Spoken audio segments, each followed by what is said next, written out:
ಗಜಮುಖದವಗೆ ಗಣಪಗೆ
ಯಕ್ಷಗಾನದಲ್ಲಿ 7 ಪದ್ಯಗಳಿಗೂ ಮೊದಲೇ ಎಲ್ಲ ಸುಧಾರಿಸಬಹುದು. ಅಂದ್ರೆ ಬೇಕಾದಷ್ಟು ಕುಣಿಯುವಷ್ಟು ಗಟ್ಟಿಯು ಬದಲೆಯನ್ನು ಬಾರಿಸಬಹುದು, ಆದ್ರೆ ಬಾರಿಸುವ ರೀತಿಯಲ್ಲಿ ತುಂಬಾ ವ್ಯತ್ಯಾಸ ಉಂಟು. ನಾವು ನಿಧಾನ ಪದ್ಯಗಳಿಗೆ, ದುಃಖ ರಸಗಳಿಗೆ ಬಾರಿಸುವಂತಹ ರೀತಿಯ ಪದ್ಯಗಳು ಚೆಂಡೆ ಅಲ್ಲದೆ ಹೊತ್ತಿನಲ್ಲಿ ಬಾರಿಸುವ ಚಾಪೆ ಬೇರೆ. ಹೇಗೆ ಅದು ಬರೇ ಚಾಪು ಇಷ್ಟೇ. ಇನ್ನೊಂದು ಬಿಡು ಚಾಪು ಉಂಟು, ಹಳೇ ಮೊದಲಗಾರಗಳಲ್ಲಿ ಇರ್ತದೆ. ಅದು ಆ ಬಿಡು ಚಾಪಿಗೂ ಬರೇ ಚಾಪಿಗೂ ವ್ಯತ್ಯಾಸ ಏನು? ಬರೇ ಚಾಪಿನಲ್ಲಿ ಬದ್ದೆ ಶಬ್ದ ಮಾತ್ರ. ಹೇಗೆ ಅದು ತೋರಿಸಿ. ಅದು ಪಟಕ್ಕ ಶಬ್ದ ಕೇಳಬಾರ್ದು, ಬರೇ ತಮ್ಮದು ಮಾತ್ರ. ಇನ್ನು ಕೆಲವರು ಚಾಪು ಉಂಟು, ಹೌದು, ಮುಕ್ಕಾಲು ಶಬ್ದ ಚಾಪು ಇದೆ. ಅದೊಂದು ಪಟಕ್ಕ ಕೈಯದ್ದೊಂದು ಶಬ್ದ ಇರಬಾರ್ದು, ಚಾಪು ಮಾತ್ರ. ಬಿಡು ಚಾಪಿನಲ್ಲಿ ಹೊಡೆಯುವ ಶಬ್ದ ಇರಬಾರ್ದು, ಬಿಟ್ಟು ಬರುವಂತ ಶಬ್ದ ಅಂತ ಇರ್ಬೇಕು. ನಮ್ಮ ಮೊದ್ಲೇ ಕೈಗಾಗಿದ ಶಬ್ದ ಇರಬಾರ್ದು ನೋಡಿ. ಇದಕ್ಕೆ ಬಿಡು ಚಾಪೆ 2 ನಮೂನೆ ಬಾರಿಸ್ತಾನೆ. ಇದೊಂದಾಯ್ತು, ಇದೊಂದು. ಅಂದ್ರೆ ಆ ಮೊದ್ಲೇ ತಟ್ಟಿಗೆ ಕೈ ಹಾಕಿದ್ರೆ ಅದು ಬೇರೆ ಆಗ್ತದೆ. ಅದು ಆ ಜಾಗ ಹೊಂದಿಕೊಂಡುಂಟು. ಹೆಚ್ಚಿನವರು ಬಿಡು ಚಾಪು ಅಂತ ಹೇಳಿದ ಒಟ್ಟಿ ಬಾರಿಸ್ತಾರೆ. ಹೌದು, ಅದು ಒಟ್ಟು ಹೋರಾಟ. ಈಗ ಮತ್ತೊಮ್ಮೆ ನನಗೆ ಸಿಂಪಲ್ ಚಾಪನ್ನು ಒಮ್ಮೆ ತೋರಿಸಿ. ಸರಿ, ಈಗ ಬಿಡು ಚಾಪು ಹೇಗೆ? ಇದು ಸರಿಯಾದ ರೀತಿ. ಇನ್ನು ಧೀಯಲ್ಲೆಲ್ಲ ಹೇಗೆ ಅದು? ಇದಕ್ಕಾಗುವ ಧೀಯನ್ನು ಸ್ವಲ್ಪ ನಿಧಾನ ಕೊಡಬೇಕು. ಹಾ,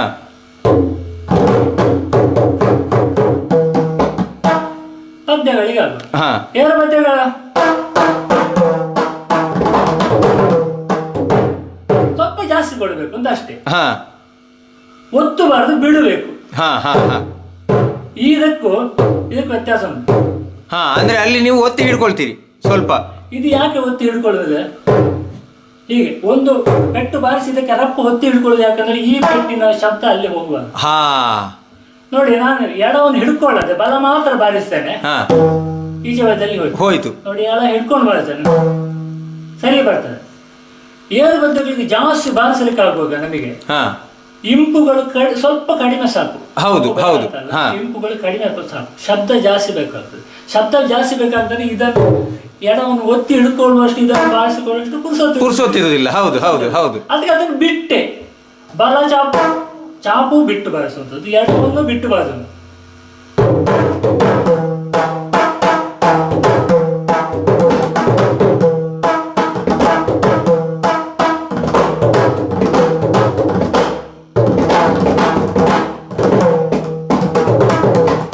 ಇದು ಏರು ಪದ್ಯಕ್ಕೆ ಆಗುವಾಗ ಈ ರೀತಿ. ಎಲ್ಲ ಪದ್ಯಗಳಿಗೂ ಇದರಲ್ಲಿ ಏರು ಪದ್ಯಗಳಿಗೆ ಬೇರೆ ಬೇರೆ ರೀತಿ ಉಂಟು. ಮತ್ತೆ ಮೊದಲಗಾರಗಳು ಪದ್ಯಗಳಿಗೆಲ್ಲ ಬಾರಿಸ, ಈಗಿನ ಬಾರಿಸೋ ಮೊದಲನವರು ಬಾರಿಸ್ಬೇಕಾದ್ರೆ ಅಂದ್ರೆ ಇದನ್ನು ಒತ್ತು ಕೊಟ್ಟು ಈ ಶಬ್ದವನ್ನು ಎಬ್ಬಿಸಿಕೊಡ್ತೀವಿ. ಓಹೋ, ಹಾಗೆ ಕರೆಕ್ಟ್. ಅದನ್ನು ನಿಧಾನವಾಗಿ ಮೊದಲಿನ ಮೊದಲಗಾರರು ಬಡಿಯುವುದನ್ನು ನಿಧಾನಕ್ಕೆ ತೋರಿಸಿ.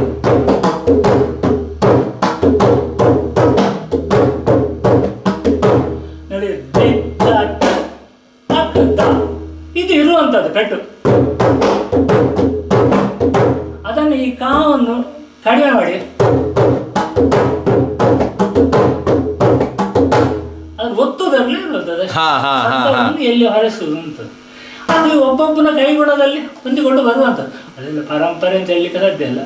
ಪರಂಪರೆ ಬಂದದ್ದಾಗೆಲ್ಲ ಭಾಗವತರಿಂದಲಾಗಾಯಿತು, ಮೊದಲಗಾರರಿಂದಲಾಗಾಯಿತು. ಅದು ಪರಂಪರೆ, ಅದು ಪರಂಪರೆ ಅಂತ ಹೇಳಿ ಅದು ಯಕ್ಷಗಾನಕ್ಕೆ ಹೊಂದಿಕೊಂಡಿದ್ದದ್ದು ಮಾತ್ರ ಪರಂಪರೆ. ಹೌದು ಹೌದು ಹೌದು, ಬಿಟ್ಟಿದ್ದದ್ದು ಪರಂಪರೆ ಅಲ್ಲ.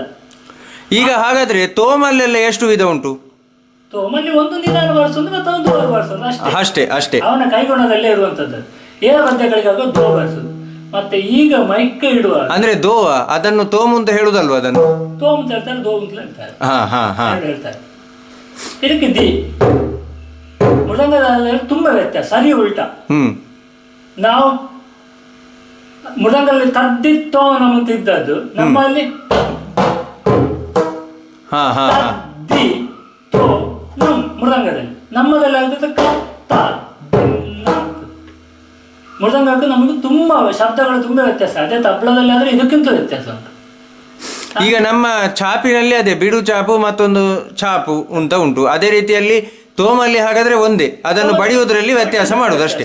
ನಿಧಾನಕ್ಕೆ ಪೆಟ್ಟು ಕೊಡುದು, ಗಟ್ಟಿಗೆ ಕೊಟ್ಟು ಇದು. ಆದ್ರೆ ನಾನು ಕೇಳುವುದೇನು ಅಂತಂದ್ರೆ, ಈ ಚಾಪುನಲ್ಲಿ ಆಗ್ಲಿ ಅಥವಾ ತೋಮಲ್ಲಿ ಆಗ್ಲಿ ಆ ಮೊದಲೇ ತಟ್ಟಿಗೆ ಕೈ ಬೀಳಬಾರ್ದಲ್ವಾ? ನಮ್ಮ ಕೈ ಅದು ಬೆರಳಲ್ಲೇ ಬರಬೇಕು, ಹೆಚ್ಚಿದ್ದೆಲ್ಲ ಬೆರಳಲ್ಲೇ ಬರಬೇಕು. ಸುಮ್ಮನೆ ಅಂಗೈ ಬಿಟ್ಟು ಬಡಿದ್ರೆ ಶ್ರುತಿಯು ತಪ್ತದೆ, ನಾದವು ಕಡಿಮೆ ಆಗ್ತದೆ.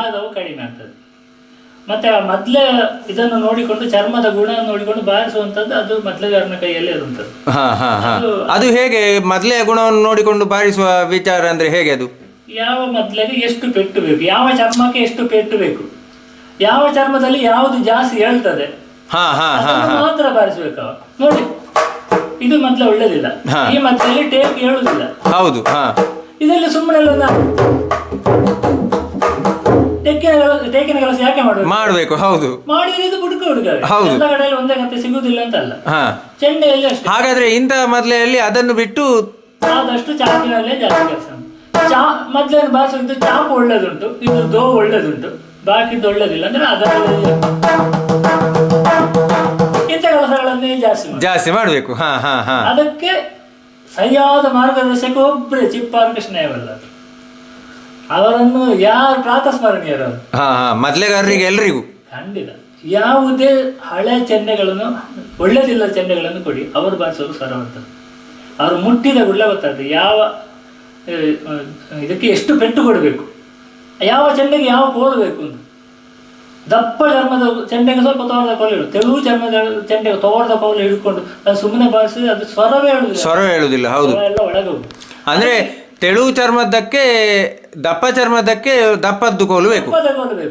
ತೆಳು ಚರ್ಮದ್ದು ಚೆಂಡೆ ಅಂತ ಆದ್ರೆ ಅದಕ್ಕೆ ಸಫೂರ ಕೋಲು ಚಂದ ಕೇಳ್ತದೆ. ಬಾರಿಸ್ಬೇಕು ಅದನ್ನು. ಅದು ಬಾರಿಸುವ ರೀತಿ ಎಷ್ಟು, ಆ ಒಂದು ಚೆಂಡೆಯಲ್ಲಿ ಆದ್ರೂ ಶ್ರುತಿ ಸೇರುವ ಜಾಗ ತುಂಬಾ ಉಂಟು. ಸುಲ್ತಾನ್ ಮಾಡೋದು ಯಾವಾಗ ಸೈಡ್ ನಲ್ಲಿ ಸುಲ್ತಾನ್ ಮಾಡೋದು. ಹೌದು ಹೌದು, ಅದು ಬಿಳಿ ನಾಲ್ಕಕ್ಕೆ ಸುಲ್ತಾನ್ ಮಾಡೋದು. ಅದರ ನಡು ನೋಡಿದ್ರೆ ಕಪ್ಪು ಮುರಲ್ಲಿ ಇರ್ತದೆ. ಕೆಲವು ಚೆಂಡೆ ಈಗ ನಾನು ಕೇಳುದು, ಆ ನಡು ಮತ್ತೆ ಇದು ಬದಿ ಎಲ್ಲವೂ ಒಂದೇ ಶ್ರುತಿಗೆ ಮಾಡುವ ಕ್ರಮ ಹೇಗೆ? ಮಾಡುವ ಕ್ರಮ ಉಂಟು, ಚೆಂಡೆಯಲ್ಲಿ ಉಂಟು. ಎರಡದ ಚೇಂಜ್ ಮಾಡುವಂತದ್ದು, ಈ ಚೆಂಡೆಯ ಚರ್ಮವನ್ನು ಕೆರೆಸುವಾಗ ಮಾಡುವಂಥದ್ದು, ಅದೆಲ್ಲ ಪದಾರ್ಥಗಳದ್ದು. ಹೌದು ಹೌದು, ಕೇಳಲಿಕ್ಕೆ ಸಾಧ್ಯ ಇಲ್ಲ ನಮಗೆ. ಅದು ಉಂಟು, ಅದು ಇಲ್ಲದೆ ಬರ್ತದೆ ನನಗೆ ಚೆಂಡೆ. ಇವತ್ತು ಬಿಳಿ ನಾಲ್ಕಕ್ಕೆ ಮಾಡಬೇಕು ಚೆಂಡೆ, ಆದ್ರೆ ಮಧ್ಯ ಬಿಳಿ ನಾಲ್ಕೂವರೆಯಲ್ಲಿ ಉಂಟು. ಸೈಡನ್ನು ಬಿಳಿ ನಾಲ್ಕಕ್ಕೆ ಮಾಡುವ ಮಧ್ಯ ಏರು ಕೇಳ್ತದೆ, ಮಧ್ಯ ಇಡೀ ಬೆಟ್ಟು ಬಾರಿಸುವಾಗ ಶ್ರುತಿ ವ್ಯತ್ಯಾಸ ಕೇಳ್ತದೆ. ಅದಕ್ಕೆ ಸುಲ್ತಾನ ಮಾಡುವುದು ಸೈಡ್ ಮಾಡುವುದೇ ಇಲ್ಲ. ಸುಲ್ತಾನ ಮಧ್ಯ ಮತ್ತು ಕರೆ ಬಿಟ್ಟು ಅದರಿಂದ 3 ಇಂಚು ಬಿಟ್ಟು 2 ಇಂಚು ಬಿಟ್ಟು ಸುಲ್ತಾನ ಮಾಡೋದು. ಹೇಗೆ ಚೆಂಡೆಯಲ್ಲಿ ಹೇಗೆ ಅದು ನೋಡಿ, ಈ ಚೆಂಡೆಯಲ್ಲಿ ಇದು ಚೆಂಡೆ ಅಂತ ಇಟ್ಟುಕೊಳ್ಳುವ, ಚೆಂಡೆ ಅಂತ ಇಟ್ಟುಕೊಳ್ಳಿ. ಇಲ್ಲಿಗ ಬಿಳಿ ನಾಲ್ಕಲ್ಲಿ ಕರೆಕ್ಟ್ ಉಂಟು, ಈ ನಡು ಇದು ಬಿಳಿ ಕಪ್ಪು 3ರಲ್ಲಿ ಉಂಟು, ಏರು ಉಂಟು. ಇದನ್ನೀಗ ಸುಲ್ತಾನ ಸರಿ ಮಾಡಿ ಇದಕ್ಕೆ ಬಾರಿಸುವಾಗ ಏರು ಕೇಳ್ತದೆ, ನಡುವಿಗೆ ಬಾರಿಸುವಾಗ ಏರು ಕೇಳ್ತದೆ. ಹೇಗೆ ಅಂತ ಮಾಡೋದು, ಅದಕ್ಕೆ ಬೇಕಾದ್ದು ಸುಲ್ತಾನ ಮಾಡುವವ ಇಲ್ಲಿ ಮಾಡಿದೆ. ಅದು ಸುಲ್ತಾನ ಮಾಡುವಲ್ಲಿ ಸೂಕ್ಷ್ಮ, ಅದನ್ನು ಯಾರಿಗೂ ಹೇಳಿಕೊಡ್ಲಿಕ್ಕೆ ಆಗುದಿಲ್ಲ. ಅದು ನಾವು ಹೇಳಿಕೊಡುವುದಿಲ್ಲ, ಅವನದೊಂದು ಟ್ರಿಕ್ಸ್. ಅದು ಹೇಳಿಕೊಡುವುದಿಲ್ಲ. ಇಲ್ಲಿಂದ ಈ ಮಧ್ಯದಲ್ಲಿ ಇಲ್ಲಿಂದ 2 ಇಂಚು ಬಿಟ್ಟು ಇಲ್ಲಿ ಸುಲ್ತಾನ ಮಾಡುದು. ಬಿಳಿ ನಾಲ್ಕಕ್ಕೆ ಕರೆಕ್ಟ್ ತಂದಿಟ್ರೆ ಅಲ್ಲಿ ಮಾಡಿದ್ರೆ ಇಲ್ಲಿ ಸ್ವಲ್ಪ ಏರಿ ಇರ್ತದೆ. ಕರೆಕ್ಟ್, ಇಲ್ಲಿ ಏರಿ ಇರ್ತದೆ. ಸೈಡ್ ಬಾರಿಸಲೇಬಾರ್ದವ, ಈ ಸೈಡ್ ಬಾರಿಸಲೇಬಾರ್ದು, ಇಲ್ಲೇ ಬಾರಿಸಬೇಕು. ಇಲ್ಲೇ ಬಾರಿಸಿದ್ರೆ ಅವನ ಚೆಂಡೆ ಅಲ್ಲ. ನಡು ಬೆಟ್ಟು ಬಡಿಯುವಾಗಲೂ ಇಲ್ಲಿಗೆ ಬಡಿಬೇಕು, ಈ ಮಧ್ಯಕ್ಕೆ ಬಡಿಯುವಾಗ. ಅದು ಚರ್ಮವಾದ್ಯ ವಿಚಾರದ ಬಲ್ಲರಲ್ಲಿ ಮಾತ್ರ ಇರೋದು. ಅವರಿಗೆ ಯಾವ ಚೆಂಡೆ ಕೊಟ್ಟರು ಅವರು ಪರ್ಫೆಕ್ಟ್ ಅಂತ ಕೇಳುದು. ಅದಕ್ಕೆ ಅಂದ್ರೆ ಇದು ನಿಜವಾಗ್ಲೂ ಬಹಳ ಟೆಕ್ನಿಕಲ್ ಇದು ವಿಚಾರ ಇದೆ. ಯಾಕೆಂತಂದ್ರೆ ಇದು ಇದುವರೆಗೆ ನಾನು ಕೇಳಿದ್ದಿಲ್ಲ. ಚೆಂಡೆಯ ಸುಲ್ತಾನಲ್ಲಿ ಈ ಸರಿ ಮಧ್ಯ ಮತ್ತೆ ಈ ಕೊನೆಯ ಭಾಗ ಸ್ವಲ್ಪ ಹೆಚ್ಚು ಕಡಿಮೆ ಇದ್ರೆ ಅದನ್ನು ಹೇಗೆ ಅದನ್ನು ಒಂದು ಇದಮಿತ್ತ ಮುಂದೆ ತರುವುದನ್ನುವಂಥದ್ದು ಇದು. ಈಗ ನಾನು ಸುಮಾರು ಸಲ ನೋಡಿದ್ದೇನೆ, ಎಷ್ಟೋ ಸಲ ಕೆಲವು ತಾಳಮದ್ದಲೆಗಳಿಗೆ ಆಟಗಳಿಗೆಲ್ಲ ಹೋದಲ್ಲಿ ಈಗ ಬಲ್ಲಾಳರು, ಈಗ ದೊಡ್ಡ ದೊಡ್ಡ ಮದ್ದಲೆಗಳು ಕೆಲವರು ಇರ್ತಾರೆ. ಒಂದು ಸುಲ್ತಾನ ಮಂದಿ ಬರಲಿ ಬಲ್ಲಾಳರು ಹೇಳುದು ನನ್ನ ಹತ್ರ, ಅವರು ಸುಲ್ತಾನ ಮಾಡಲಿಕ್ಕೆ ಗೊತ್ತಿಲ್ಲ ಅಂತ ಅಲ್ಲ, ಅವರು ಅದನ್ನು ಸರಿ ಮಾಡ್ತಾರೆ ಅಂತ ಅವರಿಗೆ ಅದರ ಬಗ್ಗೆ ಗೊತ್ತುಂಟು, ಇಲ್ಲಿ ಬಲ್ಲಾಳರಿಗೆ ಗೊತ್ತುಂಟು. ಇದನ್ನು ಇಲ್ಲಿ ಕರೆಕ್ಟ್ ಮಾಡಿ ಬಾರಿಸಿದ್ರೆ ಅದು ಸರಿ ಶ್ರುತಿಯಲ್ಲಿ ಇರ್ತದೆ. ಮತ್ತೆ ಈಗ ಮದ್ಲೆಯಲ್ಲಿ ಕೂಡ ನೋಡಿ, ತೋಮ್ ಮತ್ತೆ ತಾಮ್ ಎರಡು ಒಂದೇ ಶ್ರುತಿಯಲ್ಲಿ ಇರ್ಬೇಕು ಅಂತ ಏನಾದ್ರು ನಿಯಮ ಉಂಟಾ? ನಿಯಮ ನಮ್ಮ ಮೊದಲನೇ ಹಳೆಯಲ್ಲಿ ಇಲ್ಲ, ಹಳೆದರಲ್ಲಿ ಇಲ್ಲ. ಈಗ ಅದು ಶುರುವಾದ, ಅದು ಇದ್ರೆ ಮಾತ್ರ ಚಂದ. ಅಂದ್ರೆ ಒಂದು ನಿಮಿಷ, ತೋಮ್ ಮತ್ತೆ ತಾಮು ಮೊದಲಿನ ನಮ್ಮ ಇದರಲ್ಲಿ ಒಂದೇ ರೀತಿ ಇರಬೇಕು ಅಂತ ನಿಯಮ ಇರ್ಲಿಲ್ಲ. ಎರಡು ಬೇರೆ ಬೇರೆ ಸ್ವಲ್ಪ ತೊಂದರೆ ಇರಲಿಲ್ಲ. ಅದು ಕಣ್ಣ ಹಾಕುವವರಿಗೆ ಅದರ ಬಗ್ಗೆ ಸರಿಯಾದ ಕಲ್ಪನೆ ಇಲ್ಲದ ಹಾಗೆ ಅಧ್ಯಯನ ಗೊತ್ತಿಲ್ಲ. ಅಂತ ಹೇಳಿದ್ರೆ ಸಮಶ್ರುತಿಯಲ್ಲಿ ಆಗುವಾಗ ಚೆಂಡೆ ಕಪ್ಪು ಮುರಲ್ಲಿ ಇರುವಾಗ ಇದು ಸ್ವಲ್ಪ ಏರು ಇಳಿ ಇದ್ರೆ ಹೇಸಿ ಕೇಳ್ತದೆ. ಹೌದು, ಒಂದೇ ರೀತಿ ಇದ್ರೆ ತುಂಬಾ ಚಂದ ಕೇಳ್ತದೆ. ಅಂದ್ರೆ ಏನು ತೋಮ್ ಮತ್ತೆ ಥಾಮ್ ಎರಡು ಒಂದೇ ಸಮಶ್ರುತಿಯಲ್ಲಿ ಇದ್ರೆ ಒಳ್ಳೇದೇ. ಅದು ಖಂಡಿತ ಎಡ ಕೂಡ ಸಮಶ್ರುತಿಯಲ್ಲಿ ಅದದ್ದು ಚಂದ ಬೇರೆ. ಹಾಗಾದ್ರೆ ಈಗ ಚೆಂಡೆಯೂ ಕೂಡ ಎಲ್ಲವೂ ಕೂಡ ಸಮಶ್ರುತಿಯಲ್ಲಿದ್ರೆ ಅದು ಅಂದ ಕೆಟ್ಟಿತ್ತಂತ ಆಗುದಿಲ್ವಾ?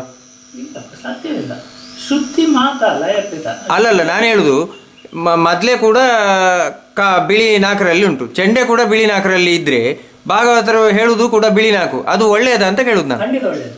ಯಾಕೆಂತ ಹೇಳಿದ್ರೆ ಅವರ ಶ್ರುತಿ ಮಾತ್ರ ಅದು ಬಿಳಿ ನಾಲ್ಕರಲ್ಲಿ ಉಂಟು, ಅದಕ್ಕೆ ವ್ಯತ್ಯಾಸ ಉಂಟು. ಅದರ ಸ್ವರಕ್ಕೂ ಇದರ ಸ್ವರಕ್ಕೂ ವ್ಯತ್ಯಾಸ. ಹೌದು, ಸರಿ ಸರಿ ಸರಿ. ಮನುಷ್ಯರ ಈಗ ನಾನು ಬಿಳಿ ನಾಲ್ಕರಲ್ಲಿ ಹೇಳ್ತೇನೆ, ನೀವು ಬಿಳಿ ನಾಲ್ಕರಲ್ಲಿ, ಅವರು ಬಿಳಿ ನಾಲ್ಕರಲ್ಲಿ, ಎಲ್ಲರದ್ದು ಒಂದೇ ರೀತಿ ಕೇಳುವುದಿಲ್ಲ. ನಂದು ಸ್ವಲ್ಪ ಗಟ್ಟಿ ಕೇಳ್ಬೋದು, ಇನ್ನೊಬ್ಬನದ್ದು ಸ್ವಲ್ಪ ನಿಧಾನ ಕೇಳ್ಬೋದು. ಹೌದು, ಸ್ವರವನ್ನು ಹೊಂದಿಕೊಂಡು ವ್ಯತ್ಯಾಸದಲ್ಲಿ ಉಂಟೆ. ಅದು ಒಂದೇ ಶ್ರುತಿಯಲ್ಲಿ ಒಂದೇ ಇರಬೇಕು ಅಂತ ಅಷ್ಟೇ ಅಲ್ಲ, ಅದಕ್ಕೆ ಹೊರಗೆ ಕೇಳುವ ಬೇರೆ. ಯಾಕೆ ನಾನು ಕೇಳಿದ್ದಂದ್ರೆ ಇದುವರೆಗೆ ನಾನು ನೋಡಿದ ಹಾಗೆ ಮೊದಲೇ ಈಗ ಒಂದು ಬಿಳಿ 4ರಲ್ಲಿದ್ರೆ ಚೆಂಡೆಯನ್ನು ಸುಲ್ತಾನ್ ಮಾಡುವಾಗ ಸ್ವಲ್ಪ ಏರಿಸಿ ಮಾಡ್ತಾರೆ. ತಪ್ಪೇ ಮತ್ತೆ ಒಂದು ಮಾಡ್ಬೋದು, ನಾನು ಮಾಡಿದ್ದೇನೆ. ಯಾಕಂದ್ರೆ ಚೆಂಡೆ ನಡು ಕಾರ್ಯ ಸರಿ ಇಲ್ಲದಿದ್ರೆ, ಸರಿ ಇಲ್ಲ ಅಂತ ಆದರೆ ನಮಗೆ ಕೆಲವು ಏರು ಪದ್ಯಗಳ ಸಮಯದಲ್ಲಿ ಸಮಾಧಾನ ಟಂಗ್ ಟಂಗ್ ಟಂಗ್ ಟಂಗ್ ಅಂತ ಹೇಳ್ತಾ ಇದ್ರೆ, ಶ್ರುತಿಗೆ ಸರಿ ಹೇಳ್ತಾ ಇದ್ರೆ ಅದು ಸ್ವಲ್ಪ ಎತ್ತಿ ಕೇಳುವುದಿಲ್ಲ. ಅದು ಮೊದಲಗಾರನ ಅದನ್ನು ಯಾರು ಹೇಳುವುದಿಲ್ಲ, ನಾನು ಸುಮ್ಮನೆ ನೀವು ಕೇಳಿದ್ದಕ್ಕೆ ಹೇಳಿದ್ದಷ್ಟೇ. ಹಾಗಿರುವಾಗ ಚೆಂಡೆಯಲ್ಲಿ ಇಷ್ಟು ಕಣ್ಣು ಇರುವಲ್ಲಿ 2 ಕಣ್ಣನ್ನು ಸಮಶ್ರುತಿಗೆ ಕರೆಕ್ಟ್ ಮಾಡಿ ಇಟ್ಟುಕೊಳ್ಬೇಕು. ಮೊದಲೇಗಾರನ ಯಾಕದು ಅದು ನಿಧಾನ ಪದ್ಯ ಆಗುವಾಗ ಅಲ್ಲಿ ಕಣ್ಣ ಕಣ್ಣ ಅಂತ ಬಾರಿಸ. 7 ಪದ್ಯಗಳಿಗಾಗುವ 1 ಕಣ್ಣನ್ನು ಸ್ವಲ್ಪ ಏರು ಮಾಡಿ ಇಟ್ಟುಕೊಳ್ಳೋದು. ಎಂತ ಈಗ ಮಹಿಷಾಸುರ ಬರುವಂತ ಇಂಥ ಸಂದರ್ಭದಲ್ಲಿ ಆ ಕಣ್ಣಲ್ಲಿ ಬಾರಿಸಿದ್ರೆ ಚೆಂಡೆ ಎತ್ತಿ ಕೇಳ್ತದೆ ಒಮ್ಮೆಲೆ. ಇದೆಲ್ಲ ಟೆಕ್ನಿಕಲ್ ಬಿಡಿ. ಬಾರಿಸಬಾರ್ದು. ಹೌದು, ಅದು ಬೇರೆ ಕಡೆಗೆ ಅದು ಭಾಗವತರ ಪದ್ಯಕ್ಕೆ ಇದರಲ್ಲಿ ಕೊಡ್ಬೇಕು. ಯಾಕಂದ್ರೆ ಇಲ್ಲದ್ರೆ ಅವನಿಗೆ ಪದ್ಯಕ್ಕೆ ಸಮಸ್ಯೆ ಆಗಿದೆ, ಭಾಗವತಕ್ಕೆ ಸಮಸ್ಯೆ ಆಗ್ತದೆ. ಅಂದ್ರೆ ಒಂದು ಚೆಂಡೆಯಲ್ಲಿ 2-3 ಜಾಗದಲ್ಲಿ 2-3 ಶ್ರುತಿಯನ್ನಿಟ್ಟು ಇಷ್ಟೆಲ್ಲ ಮಾಡ್ಬೋದಲ್ಲ? ಅಲ್ಲ, 2-3 ಅಲ್ಲ, 2. ಒಂದರಲ್ಲಿ ಸ್ವಲ್ಪ ಏರು, ಮತ್ತೊಂದು ಕರೆಕ್ಟ್ ಅಷ್ಟಕ್ಕೆ ಮಾಡಿ. ಅದು ಶ್ರುತಿ ಜ್ಞಾನ ಕರೆಕ್ಟ್, ಅದನ್ನು ಸರಿ ಮಾಡ್ಲಿಕ್ಕೆ ಗೊತ್ತಿದ್ದವನಿಗೆ ಮಾಡಬಹುದು, ಇಲ್ಲದಿದ್ರೆ ಎಲ್ಲದಲ್ಲಿ ಉಂಟು. ಈಗ 3/4 ಜನ ಯಾರು ಚೆಂಡೆ ಸುಲ್ತಾನ ಮಾಡಿದ್ರೆ ಅದು ಸರಿ ಇರ್ತದೆ ಅಂತಲ್ಲ, ಅವನ ದೋಷವೂ ಉಂಟು, ಮುಚ್ಚಿಗೆ ದೋಷವೂ ಹೌದು 2 ಉಂಟದಲ್ಲಿ. ಈಗ ಮುಚ್ಚಿಗೆ ದೋಷ ಇದ್ದದ್ದನ್ನೆಲ್ಲ ಸರಿ ಮಾಡಿದವರು ನೀವು ಇದ್ದೀರಿ, ಚಿಪ್ಪಾರು ಅವರು ಇದ್ದಾರೆ, ಎಲ್ಲ ಉಂಟಲ್ಲ. ಹೆಚ್ಚಿನ ಪಕ್ಷ ಶ್ರುತಿಜ್ಞಾನ ಕಲಾವಿದರಲ್ಲಿ ಕಡಿಮೆಯಾಗಿರುವುದೇ ಅಂತ ನಾವು ಇಟ್ಟುಕೊಳ್ಬಹುದು. ಮತ್ತೆ ಅವರವರು ಬಾರಿಸುವಂತ ರೀತಿಯಲ್ಲಿಯೂ ಶ್ರುತಿ ವ್ಯತ್ಯಾಸ ಖಂಡಿತ ಇರ್ತದೆ. ನಾನು ಎಷ್ಟು ಸಲ ನೋಡಿದ್ದೇನೆ, ಚಿಪ್ಪಾರ್ನವರು ಮೊದಲೇ ಬಾರಿಸಿ ಕೇಳುವಾಗ ನಾನು ಮೈಕಲಲ್ಲಿ ಕೇಳೋ ಕರೆಕ್ಟ್ ಕೇಳ್ತದೆ. ಅವರು ಇಳಿದು ನಾವು ಹೋಗಿ ಕೈ ಹಾಕೋಕೆ ಅದು ಮೊದಲು ಏರಿ ಇರ್ತದೆ, ಸ್ವಲ್ಪ ಇರ್ತದೆ, ಸ್ವಲ್ಪ ಅದನ್ನು ಇಳಿಸಲೇಬೇಕಾಗ್ತದೆ. ಯಾಕಂದ್ರೆ ಅವ ಬಾರಿಸುವಂತ ಕೈ ಕೂತ್ಕೊಳ್ಳುವಂತ ಒಂದು ರೀತಿಯಲ್ಲಿ ಅದು ಇರ್ತೇ ಇರ್ತದೆ. ನಮಸ್ತೆ ಸರ್. ನಮಸ್ತೆ. ತಾವು ಯಕ್ಷಗಾನ ಕ್ಷೇತ್ರಕ್ಕೆ ಪಾದಾರ್ಪಣೆ ಮಾಡಿದ ಹಿನ್ನೆಲೆಯನ್ನು ಸ್ವಲ್ಪ ವಿವರಿಸಿ ಸರ್. ಅದು ಯಕ್ಷಗಾನದಲ್ಲಿ ಮೊದಲು ಅಷ್ಟೇನು ಇಂಟ್ರೆಸ್ಟ್ ಇರಲಿಲ್ಲ. ನನ್ನ ಹುಡುಗ ಇರುವಾಗ ನನ್ನ ತಂದೆಯವರು ಯಕ್ಷಗಾನದಲ್ಲಿ ತುಂಬ ಭಾಗವತಿಗೆ, ಚೆಂಡೆ, ಮೊದಲೇ ಅರ್ಥಧಾರಿ ಎಲ್ಲ ಆಗಿದ್ರು. ಅವರಿಗೆ ಯಾರಾದ್ರೂ ಒಬ್ಬ ಮಗ ಯಕ್ಷಗಾನ ಕಲಿಬೇಕು ಅಂತ ಮನಸ್ಸಿತ್ತು. ನನ್ನ ಅಣ್ಣನಿಗೆ ಸಂಗೀತ ಕಲಿಸಿದ್ರು ಯಕ್ಷಗಾನ ಕಲಿಕಾಗಿ, ರಘುರಾಮ್ ಅಂತ ಅವರ ಹೆಸರು. ಆದರೆ ಅವರಿಗೆ ಕಡೆಗೆ ಸ್ವರ ಸ್ವಲ್ಪ ತಾಪತ್ರಯ ಬಿಟ್ಟು, ಹಾಗೆ ನನಗೆ ತುಂಬ ಸಂಗೀತ ಕಲಿಸಲಿಕ್ಕೆ ಶುರು ಮಾಡಿದರು. ನನ್ನ ಅಕ್ಕ ರಾಧಿಕಾ ಕೃಷ್ಣಸ್ವಾಮಿ ಅಂತ, ಅವರು ಸಂಗೀತ ಸ್ವಲ್ಪ ಕಲಿಸ್ತಾ ಇದ್ರು ನನಗೆ. ಜೊತೆಗೆ ಈಗಿನ ದೊಡ್ಡ ಭಾಗವತರು, ಯಕ್ಷಗಾನ ದೊಡ್ಡ ಹಿರಿಯ ಭಾಗದ ದಿನೇಶ್ ಅಮ್ಮಣ್ಣೆ ಅವರು ಮನೆಗೆ ಬರ್ತಾ ಇದ್ರು. ನಮ್ಮ ಮನೆ ಪಕ್ಕದಲ್ಲೇ ಇತ್ತು. ಅವರು ಸಂಗೀತ ಕಲಿತಾ ಇದ್ರು. ಅವರು ಅವಾಗ ಮೃದಂಗಿಷ್ಟ ಆಗಿದ್ರು, ಯಕ್ಷಗಾನ ಮೊದಲಗಾರ ಆಗಿದ್ರು. ಮೃದಂಗಿಷ್ಟ ಅಲ್ಲ, ಮೊದಲಗಾರ ಆಗಿದ್ರು. ಹಾಗೆ ಲಾಸ್ಟಿಗೆ ಆಗುವಾಗ ನನಗೆ ಸ್ವರ ಸ್ವಲ್ಪ ಕೀಲು ಸ್ವರ ಆದ ಕಾರಣ ಅದಷ್ಟೇನು ಒಳ್ಳೇದಂತ ಕಾಣಲಿಲ್ಲ. ಅವರು ಭಾಗವತಿಗೆ ಅಭ್ಯಾಸ ಮಾಡಿದರು, ಮತ್ತೆ ನಾನು ಚೆಂಡೆ ಮೊದಲು ಅಭ್ಯಾಸ ಮಾಡಿದೆ. ಹಾಗೆ ಚೆಂಡೆ ಮೊದಲೇ ನೀವು ಯಾರ ಹತ್ರ ಅಭ್ಯಾಸ ಮಾಡಿದ್ದು? ನಿಮ್ಮ ಗುರುಗಳು, ಪ್ರಾಥಮಿಕ ಗುರುಗಳು? ಪ್ರಾಥಮಿಕ ಗುರುಗಳು ಧರ್ಮಸ್ಥಳ ಮುಂಡ್ರುಪಾಳಿ ಶ್ರೀಧರ್ ರಾವ್ ಅಂತ. ಅವರು ನಾನು ಸಣ್ಣ ಹುಡುಗ ಆಗಿದ್ದೆ. ಅಲ್ಲಿ ಒಂದು 3 ತಿಂಗಳು ಯಕ್ಷಗಾನ ಮೊದಲೇ ಅಭ್ಯಾಸ ಮಾಡಿದ್ದೇನೆ ಅಷ್ಟೇ. ತುಂಬ ಅಭ್ಯಾಸ ಅಂತ ಅಲ್ಲಿ ಮಾಡಲಿಲ್ಲ. ಯಾಕಂದರೆ ಆ ಹೊತ್ತಿಗೆ ಅಲ್ಲಿಗೆ ಯಕ್ಷಗಾನದ ದೊಡ್ಡ ಹಿಮ್ಮೇಳವಾದಕ ಚಿಪ್ಪಾರ್ ಕೃಷ್ಣ ಬಲ್ಲಾಳರು ಬಂದಿದ್ದರು. ಅವರು ಈ ಹುಡುಗನ ನನಗೆ ಕೊಡಿ, ಆವಾಗ ಧರ್ಮಸ್ಥಳ ಮೇಳದಲ್ಲಿ ಒಬ್ಬರು ಮೊದಲೇಗಾರರು ಕಡಿಮೆ ಇದ್ದರು, ನನಗೆ ಕೊಡಿ ಅಂತ ಹೇಳಿದರು. ಅಲ್ಲಿ ಮತ್ತೆ ಮೇಳಕ್ಕೆ ಸೇರಿದ್ದು, ಸರಿಯಾಗಿ ಕಲಿತು ಸೇರಿದ್ದಲ್ಲ. ಮತ್ತೆ ಅಲ್ಲಿ ಹೋಗಿ ತುಂಬ ಅಭ್ಯಾಸ ಮಾಡಿದ್ದೇನೆ. ಅದರ ಡೈಲಿ ಮುಂಡ್ರಪಾಡಿಗೆ ಹೋಗಿ ಶ್ರೀಧರ್ ಮಾಸ್ಟ್ರಲ್ಲಿಯೂ ಅಭ್ಯಾಸ ಮಾಡಿದ್ದೇನೆ. ಈ ರೀತಿಯ ಅಂದರೆ ನೀವು ಯಕ್ಷಗಾನದ ಮೃದಂಗವನ್ನು ಮದ್ದಳೆಯನ್ನು ಕಲಿತಾ ಇರಬೇಕಾದ್ರೆ, ಕೇಂದ್ರದಲ್ಲಿ ಕಲಿತಾ ಇರಬೇಕಾದ್ರೆ ಚಿಪ್ಪಾರು ಕೃಷ್ಣ ಬಲ್ಲಾಳ ಅವರ ಮುಖಾಂತರ ನೀವು ಮೇಳಕ್ಕೆ ಸೇರಿದ್ದು? ನಾನು ಕೇಂದ್ರದಲ್ಲಿ ಅಲ್ಲ, ಅವರ ಮನೆಯಲ್ಲಿ, ಶ್ರೀಧರ ಮಾಸ್ಟರ್ ಅವರ ಮನೆಯಲ್ಲಿ. ಕೇಂದ್ರದಲ್ಲಿ ಕಲ್ತದ್ದಲ್ಲ, ಅವರ ಮನೆಯಲ್ಲೇ ಕಲ್ತದ್ದು. ಹೌದು, ಅವರ ಮನೆಯಲ್ಲಿ ಅಭ್ಯಾಸ ಮಾಡಿ. ಯಕ್ಷಗಾನವನ್ನು ತಾವು ವೃತ್ತಿಯಾಗಿ ಆರಿಸಿದ್ರಿ. ಒಂದಷ್ಟು ವರ್ಷ ನೀವು ವೃತ್ತಿಪರ ಮೇಳಗಳಲ್ಲೆಲ್ಲ ತಿರುಗಾಟ ಮಾಡಿದ್ರಿ. ನಾನು ವೃತ್ತಿಯಾಗಿ ಅಂತ ಆರಿಸಿಕೊಂಡದ್ದಲ್ಲ, ಅದು ನನಗೆ ವೃತ್ತಿ ಆಯ್ತದು. ಪ್ರಾಥಮಿಕವಾಗಿ ನಾವೆಲ್ಲರೂ ಕೃಷಿಕರೇ. ನಮ್ಮ ಅಣ್ಣಂದಿರೆಲ್ಲರೂ ಸಂಗೀತದವರು. ಒಬ್ಬರು ಸಂಗೀತ ವಿದ್ವಾನ್, ಮತ್ತೊಬ್ಬ ವಯಲಿನ್, ಕಾಂಚನದಲ್ಲಿ ಅಭ್ಯಾಸ ಮಾಡಿದ್ರು, ಮತ್ತೊಬ್ಬ ಮೃದಂಗಿಸ್ಟ್, ಮತ್ತೊಬ್ಬರು ಆರ್ಟಿಸ್ಟ್. ಅವರೆಲ್ಲ ಹೊರಗೆ ಹೋಗಿದ್ದಾರೆ. ಕೃಷಿ ನೋಡಿಕೊಂಡು ನಾನು ಮನೆಯಲ್ಲಿ ಇರೋದು ಅಂತ ಇತ್ತು. ಆದರೆ ಯಕ್ಷಗಾನದಲ್ಲಿ ಈಗ ಪ್ರಾರಂಭ ಆಯಿತು. ಆಮೇಲೆ ಕಡತಕದವರ ಬಲ್ಲಾಳರ ಮಾರ್ಗದರ್ಶನದಲ್ಲಿ ಒಳ್ಳೆ ಮೊದಲಗಾರ ಅಂತ ಸಣ್ಣ ಪ್ರಾಯದಲ್ಲಿ ಹೆಸರು ಬಂತು. ಹಾ ಅದು ನನಗೆ ವೃತ್ತಿಯಾಗಿ ಹೋಯ್ತು. ಮತ್ತೆ ಅದು ಮತ್ತೆ ಬಿಡ್ಲಿಕ್ಕೆ ಆಗಲಿಲ್ಲ. ಕೆಲವು ವರ್ಷ ಹೋಗಿದ್ದೇನೆ ಅದರಲ್ಲಿ. ಹಾ ಹಾ ಸಾಧಾರಣ ಒಂದು 22 ವರ್ಷ ತಿರುಗಾಟ ಮಾಡಿದ್ದೇನೆ. ಅಂದ್ರೆ ಯಾವ್ಯಾವ ಮೇಳದಲ್ಲೆಲ್ಲ ತಿರುಗಾಟ ಮಾಡಿದಿರಿ? ಪ್ರಾಥಮಿಕವಾಗಿ ಧರ್ಮಸ್ಥಳ ಮೇಳ, ಸರಿ. ಆಮೇಲೆ ಅರುವ, ಪುತ್ತೂರು, ಬಪ್ಪನಾಡು, ಕದ್ರಿ, ಕುಂಬಳೆ, ಎಡೆನೀರು, ಕೆಲವು ಮೇಳದಲ್ಲಿ ತಿರುಗಾಟ ಉಂಟು. ಹಾ ಹಾ ಅಂದ್ರೆ ವೃತ್ತಿಯಾಗಿ ನೀವು ಅದನ್ನು ಆರಿಸದೇ ಇರ್ತಿದ್ರೆ, ಯಕ್ಷಗಾನ ಕ್ಷೇತ್ರವನ್ನು ಆರಿಸದೇ ಇರ್ತಿದ್ರೆ ನೀವು ಬೇರೆ ಯಾವ ಕ್ಷೇತ್ರದಲ್ಲಿ ಇರ್ತಿದ್ರಿ? ಈಗ ವೃತ್ತಿ ಆರಿಸದೇ ಇರ್ತಿದ್ರೆ ಹೆಚ್ಚಾಗಿ ಕೃಷಿ, ಹಾ ಅಥವಾ ನಾನು ಒಬ್ಬ ಪೇಂಟಿಂಗ್ ಆರ್ಟಿಸ್ಟ್. ಓಹೋ. ನಮ್ಮ ಅಣ್ಣ ಗವರ್ಮೆಂಟ್ ಡಿಪ್ಲೊಮಾ ಆರ್ಟಿಸ್ಟ್, ಅವರ ಜೊತೆ ಬೆಂಗಳೂರಿಗೆ ಹೋಗಿ ಸೆಟ್ಲ್ ಆಗುವುದು ಅಂತ ಇತ್ತು. ಹಾ ಹಾ ಹಾ ಹಾ ಆ ಕಾರಣದಿಂದಾಗಿ ನಾವು ಧರ್ಮಸ್ಥಳ ಮೇಳ ಒಂದು 4 ವರ್ಷ ತಿರುಗಾಟ ಮಾಡಿ ನಾನು ಮೇಳ ಬಿಟ್ಟದ್ದು, ಬೆಂಗಳೂರಿಗೆ ಹೋಗುದು ಅಂತ. ಆದರೆ ನನಗೆ ಯಾಕೋ ಈ ಜಾಗ ತುಂಬ ಖುಷಿ ಕಂಡಿತ್ತು, ಮತ್ತೆ ಕೃಷಿ ಪ್ರಾರಂಭ ಮಾಡಿದ್ದು. ಹಾಗಾಗಿ ಯಕ್ಷಗಾನ ಮತ್ತೆ ಕೆಲವು ವರ್ಷ ನನ್ನಿಂದ ಬಿಟ್ಟು ಹೋಯ್ತದೆ ಮತ್ತೆ. ಹೌದು ಹೌದು. ಹಾ ಹಾ ಅಂದ್ರೆ ವೃತ್ತಿಯಾಗಿ 25 ವರ್ಷದ ತಿರುಗಾಟದ ನಂತರ ನೀವು ಸಕ್ರಿಯವಾಗಿ ಇರಲಿಲ್ಲ ಮತ್ತೆ? ಇಲ್ಲ, ಇರಲಿಲ್ಲ. ಸಾಧಾರಣ ಒಂದು 12-13 ವರ್ಷ ಯಕ್ಷಗಾನ ಬಿಟ್ಟಿದ್ದೆ. ಅದರಲ್ಲೊಂದು 4 ವರ್ಷ ಅಂತೂ ಚೆಂಡ ಮೊದಲೇ ಬಾರಿಸಲೇ ಇರಲಿಲ್ಲ. ಹಾ ಹಾ ಹಾ ಆಮೇಲೆ ಇವಾಗ ಸ್ವಲ್ಪ ಸ್ವಲ್ಪ ಪ್ರಾರಂಭ. ಅಂದ್ರೆ ಅದಕ್ಕೆ ಕಾರಣ ಏನು? ಒಂದು 4 ವರ್ಷ ನೀವು ಸಂಪೂರ್ಣ ಬಿಟ್ಟು ಬಿಡ್ಲಿಕ್ಕೆ ಕಾರಣ ಏನು? ಅಂದ್ರೆ ನನಗೆ ಸ್ವಲ್ಪ ಒಂದು ಕೈ ನೋವು ಇತ್ತು, ಕೈ ನೋವು ಪ್ರಾರಂಭ ಆಯ್ತು. ಮತ್ತೆ ಕೃಷಿಯನ್ನು ಸ್ವಲ್ಪ ಕ್ರಮಪ್ರಕಾರವಾಗಿ ಪ್ರಾರಂಭಿಸಿದ್ದೇನೆ. ಯಕ್ಷಗಾನದಲ್ಲಿ ಯಾಕೋ ಸ್ವಲ್ಪ ಬೇಸರ ಬಂದಿತ್ತು, ಮಾನಸಿಕವಾಗಿ ಬೇಸರ ಬಂದಿತ್ತು. ಹೌದು ಹೌದು. ಹಾಗಾಗಿ ಅದನ್ನು ಬಿಟ್ಟುಬಿಟ್ಟೆ. ಆಮೇಲೆ ಪುನಃ ನೀವು 4 ವರ್ಷದ ಒಂದು ಇದರ ನಂತರ ಮತ್ತೆ ಪುನಃ ನೀವು ಆಮೇಲೆ ಒಬ್ಬೊಬ್ಬರೇ ಕರೀಲಿಕ್ಕೆ ಶುರು ಮಾಡಿದರು. ಅವರು ಕರೀತಾರೆ ಅಂತ ನಾವು ಏನಾದ್ರು ಸ್ವಲ್ಪ ಆದ್ರೂ ಅದನ್ನು ಮೊದಲಿದ್ದ ನೆನಪು ಮಾಡಿಕೊಳ್ಬೇಕಾಗ್ತದೆ. ಹೌದು ಹೌದು. ಮತ್ತೆ ಎಲ್ಲದಕ್ಕಿಂತ ಜಾಸ್ತಿ ಎಡೆನೀರು ಸ್ವಾಮಿಗಳು. ನಾನು ಯಕ್ಷಗಾನ ಬಿಡುವಾಗಲೂ ನನ್ನನ್ನು ಬಿಡಬೇಡ ಅಂತೇಳಿ ಪ್ರೋತ್ಸಾಹ ಮಾಡಿದವರು ಅವರೇ. ಮತ್ತೆ ಅಲ್ಲಿನ ಕಾರ್ಯಕ್ರಮಕ್ಕೆ ನಾನು ಹೋಗದೆ ಯಾವುದೇ ಕಾರ್ಯಕ್ರಮಗಳು ನಡೀತಿರ್ಲಿಲ್ಲ. ಎಲ್ಲ ಕಾರ್ಯಕ್ರಮಗಳು ನಾನು ಹೋಗ್ತಿದ್ದೆ. ಸಾಧಾರಣ ಒಂದು 40 ವರ್ಷದಿಂದ ಎಡೆನೀರಿನಲ್ಲಿ ಯಾವುದೇ ಯಕ್ಷಗಾನ ಕಾರ್ಯಕ್ರಮ ಆದ್ರೂ ನಾನು ಅಲ್ಲಿ ಇರ್ತಿದ್ದೆ. ಹೌದು ಹೌದು.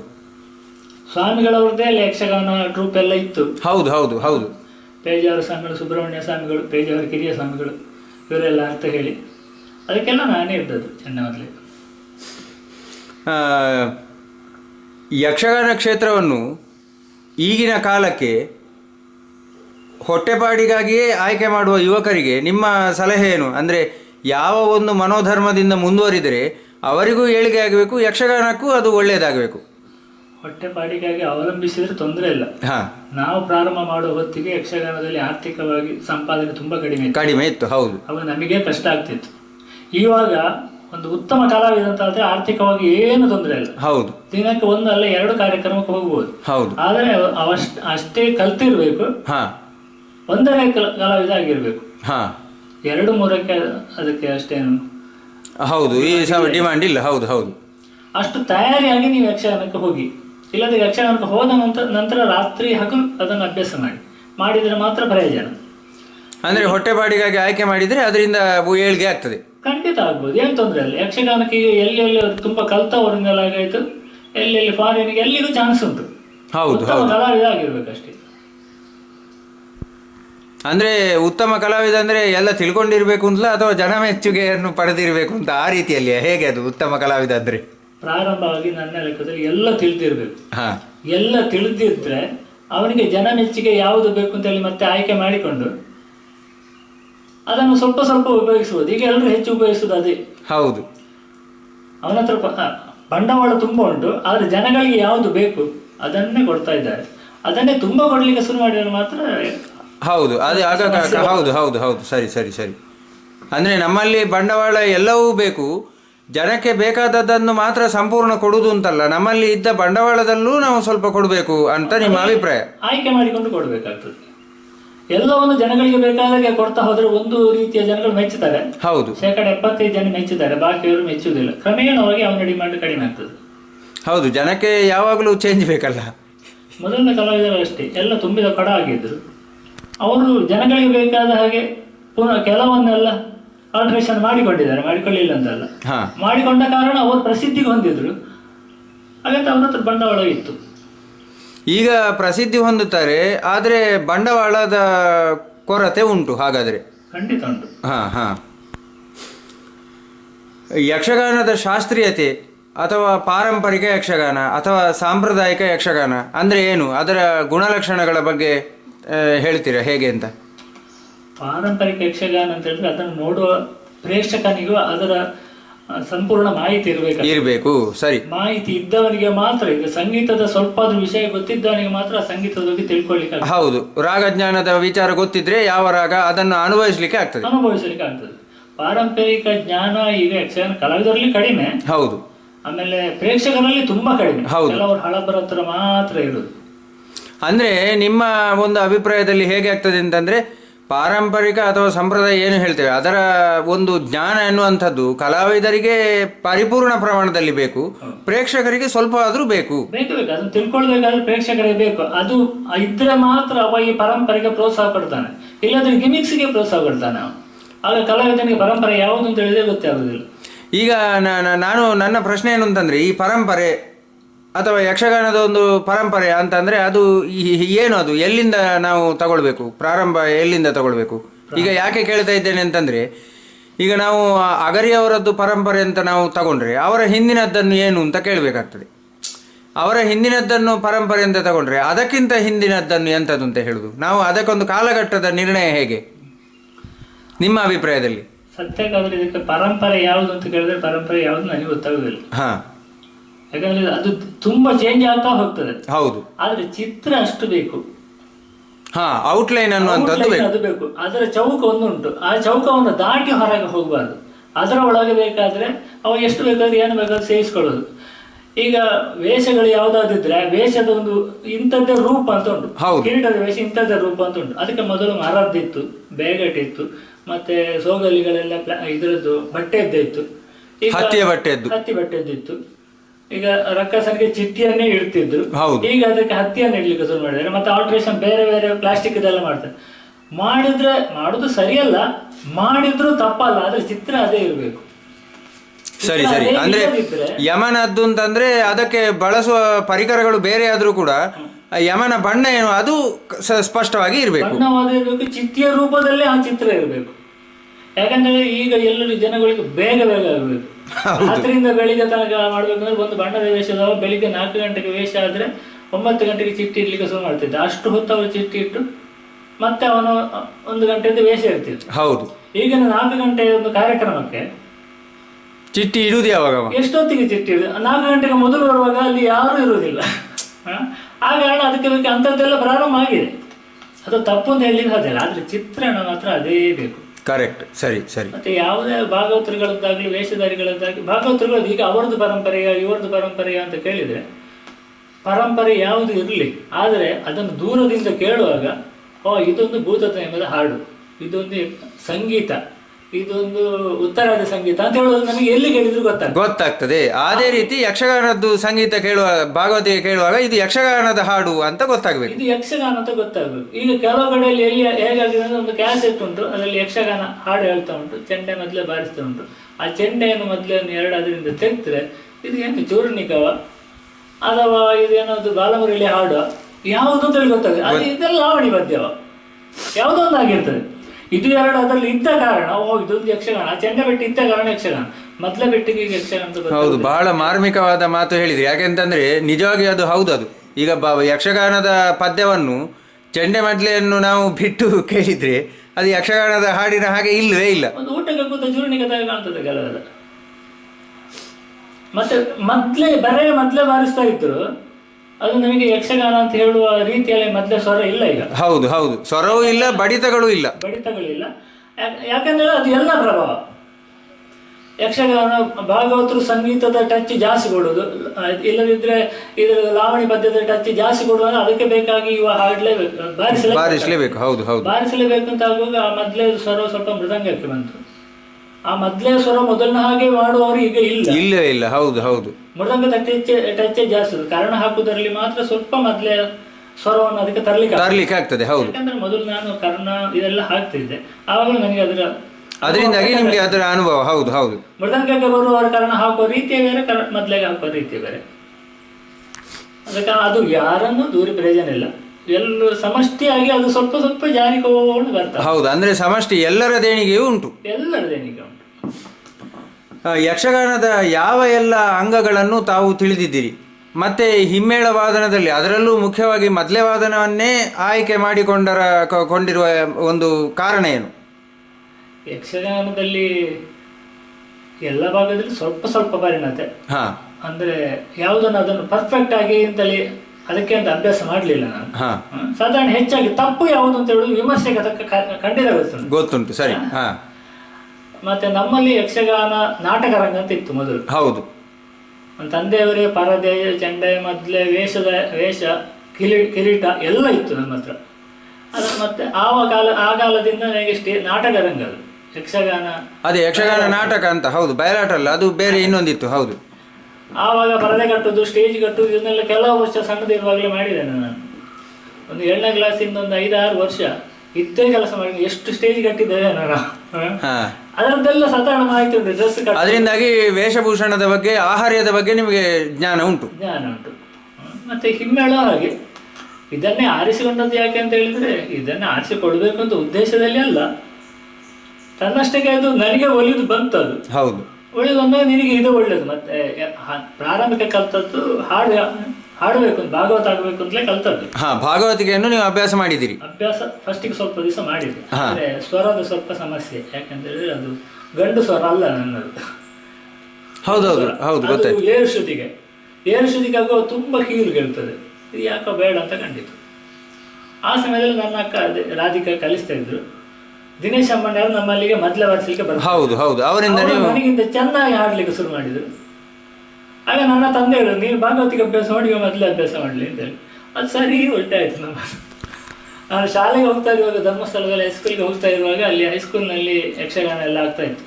ಅಲ್ಲೆಲ್ಲ ನನ್ನದು ಭಾಗವತಿಗೆ ಇದ್ದದ್ದು. ಅದೇ ನೀವು ನಿಜವಾಗಿ ನೀವು ಭಾಗವತಿಗೆಯನ್ನು ಕಲ್ತದ್ದು, ಅಮ್ಮಣ್ಣವರು ಮದ್ದಲೆ ಕಲ್ತದ್ದು, ಅದು ಆ ಕಡೆ ಈ ಕಡೆ ಆಯ್ತು ಹಾಗೆ. ಆದ್ರೆ ಅವರು ಚೆಂಡ ಮದ್ಲೆಯನ್ನು ಅಭ್ಯಾಸ ಮಾಡಿ ಮೇಳಕ್ಕೆ ಹೋಗ್ತಿದ್ರು. ಅವರು ಮಂಡ್ಯಚರಿಗೆ ಮೊದಲೇ ಆಗಿದ್ರು ಅವರು. ಆಮೇಲೆ ಭಾಗವತಿಗೆ ಶುರು ಮಾಡಿದ್ರು. ಯಕ್ಷಗಾನದಲ್ಲಿ ಈಗ ಹೇಳುದಿದ್ರೆ ಒಟ್ಟು ಎಷ್ಟು ತಾಳಗಳಿವೆ? ತಾಳಗಳು ಮುಖ್ಯವಾಗಿ 7 ತಾಳಗಳು. ಹೌದು. ಆಮೇಲೆ ಅದಕ್ಕೆ ಬೇರೆ ಬೇರೆ ತಾಳಗಳೆಲ್ಲ, ಅದರಿಂದಾಗಿ ಹೌದು, ಅದೇ ಉಪತಾಳಗಳು ಅಂತ ಹೇಳ್ಬೋದು. ಹೌದು, ತುಂಬಾ. ಪ್ರಥಮವಾಗಿ ಇದು ಧ್ರುವ ತಾಳ, ಮಟ್ಟೆ, ರೂಪಕ, ಜಂಪೆ, ತ್ರಿವಿಡೆ, ಏಕ. ಆದ್ರೆ ಧ್ರುವ ತಾಳ ಬಾರಿಸೋದ್ರೆ ಇಲ್ಲ. ಹೌದು ಹೌದು. ಮತ್ತೆ ಆದಿತಾಳ ಮತ್ತೆ ಇನ್ನೊಂದು ಚೌತಾಳ. ಹೌದು. ಚೌತಾಳ ಇದೆಲ್ಲ ಆದಿತಾಳದ ರೂಪಾಂತರಗಳೆಲ್ಲ. ಸ್ವಲ್ಪ ಯಾವುದು ಧ್ರುವತಾಳ ಕೂಡ? ಧ್ರುವತಾಳ ಅಲ್ಲ, ಅದರ ಬಗ್ಗೆ ನನಗೆ ಸರಿಯಾದ ಮಾಹಿತಿ. ನಾನು ಪ್ರಾರಂಭಕ್ಕೆ ಕಲ್ತಿದ್ದೇನೆ, ಎಲ್ಲ ಬಿಟ್ಟಿದ್ದೇನೆ, ಎಷ್ಟೋ ವರ್ಷ ಬಿಟ್ಟಿದ್ದೆ. ಯಕ್ಷಗಾನದಲ್ಲಿ ಒಟ್ಟು ಎಷ್ಟು ಮಟ್ಟುಗಳಿವೆ ನಿಮ್ಮ ಒಂದು ಅಭಿಪ್ರಾಯದಲ್ಲಿ ಅಥವಾ ಅನುಭವದಲ್ಲಿ? ಮಟ್ಟುಗಳ ಬಗ್ಗೆ ಅದೊಂದು ಭಾಗವತರಿಗೆ ಹೊಂದಿಕೊಂಡೇ ಇದ್ದದ್ದು ನಾಟಕದಲ್ಲಿ. ಅದೇ ಅಗರಿಯ ಮಟ್ಟು, ಆಮೇಲೆ ಬಲಿಪರ ಮಟ್ಟು, ಇಂಥದ್ದೆಲ್ಲ ಭಾಗವತರಿಗೆ ಹೊಂದಿಕೊಂಡೇ ಇದ್ದದ್ದು. ಅದರಲ್ಲಿ ನಾವೇ ಮಾಡಿಕೊಂಡದ್ದು ಅಂತ ನನ್ನ ಒಂದು ಅಭಿಪ್ರಾಯ. ಯಕ್ಷಗಾನಕ್ಕೆ ನೃತ್ಯ, ಸಂಗೀತ, ಸಾಹಿತ್ಯ ಇತ್ಯಾದಿ ಬೇರೆ ಬೇರೆ ವಿಚಾರಗಳು ಈ ಸೋದರ ಕಲೆಗಳಿಂದ, ಅಂದರೆ ಭರತನಾಟ್ಯ ಆಗಿರ್ಬೋದು ಅಥವಾ ಇನ್ನೊಂದು ಯಾವುದೋ ನೃತ್ಯ ಪ್ರಕಾರ ಆಗಿರ್ಬೋದು, ಇದರಿಂದ ನಮಗೆ ಯಕ್ಷಗಾನ ಕ್ಷೇತ್ರಕ್ಕೆ ನಾವು ಪಡ್ಕೊಳ್ಬೇಕು ಅಂತಾದರೆ ಎಷ್ಟು ಪಡ್ಕೊಳ್ಬೇಕು? ಬೇಡ ಅಂತ ಹೇಳುದಿದ್ರೆ ಯಾಕೆ ಅದು ಬೇಡ? ಎಲ್ಲ ಕಲೆಯಿಂದ ಇದಕ್ಕೆ ಪಡ್ಕೊಳ್ಬೇಕು. ಆದ್ರೆ ಮೊದಲಿನವರು ಇದಕ್ಕೆ ಬೇಕಾದಷ್ಟು ಪಡ್ಕೊಂಡಿದ್ದಾರೆ. ಪಡ್ಕೊಂಡೆ ಅದು ಎಷ್ಟು ಬೇಕು ಅಷ್ಟನ್ನು ಇಟ್ಟಿದ್ದಾರೆ ಅವರು. ಅದು ಅಷ್ಟು ಇಟ್ಟ ಕಾರಣ ಇದು ಯಕ್ಷಗಾನ ಬೇರೆ ಅಂತ ಆಗಿದೆ ಬಾಕಿಗಳಿಂದ. ಹೌದು ಹೌದು, ಸರಿ. ಭರತನಾಟ್ಯದನ್ನೇ ಜಾಸ್ತಿ ಸ್ಟೆಪ್ ಇಟ್ಟುಕೊಡ್ತಿದ್ರೆ ಇದಕ್ಕೆ ಮೊದಲು ಹೆಸರು ಬರ್ತಿತ್ತು. ಯಕ್ಷಗಾನ ಅಂತ ಹೇಳಿದ್ರೆ ಅದು ಭರತನಾಟ್ಯದ ರೀತಿಯಿಂದ ಬರ್ತಿತ್ತು. ಹೌದು ಹೌದು. ಕಥಕಳಿದ್ದು ಜಾಸ್ತಿ ತಗೊಳಿದ್ರೆ ಯಕ್ಷಗಾನ ಅಂತ ಹೇಳಿದ್ರೆ ಕಥಕಳಿಯ ರೀತಿ ಅಂತ ಯಾರಾದ್ರೂ ಹೇಳ್ತಿದ್ರು. ಹೌದು ಹೌದು. ಯಾವ್ದ್ರಿಂದ ಎಷ್ಟು ಬೇಕೋ ಅಷ್ಟರಲ್ಲಿ ಇದು ನಿಘಂಟಾಗಿ ಉಂಟು. ಹೌದು. ಇದಕ್ಕೆ ಜಾಸ್ತಿ ತಗೊಂಡ್ರೆ ಇದು ಇದಾಗಿ ಉಳಿಯುವುದಿಲ್ಲ. ಹೌದು, ಯಕ್ಷಗಾನ ಆಗಿ ಉಳಿಯುವುದಿಲ್ಲ, ಮತ್ತೆ ಏನೋ ಬೇರೆ ಆಗಿ ಹೋಗ್ತದೆ ಅಷ್ಟೇ. ಎಲ್ಲ ಕಲೆಯಲ್ಲಿ ಬೇಕಾದ್ದು ತುಂಬ ಉಂಟು. ನಮಗೆ ಮನಸ್ಸಿಗೆ ಆಕರ್ಷಣೆ ಆಗುವಂಥದ್ದು ತುಂಬ ಉಂಟು. ಯಾರಿಗಾದ್ರೂ ಮೃದಂಗದವನಿಗೆ ಸಂಗೀತದಲ್ಲಿ ಮೃದಂಗಕ್ಕೆ ಆಕರ್ಷಣೆ ಆದ್ದು ತುಂಬ ಉಂಟು. ಭಾಗವತರಿಗೆ ಸಂಗೀತದಲ್ಲಿ ಆಕರ್ಷಣೆ ಆದ್ದು ಸುಮಾರು. ಇದು ವೇಷಧಾರಿಗೆ ಭರತನಾಟ್ಯದಲ್ಲಿ, ಕಥಕಳಿಯಲ್ಲಿ ಅದರಲ್ಲಿ ಎಲ್ಲ ಚಂದ ಉಂಟು. ಅದರದ್ದು ಒಂದೊಂದನ್ನು ತಂದು ಇದಕ್ಕೆ ಹಾಕಿದ್ರೆ ಎಲ್ಲರೂ, ನಾನು ಒಂದು ಮೃದಂಗಿಷ್ಟ ಆಗಿ ಅದೊಂದು ಮೊದಲಿಗೆ ಅದನ್ನು ತಂದು ಹಾಕೋದು, ಭಾಗವತರೊಬ್ಬರು ಯಾವುದೋ ಒಂದು ರಾಗವನ್ನು ತಂದು ಹಾಕೋದು, ಇವೊಬ್ಬ ಭರತನಾಟ್ಯ ತಂದು ಹಾಕೋದು, ಮತ್ತೊಬ್ಬ ಭೂತದ ನೇಮದಲ್ಲಿ ಒಂದು ಒಳ್ಳೆ ಸ್ಟೆಪ್ ಉಂಟು ಅದನ್ನು ತಂದು ಹಾಕೋದು, ಇದಕ್ಕೆ ಒಂದು ಡ್ರಮ್ ಸೇರಿಸಿದ್ರೆ ಇನ್ನೂ ಒಳ್ಳೇದು ಆಗ್ತದೆ ಮತ್ತೊಬ್ಬ ತಂದು ಹಾಕೋದು, ಮತ್ತೆ ಯಾವ್ದಾದ್ರು ವೇಷಗಳು ಬರುವಾಗ ಬ್ಯಾಂಡು ವಾದ್ಯ ಇದೆಲ್ಲ ಇದ್ರೆ ಮತ್ತೂ ಒಳ್ಳೇದು ಅಂತ ಅದನ್ನು ತಂದು ಹಾಕೋದು. ಇಷ್ಟೆಲ್ಲ ತಂದು ಹಾಕುವಾಗ ನಾವು ಯಕ್ಷಗಾನ ದುರ್ಬಿಂದು ಇಟ್ಟು ಹುಡ್ಕೋಬೇಕು. ಹೌದು ಹೌದು, ಸರಿ ಸರಿ ಸರಿ. ಈ ಅಲ್ಲ, ನಾನು ಹೆಸರು ಹೇಳಬಾರ್ದು.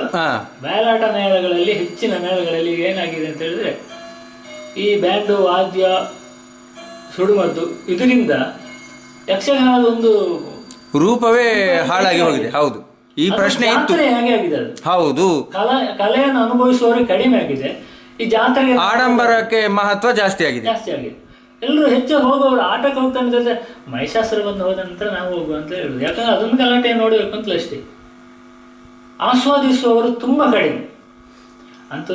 ಸತ್ಯಕ್ಕೆ ಹೇಳಬೇಕಂತಂದ್ರೆ ನಾವು ದೂರದು ಉಂಟಲ್ಲ, ನಮ್ಮ ತೆಂಕುತಿಟ್ಟಿನಲ್ಲಿ ಕಲೆಯನ್ನು ಆಸ್ವಾದಿಸುವವರು ಕಡಿಮೆ ಇದ್ದಾರೆ.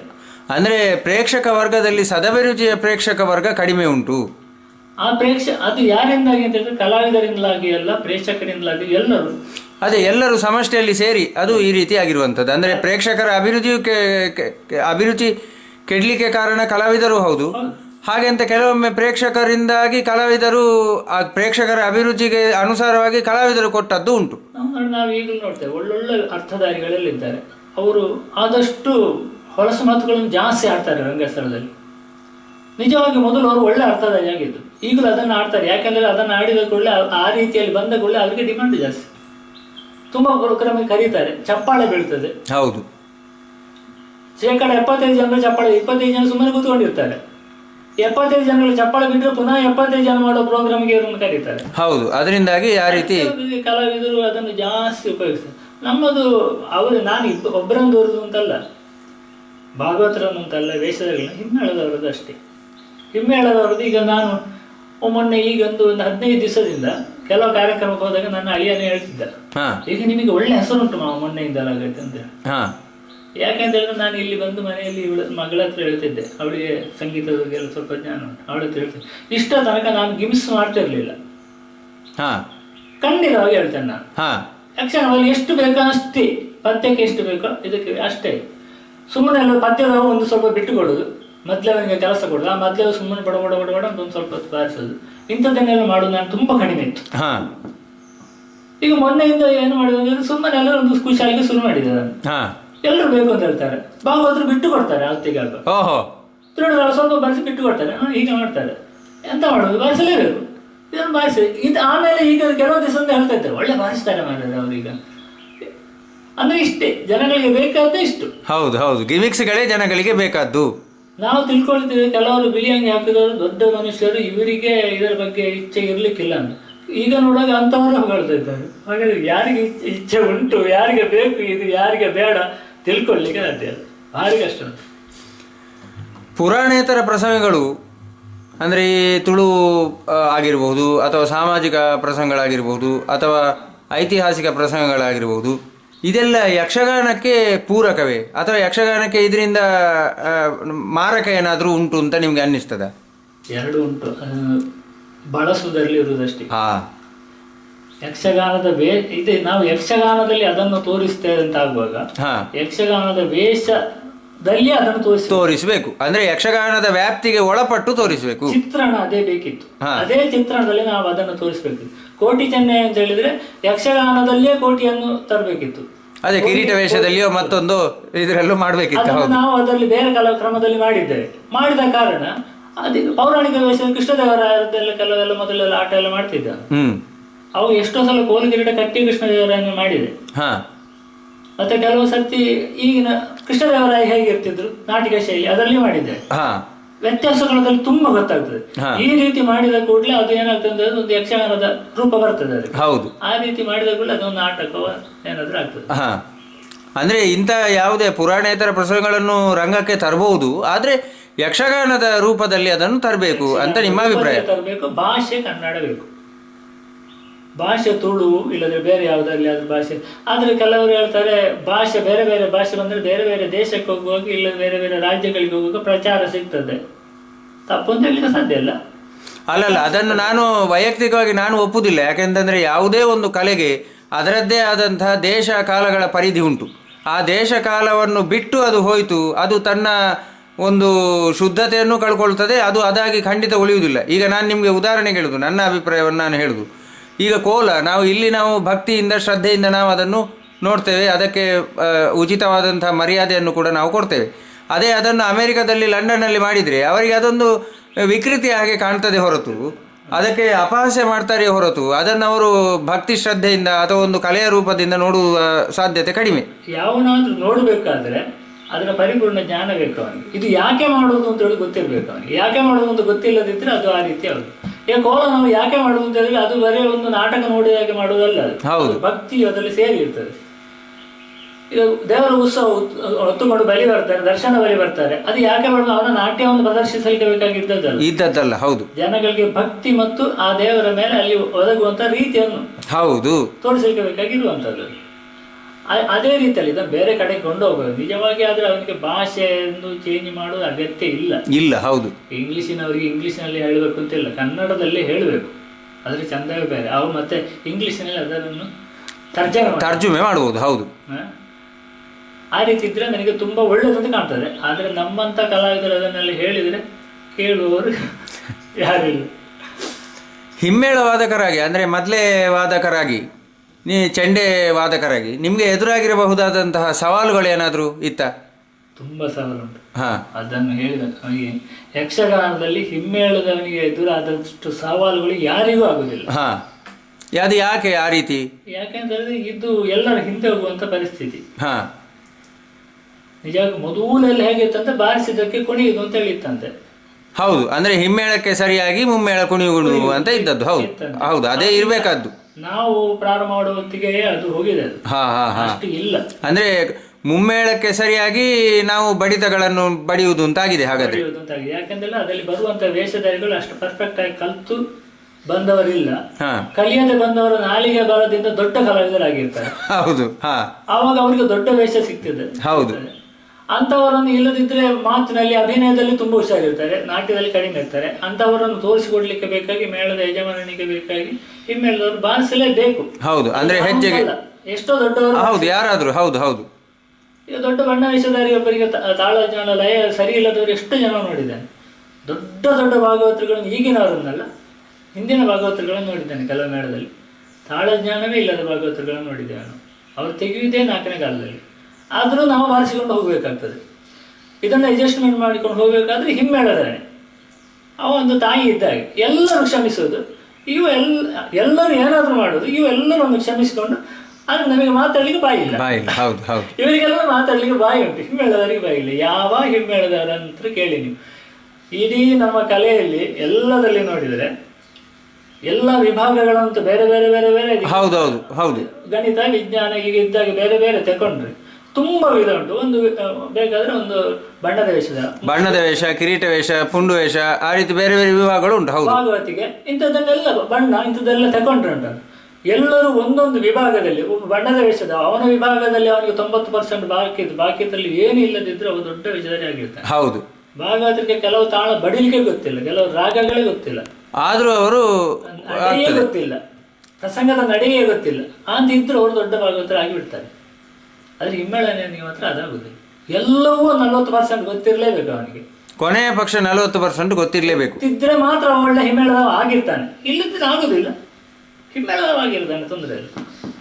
ಮುಖ್ಯ ಮೊದಲಗಾರ ಅಂತ ಆಗ್ಬೇಕು ಅಂತಾದ್ರೆ ಅದು ಅಷ್ಟು ಬೇಕೇ ಬೇಕು. ಪೌರಾಣಿಕ ಪ್ರಸಂಗದ ಅನುಭವ ಬೇಕು. ಪದ್ಯಗಳಂತೂ ಸರಿ ಗೊತ್ತಿಲ್ಲದಿದ್ರೆ ಅವ ಪದ್ಯಕ್ಕೆ ಸರಿಯಾಗಿ ಬಾರಿಸುವ ಮೊದಲಗಾರನೇ ಆಗುದಿಲ್ಲ. ಅಂದ್ರೆ ಮೊದಲಗಾರರಿಗೆ ಕೂಡ ಪದ್ಯ ಗೊತ್ತಿರ್ಬೇಕು. ಅಂದ್ರೆ ಬಾಯಿಪಾಠದ ರೀತಿಯಲ್ಲಿ ಗೊತ್ತಿರ್ಬೇಕಾ ಅಥವಾ ಯಾವ ರೀತಿಯಾಗಿ?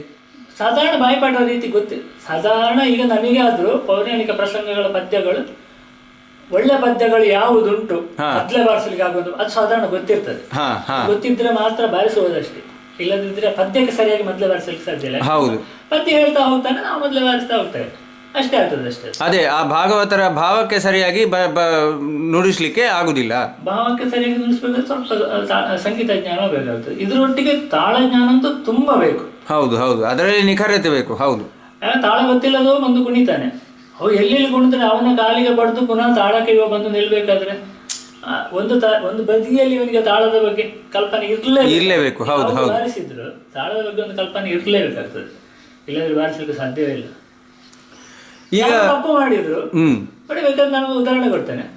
ಒಂದ್ ದಿವಸ ಒಳ್ಳೆ ಭಾಗವತರು, ಒಳ್ಳೆ ವೇಷಧಾರಿಗಳು ಪ್ರೋಗ್ರಾಮ್ ಕೊಡ್ತಾರೆ. ಅವತ್ತೊಂದು ಹಿಮ್ಮೇಳದವ್ರು ಸರಿ ಇಲ್ಲದಿದ್ರೆ ವೇಷಧಾರಿ ಹೇಳ್ತಾನೆ, ನಲಿಪೇರ ಆಯ್ತು ಸಾರಿ ತುಳು ಅಂತ, ಇವತ್ತು ನನಗೆ ಕುಣಿಲಿಕ್ಕೆ ಆಗ್ಲಿಲ್ಲ, ಚಂಡೆ ಅವರು ಒಳ್ಳೇದಿರ್ಲಿಲ್ಲ, ಮೊದ್ಲೇ ಅವರು ಒಳ್ಳೇದಿರ್ಲಿಲ್ಲ. ಭಾಗವತರು ಹೇಳ್ತಾನೆ, ಮೊದ್ಲೇ ಅವರು ಒಳ್ಳೇದಿರ್ಲಿಲ್ಲ, ಆದ ಕಾರಣ ನನಗೆ ಪದ್ಯ ಹೇಳಲಿಕ್ಕೆ ಆಗ್ಲಿಲ್ಲ. ಮೂರು ದಿವಸ ಒಳ್ಳೆ ಮೊದ್ಲೆಗಾರ ಸಿಕ್ಕಿದ. ಭಾಗವತರು ಒಳ್ಳೆ ಪದ್ಯ ಹೇಳಿದ್ರು, ಇವತ್ತು ತುಂಬಾ ಕೊಡದ. ಯಾರಾದ್ರೂ ಹೊರಗಿಂದ ಬಂದು ಒಳ್ಳೆ ವೇಷ ಮಾಡಿದಿರಿ ಮಾರ್ರೆ ಅಂತ ಹೇಳಿ, ಇವತ್ತು ನನಗೆ ತುಂಬಾ ಹುರುಪಿತ್ತು ಅದರಿಂದ ಮಾಡಿದ್ದೇನೆ ಅಂತ ಹೇಳುದು ಅಷ್ಟೇ ಅಲ್ಲದೆ ಹಿಮ್ಮೇಳದವನ ಯಾರು ಹೇಳುದಿಲ್ಲ, ಭಾಗವತ ಅಂತೂ ಗ್ಯಾರಂಟಿ ಹೇಳುದಿಲ್ಲ. ಹೌದು, ಬಹಳ ಇದು ಕರೆಕ್ಟ್ ಮಾತು ಹೇಳಿದ್ರಿ. ಇದನ್ನೆಲ್ಲ ನಾವು ಅನುಭವಿಸಿ ಸಾಕಾಗಿ ಹೋಗಿದ್ವಿ. ಮತ್ತೆ ಇವರೆಲ್ಲ ದೊಡ್ಡ ವೇಷಧಾರಿಗಳಿಗೆ ಯಾರು ತಪ್ಪು ಮಾಡಿದ್ರು ತಿರುಗಿ ನೋಡುದು ಹಿಮ್ಮೇಳದ. ಹೌದು ಹೌದು, ಇವು ತಪ್ಪೇ ಮಾಡಿರುವುದಿಲ್ಲ. ನಾವು ಇದನ್ನೆಲ್ಲ ಎಷ್ಟು ದೊಡ್ಡ ಮೊದಲೆಗಾರರು ಪೀಠಿಗೆ ಬಾರಿಸುವಾಗೆಲ್ಲ ನಾವು ನೋಡಿದ್ದೇವೆ. ನಾವಾಗ ಹೊತ್ತು ಮೊದಲೆಗಾರರು ಆಗಿದ್ದು. ಅವ್ರು ಏನಾದ್ರು ತಪ್ಪಿ ಭಾಗವತರನ್ನು ಹಿಮ್ಮೇಳದವರನ್ನು ಈಗ ನೋಡಿದ್ರೆ ಸಾಕು, ಸಭೆನೆಲ್ಲ ಗ್ರಹಿಸುದು ಇವ್ರು ತಪ್ಪಿದ್ದಾರೆ ಅಂತ, ತಪ್ಪಿದ್ದಾರೆ. ಹೌದು ಹೌದು ಹೌದು, ಅದನ್ನು ನಾನು ಗಮನಿಸಿದ್ದೇನೆ ತುಂಬಾ ಕಡೆ. ಮತ್ತೆ ಈ ಯಕ್ಷಗಾನದ ಬಗ್ಗೆ ನಾನು ಯಾವತ್ತೂ ಸ್ಮರಿಸಿಕೊಳ್ಬೇಕಾದವರು ಒಂದು ಕಡತಕ ಭಾಗವತರು, ಅವರಿಗೇನು ಜಾಸ್ತಿ ಚಿಪ್ಪಾರ್ಕೆ. ನಾನು ಯಾವತ್ತೂ ಮರೆಯಾದ ಕಲಾವಿದರು ಅಂತ ಹೇಳಿದ್ರೆ ಚಿಪ್ಪಾರ್ ಕೃಷ್ಣ ಬಲ್ಲಾಳ್ ಮತ್ತು ಕಡತಕದವರು. ನಾನು ಸಣ್ಣ ಪ್ರಾಯದಲ್ಲಿ ಹೋಗಿ ಸೇರಿದ್ದು. ಆವಾಗ ನನಗೆ ಏನು ಗೊತ್ತಿರ್ಲಿಲ್ಲ. ನನ್ನದು ಪ್ರಾರಂಭದಿಂದ ತಯಾರು ಮಾಡಿದ ಅವರೇ. ಕಡತಕದವರಿಗೆ ಎಲ್ಲಾ ಮೊದಲೆಗಾರರು ಹೆದರ್ತಿದ್ರು. ಆದ್ರೆ ನನಗೆ ಒಂದು ದಿವಸ ಅವರು ಏನು ಉಪದ್ರ ಕೊಡಲಿಲ್ಲ. ಅಷ್ಟು ನನ್ನ ಮಕ್ಕಳಾಗಿ ನೋಡಿದ್ದಾರೆ. ಮೇಳಕ್ಕೆ ಸೇರಿದ 1ನೇ ವರ್ಷ 2ನೇ ವರ್ಷ ಮಳೆಗಾಲದಲ್ಲಿ ತಾಳಮತ್ತೆಗಳಿಗೆಲ್ಲ ನನ್ನನ್ನು ಕರ್ಕೊಂಡು ಹೋಗ್ತಿದ್ರು. ಅಷ್ಟು 1 ವರ್ಷದಲ್ಲಿ ಅವರು ತಯಾರು ಮಾಡಿದ್ದಾರೆ, ತಯಾರಿ ಆಗಿದೆ ನನ್ನ. ಅಂದ್ರೆ ರಾತ್ರಿ ಹೋಗಿ ಬಲ್ಲಾಳು ಸತ್ತಷ್ಟೇ ಸಂಜೆ 6 ಗಂಟೆಗೆ ಎಬ್ಬಿಸಿ ಚೌಕಿಗೆ ಹೋಗಿ ಅಲ್ಲಿ ಕೇಳಿ ಬಾರಿಸುವಲ್ಲಿಂದ ಕೇಳಿ ಬಾರಿಸಲಿಕ್ಕೆ ಮೊದಲೆಗಾರರು ಬರುದು ಅಂತ ಇಲ್ಲ ಯಾರು. ಹೌದು ಹೌದು, ಅಷ್ಟು ದೊಡ್ಡ ಮೊದಲೆಗಾರ ಅವರು ಬಂದು ನನಗೆ ಹೇಳಿಕೊಟ್ಟು, ಅಂದ್ರೆ ನಿಮ್ಗೆ ಹೇಳಿಕೊಡ್ಲಿಕ್ಕೆ ಬೇಕಾಗಿ ಅವರು ಕೇಳಿ ಬಾರಿಸ್ತಿದ್ದದ್ದು. ಅವ್ರು 6 ಗಂಟೆಗೆ ಎದ್ದು ಬರ್ತಿದ್ರು. ಮತ್ತೆ ಕಡತಕದವರು ಅಷ್ಟೇ ಬೇಕು ಅಂತಲೇ ಮೊದ್ಲೆಗೆ ಪುರುಸೋತಿರುವಾಗ ಮೊದ್ಲೆಗೆ ಒಂದು ಕುಟ್ಟಿ ಅದನ್ನೆಲ್ಲ ಶ್ರುತಿ ತಪ್ಪಿಸಿ ಬಿಡುದು, ಮೈಕ್ ಆಫ್ ಮಾಡಿ ಸುಲ್ತಾನ ಮಾಡಿ ಅಂತ ಹೇಳುದು. ಹಾಗೆ ಅವರು ನನಗೆ ಸ್ಟಡಿ ಮಾಡಿದ್ದಾರೆ. ಆದ ಕಾರಣ ಅವರನ್ನು ಯಾವತ್ತೂ ಮರೆಯಲಿಕ್ಕೆ ಸಾಧ್ಯ ಇಲ್ಲ.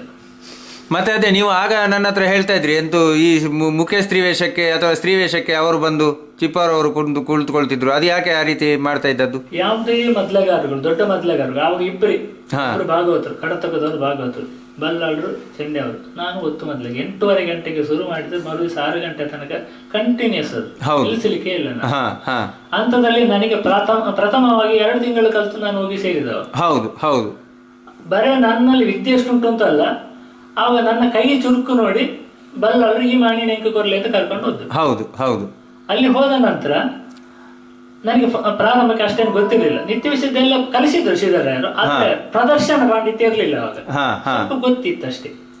ಏನಾದ್ರೂ ತಪ್ಪಿದ್ರೆ ಬರಿಸ ಬಲ್ಲಾಳರು ಹೇಳೋಳು, ಅವಳು ಗೋಡೆ ನಿನ್ನೆ ನೀವು ತಪ್ಪಿದ್ದೀರಿ, ಅದನ್ನು ನಾನು ಇವತ್ತು ಬಾರಿಸ್ತೇನೆ ನೀವು ನೋಡಿ ಅಂತೇಳಿ. ಅವರು ಯಾವತ್ತೂ ಹೇಳಿಕೊಡ್ಲಿಲ್ಲ ಒಂದು ಶಬ್ದ. ನನಗೆ ಇಷ್ಟ ತನಕ ಒಂದು ಪೆಟ್ಟುಗಳನ್ನು ನನಗೆ ಹೇಳಿಕೊಡ್ಲಿಲ್ಲ. ಅವರು ಬಾರಿಸಿಯೇ ತೋರಿಸಿದ್ದವರು. ನಿಮ್ಗೆ ಕಲಿಸ್ಲಿಕ್ಕೆ ಬೇಕಾಗಿ ಅವರು ನಿತ್ಯ ವೇಷಕ್ಕೆ ಮೊದಲು ಬಾರಿಸಿದ್ದಾರೆ. ನಿಮ್ಗೆ ಕಲಿಸ್ಲಿಕ್ಕೆ ಬೇಕಾಗಿ ಮೇಳದಲ್ಲಿದ್ದ ಕಲಾವಿದರೇ ಹೇಳ್ತಿದ್ರು, ಬಲ್ಲಾಳರನ್ನು ನೀವು ನಿತ್ಯ ವೇಷಕ್ಕೆ ಮೊದಲು ಬಾರಿಸಿದ್ದೀರಲ್ಲ ಅಂತ ಹೇಳಿ. ಅದರಲ್ಲಿ ಕಲಿಸಲಿಕ್ಕೆ ಬೇಕಾಗಿ ಅವರು ಬಾರಿಸಿದ್ದರು. ಮತ್ತೆ 2ನೇ ವರ್ಷದಲ್ಲಿ ಅವರಿಗೆ ಸೇರಿದ 1 ವರ್ಷ 2ನೇ ವರ್ಷದಲ್ಲೇ ನನಗೆ ಚೆಂಡೆ ಕೊಟ್ಟಿದ್ದಾರೆ. ಇಲ್ಲ ಅವರು ಚೆಂಡೆ ಕೊಡುದು ಭಾರಿ ಕಡಿಮೆ ಯಾರಿಗೆ. ಆವಾಗಿನ ಮೊದಲೆಗಾರರು ರಾತ್ರಿಯಿಂದ ಬೆಳಿಗ್ಗೆ ತನಕ ಅವರು ಚೆಂಡೆ ಎಲ್ಲ ನಿಧಾನ ಪದ್ಯ ಇರುವ ಹೊತ್ತಿನಲ್ಲಿ ಮೊದಲಿಗೆ ಬರುದು. ಆವಾಗ ಈ ಹೊತ್ತು ಮೊದಲಿಗೆ ಒಂದು ಅರ್ಧ ಗಂಟೆ ಪುರುಸೊತ್ತೆಲ್ಲ ಸಿಕ್ತಿತ್ತು. ಹೌದು, ಆದ್ರೆ ಅವರು ಚೆಂಡೆಗೆ ನನ್ನನ್ನು ನಿಲ್ಲಿಸ್ತಿ. ಚೆಂಡೆ ಅಷ್ಟು ಉದ್ದ ಇರಲಿಲ್ಲ ಅವಾಗ. ನಾನು ಚೆಂಡೆಗೆ ನನ್ನನ್ನು ನಿಲ್ಲಿಸ್ತಿದ್ದು. ಹಾಗೆ ಅದು ಅಲ್ಲಿಂದ ಅವಾಗ ಕಲಿಬೇಕು ಅಂತ ಹೇಳೋದು ತುಂಬಾ ಹಠವಿತ್ತು. ಹೌದು, ಅದು ಇನ್ನೊಂದು ಅರ್ಥ ಆಗಿತ್ತು. ಯಕ್ಷಗಾನದ ಹಿಮ್ಮೇಳ ಪರಿಕರಗಳು ಮದ್ಲೆ ಆಗಿರ್ಬೋದು, ಚೆಂಡೆ ಆಗಿರಬಹುದು, ಇವೆಲ್ಲ ಇವುಗಳಲ್ಲಿ ಆಗಿರುವಂತಹ ಗಮನಾರ್ಹ ಬದಲಾವಣೆಗಳು ಏನಾದರೂ ಉಂಟಾ? ಮತ್ತು ಈ ಗಮನಾರ್ಹ ಬದಲಾವಣೆಗಳಿಂದ ಪ್ರದರ್ಶನಕ್ಕೆ ಅಥವಾ ಯಕ್ಷಗಾನಕ್ಕೆ ಆಗಿರುವಂತಹ ಪರಿಣಾಮ ಏನು? ಬದಲಾವಣೆ ಉಂಟು, ತಯಾರಿಯಲ್ಲಿ ಉಂಟು ಬದಲಾವಣೆ. ತಯಾರಿಯಲ್ಲಿ ಬದಲಾವಣೆ ಉಂಟು.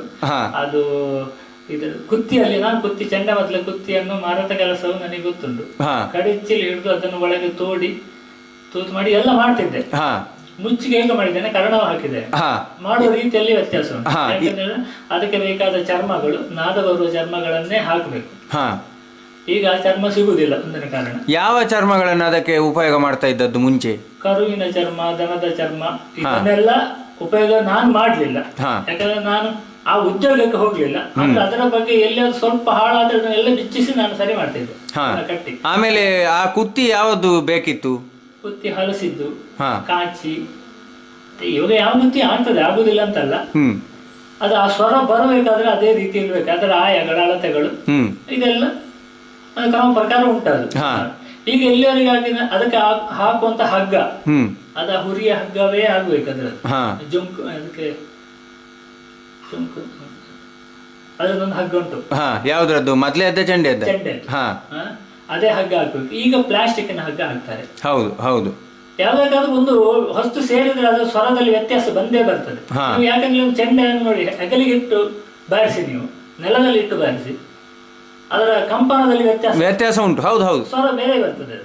ಅದೇ ರೀತಿ ಮುಚ್ಚಿಗೆಲ್ಲ ಈಗ ಕಡೆಗಾಗೋ ದನದ ಮುಚ್ಚಿಗೆ, ಕರುವಿನ ಮುಚ್ಚಿಗೆಲ್ಲ ಸಿಗದಿದ್ರೆ ಈಗ ಕೋಣನ ಮುಚ್ಚಿಗೆ ಎಲ್ಲ ಹಾಕ್ತಾರೆ. ಅದು ಒರಟು ಸ್ವರ ಇರ್ತದೆ. ಅದು ಈಗ ಬ್ಯಾಂಡಿನ ಹಾಗೆ. ಬ್ಯಾಂಡ್ ಮೊದಲು ದೇವಸ್ಥಾನದ ಬ್ಯಾಂಡ್ಗಳು ಬಾರಿಸಿದ್ರೆ ಅದು ಡುಮ್ ಡುಮ್ ಅಷ್ಟು ನಾದ ಇರ್ತದೆ ಅದಕ್ಕೆ. ಈಗ ನಾದ ಎಲ್ಲ ಕರ್ಕಶ ಮಾತ್ರ ಇರ್ತದೆ. ಯಾಕಂದ್ರೆ ಅದರಲ್ಲಿ ಫೈಬರ್ ಇದೆ ಹಾಕಿರ್ತಾರೆ. ಹೌದು ಹೌದು ಹೌದು. ಮೊದ್ಲಿಗೂ ಹಾಗೆ ಫೈಬರ್ನ ಮುಚ್ಚಿಗೆ ಬರುವವರೆಗೆ ಆಗಿದೆ. ಚೆಂಡೆಗೆ ಫೈಬರ್ನ ಮುಚ್ಚಿಗೆ ಬಾಡಿಗೆಲ್ಲ ಬಂದ ಆಗಿದೆ. ಈಗ ಫೈಬರ್ನ ಕುತ್ತಿ ಬರ್ತಾ ಉಂಟು. ಅದರಲ್ಲಿ ಒಂದು ಕಂಪನ ಕಡಿಮೆ ಉಂಟು, ನಾದ ಕಡಿಮೆ ಉಂಟು. ಹೌದು. ಬರೀ ಕುತ್ತಿಯ ಅಳತೆಯಲ್ಲಿ ಅದರ ಒಳಗೆ ತೋಡುವಂತ ರೀತಿಯಲ್ಲಿ ಸ್ವರಗಳ ತುಂಬಾ ವ್ಯತ್ಯಾಸ ಬರ್ತದೆ. ಹೌದು. ಆಮೇಲೆ ಈ ಕುತ್ತಿಗಳಲ್ಲಿ ಉದ್ದ ಅಥವಾ ಭಾರಗಳಲ್ಲೆಲ್ಲ ವ್ಯತ್ಯಾಸ ಆಗಿದ್ದುಂಟಾ? ಖಂಡಿತ ಉಂಟು. ಮೊದಲಿನ ಕುತ್ತಿಗಳು ಒಂದು ರೀತಿಯ ಅಂದಾಜು ಉದ್ದ ಇದ್ರೆ ಒಳಗೆ ತುಂಬಾ ಗೋಳೆ ಇರ್ತಿತ್ತು. ಆದ ಕಾರಣ ಅತ್ತೊಂತ ಸ್ವರಗಳೆಲ್ಲ ಜಾಸ್ತಿ ಕೇಳ್ತಿತ್ತು. ಹೌದು. ಈಗ ಅದು ಮೃದಂಗದ ಒಂದು ಸ್ವಲ್ಪ ಹಾವಳಿ ಬಂದ ಕಾರಣ ಭಾರ, ಆಮೇಲೆ ಒಳಗಿನ ಸೌಂಡು ಅಲ್ಲಿ ಕಂಪನಗಳು ಕಡಿಮೆ ಇರ್ತದೆ. ತೂತು ಕಡಿಮೆ ಇರುವಾಗ ದಪ್ಪ ಎಂಡಿಗೆ ದಪ್ಪ ಜಾಸ್ತಿ ಇರ್ತದೆ. ಹೌದು. ಆದ ಕಾರಣ ಟೇಕು ಜಾಸ್ತಿ ಕೇಳ್ತದೆ. ಟೇಕು ತಿಮ್ಮು ಈಗಿನವರಿಗೆ ಜಾಸ್ತಿ ಬೇಕು. ದೋಮು ಚಾತನ ಶಬ್ದ ಕಡಿಮೆ ಆಗಿದೆ. ಉಪಯೋಗಿಸುವ ರೀತಿಯಲ್ಲಿ ಈಗ ತುಂಬಾ ವ್ಯತ್ಯಾಸ. ಯಾಕಂತಂದ್ರೆ ಅದು ಎಲ್ಲದಕ್ಕೂ ಹೊಂದಿಕೊಂಡುಂಟು. ಆವಾಗ ಮೈಕೆ ಇರಲಿಲ್ಲ. ಇಲ್ಲದ ಕಾರಣ ಸಣ್ಣ ಪೆಟ್ಟುಗಳು ಹೆಚ್ಚು ಬೇಕಿಲ್ಲ. ಹೌದು, ಗಟ್ಟಿ ಪೆಟ್ಟುಗಳೇ ಬೇಕಿದ್ದದ್ದು. ಮೊದಲಿಂದ ಎಲ್ಲ ಯಕ್ಷಗಾನದ ರೀತಿ ತಯಾರಾದ ಅದಕ್ಕೆ ಬೇಕಾಗಿ. ಮೈಕ್ ಇಲ್ಲ, ಲೈಟ್ ಇಲ್ಲ ಅಂತ ಹೇಳುವ ಕಾರಣಕ್ಕೆ ಕುಸುರಿ ಕೆಲಸಗಳು ವೇಷಧಾರಿಗಳಿಗೆ ಇಲ್ಲ. ಹೌದು, ಮುಖವರ್ಣಿಕೆಯಲ್ಲಿ ಎಲ್ಲ ಇಲ್ಲ. ದೊಡ್ಡ ದೊಡ್ಡ ಕೆಲಸಗಳು, ಸಣ್ಣ ಸಣ್ಣ ಚುಕ್ಕಿಗಳು ದೊರಕೆ ಕಾಣುವುದಿಲ್ಲ. ಈ ಲೈಟ್ ಇಲ್ಲದ ಟ್ಯೂಬ್ ಲೈಟ್ ನಲ್ಲಿ ಕಾಣುವುದಿಲ್ಲ. ಮೈಕ್ ಇಲ್ಲದಾಗ ಭಾಗವತ ಸುಮ್ಮನೆ ಅಂತ ಹೇಳಿದ್ರೆ ಕಾಣುವುದಿಲ್ಲ. ಅದು ಬೆಕ್ಕಗಳು ಇದೆಲ್ಲ ಗೊತ್ತಾಗುದಿಲ್ಲ. ಹೌದು, ಗಮಕಗಳೇ ಜಾಸ್ತಿ ಬೇಕಾಗ್ತದೆ. ಹೌದು. ಮತ್ತೆ ಇಲ್ಲಿ ದೊಡ್ಡ ಬೆಟ್ಟುಗಳೇ ಜಾಸ್ತಿ ಬೇಕಾಗ್ತದೆ. ಟೇಕ್ ಬೆಟ್ಟುಗಳ ಅಗತ್ಯ ಇಲ್ಲ, ಮೈಕ್ ಇಲ್ಲ. ಹೌದು, ಮೈಕದ ಹಾವಳಿ ಬಂದ ನಂತರ ಇದಕ್ಕೆಲ್ಲ ಒಂದೊಂದು ಮಹತ್ವ ಬರ್ಲಿಕ್ಕೆ ಶುರು ಆಯ್ತು. ಪ್ರಾಧಾನ್ಯತೆ ಬರ್ಲಿಕ್ಕೆ ಶುರುವಾಯ್ತು. ಒಂದೊಂದು ಭಾಗವತರ ಹಾಗೆ ಮೈಕವನ್ನು ಬಾಯಿಯೊಳಗೆ ಇಟ್ಟು ಆಲಾಪನೆ ಕೊಡುದು. ಹಾಗೆ ನಾನು ಹೇಳೋದಾದ್ರೆ ಯಕ್ಷಗಾನಕ್ಕೆ ಒಬ್ಬರು ನಿರ್ದೇಶಕರಲ್ಲಿ ಭಾಗವತರಲ್ಲ, ನನ್ನ ಲೆಕ್ಕದಲ್ಲಿ ಬೇರೆ ಬೇಕು. ಹೊರಗಿಂದ ಇದು ಯಾವ ಭಾಗವತರಿಗೆ ಕೇಳಿ ಅವ್ರ ಕೋಪ ಬಂದರೂ ತೊಂದರೆ ಇಲ್ಲ. ಹೌದು, ಸರಿಯಾದ ಮಾತು ಹೇಳಿದ್ರಿ. ಹೌದು. ಯಾಕೆ ಹೊರಗಿನಿಂದ ಒಬ್ಬ ನಿರ್ದೇಶಕ ಅಂತ ಬೇಕು? ಯಾಕಂದ್ರೆ ಇವರನ್ನ ನಿರ್ದೇಶನ ಮಾಡ್ಬೇಕು. ಯಾರು? ಭಾಗವತರಿಗೂ ನಿರ್ದೇಶಕ ಬೇಕು ಒಬ್ರು. ಭಾಗವತರನ್ನು ನಿರ್ದೇಶನ ಮಾಡ್ಲಿಕ್ಕೆ ಒಬ್ಬರು ಬೇಕು. ಖಂಡಿತ ಬೇಕು. ಅಂದ್ರೆ ಈಗಿನ ಭಾಗವತರಲ್ಲಿ ಆ ಒಂದು ಕೆಪಾಬಿಲಿಟಿ ಇಲ್ಲದೆ ಇರುವುದರಿಂದ ನೀವು ಹೇಳ್ತಾ ಇರುವುದು ಅಥವಾ ಹೇಗೆ? ಕೆಲವರಲ್ಲಿ ಉಂಟು, ಕೆಲವರಿಗೆ ಇದ್ರೂ ಅದನ್ನು ದುರುಪಯೋಗ ಉಂಟು. ಅದಕ್ಕೆ ಅಂದ್ರೆ ಉಪಯೋಗ ಮಾಡಿಕೊಳ್ಳಿಕ್ಕೆ ಗೊತ್ತಿಲ್ಲ, ದುರುಪಯೋಗ ಉಂಟು. ಮತ್ತೆ ಅದಕ್ಕೆ ತುಂಬಾ ಕಾರಣ ಉಂಟು. ಕಾಲಮಿತಿ ಒಂದುಂಟು. ಇಷ್ಟೇ ಹೊತ್ತಿಗೆ ಇಷ್ಟೇ ಮುಗಿಬೇಕು, 4 ಗಂಟೆಯಲ್ಲೇ ಇದು ಕಾರ್ಯಕ್ರಮ ಮುಗಿಬೇಕು ಅಂತ ಹೇಳುದು. ಈ ಎಲ್ಲ ಕಾರಣಗಳು ಇರುವುದರಿಂದ ಯಕ್ಷಗಾನಕ್ಕೆ ಹೊರಗಿನ ಒಬ್ಬ ನಿರ್ದೇಶಕ ಬೇಕು. ಮತ್ತೆ ಈಗ ಮೈಕ್ ಇದ್ದ ಕಾರಣ ವಾಲ್ಯೂಮ್ ಕಂಟ್ರೋಲ್ ಮಾಡ್ಲಿಕ್ಕೆ ಒಬ್ಬ ಗ್ಯಾರಂಟಿ ಬೇಕು.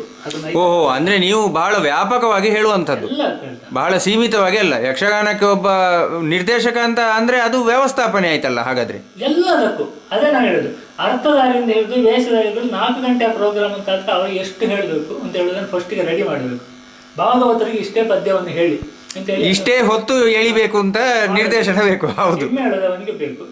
ಹಿಮ್ಮೇಳದ ಬಾರಿಸುವಾಗ ಅದನ್ನು ಅಡ್ಜಸ್ಟ್ಮೆಂಟ್ ಮಾಡಿ ದೂರದಲ್ಲಿ ಹೋಗಿ ನಿಂತು ಮೈಕದವ ನೋಡೋದಲ್ಲ. ನನ್ನ ಲೆಕ್ಕದಲ್ಲಿ ಇವನೇ ಹೋಗಿ ನೋಡಬೇಕು, ಯಾವ್ದು ಜಾಸ್ತಿ ಕಳ್ತದೆ ಯಾವ್ದು ಕಡಿಮೆ ಕಳ್ತದೆ ಅಂತೇಳಿ.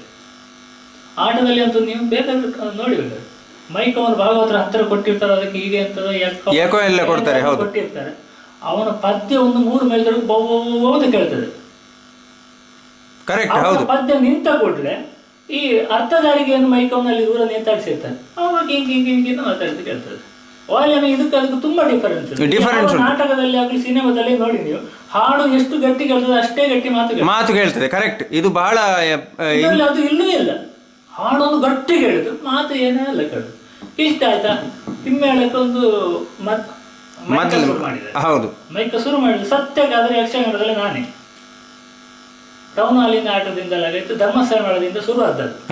ಧರ್ಮಸ್ಥಳದಲ್ಲಿ ಇರುವಾಗ ಸುರಿಗೆ ನೇತಾಡ್ತಿತ್ತು ಒಂದು ಮೈಕ್, ನಾವು ಒಂದು ಉರುಟಿನ ಮೈಕವನ್ನು ನೇತಾಡ್ತಿತ್ತು. ಆಮೇಲೆ ಅದು ಹೋದಲ್ಲಿ ಸಿಗ್ತಿರ್ಲಿಲ್ಲ.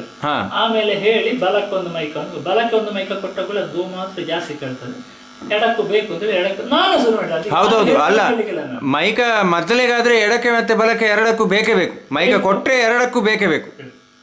ಅದ್ರ ವಾಲ್ಯೂಮ್ ಕಂಟ್ರೋಲ್ ಅವನಿಗೆ ತಿಳಿದಿರ್ಬೇಕು. ಹೌದು, ಮೊದಲಿಗಾರನಿಗೆ ತಿಳಿದಿರ್ಬೇಕು. ಯಾಕಂದ್ರೆ ಅದು ಮೈಕ್ ಮೊದಲೇ ಇಲ್ಲಿ ಇರುವಾಗ ಮೈಕವನ್ನು ಇಲ್ಲಿ ಕೊಟ್ಟಿರ್ತಾರೆ.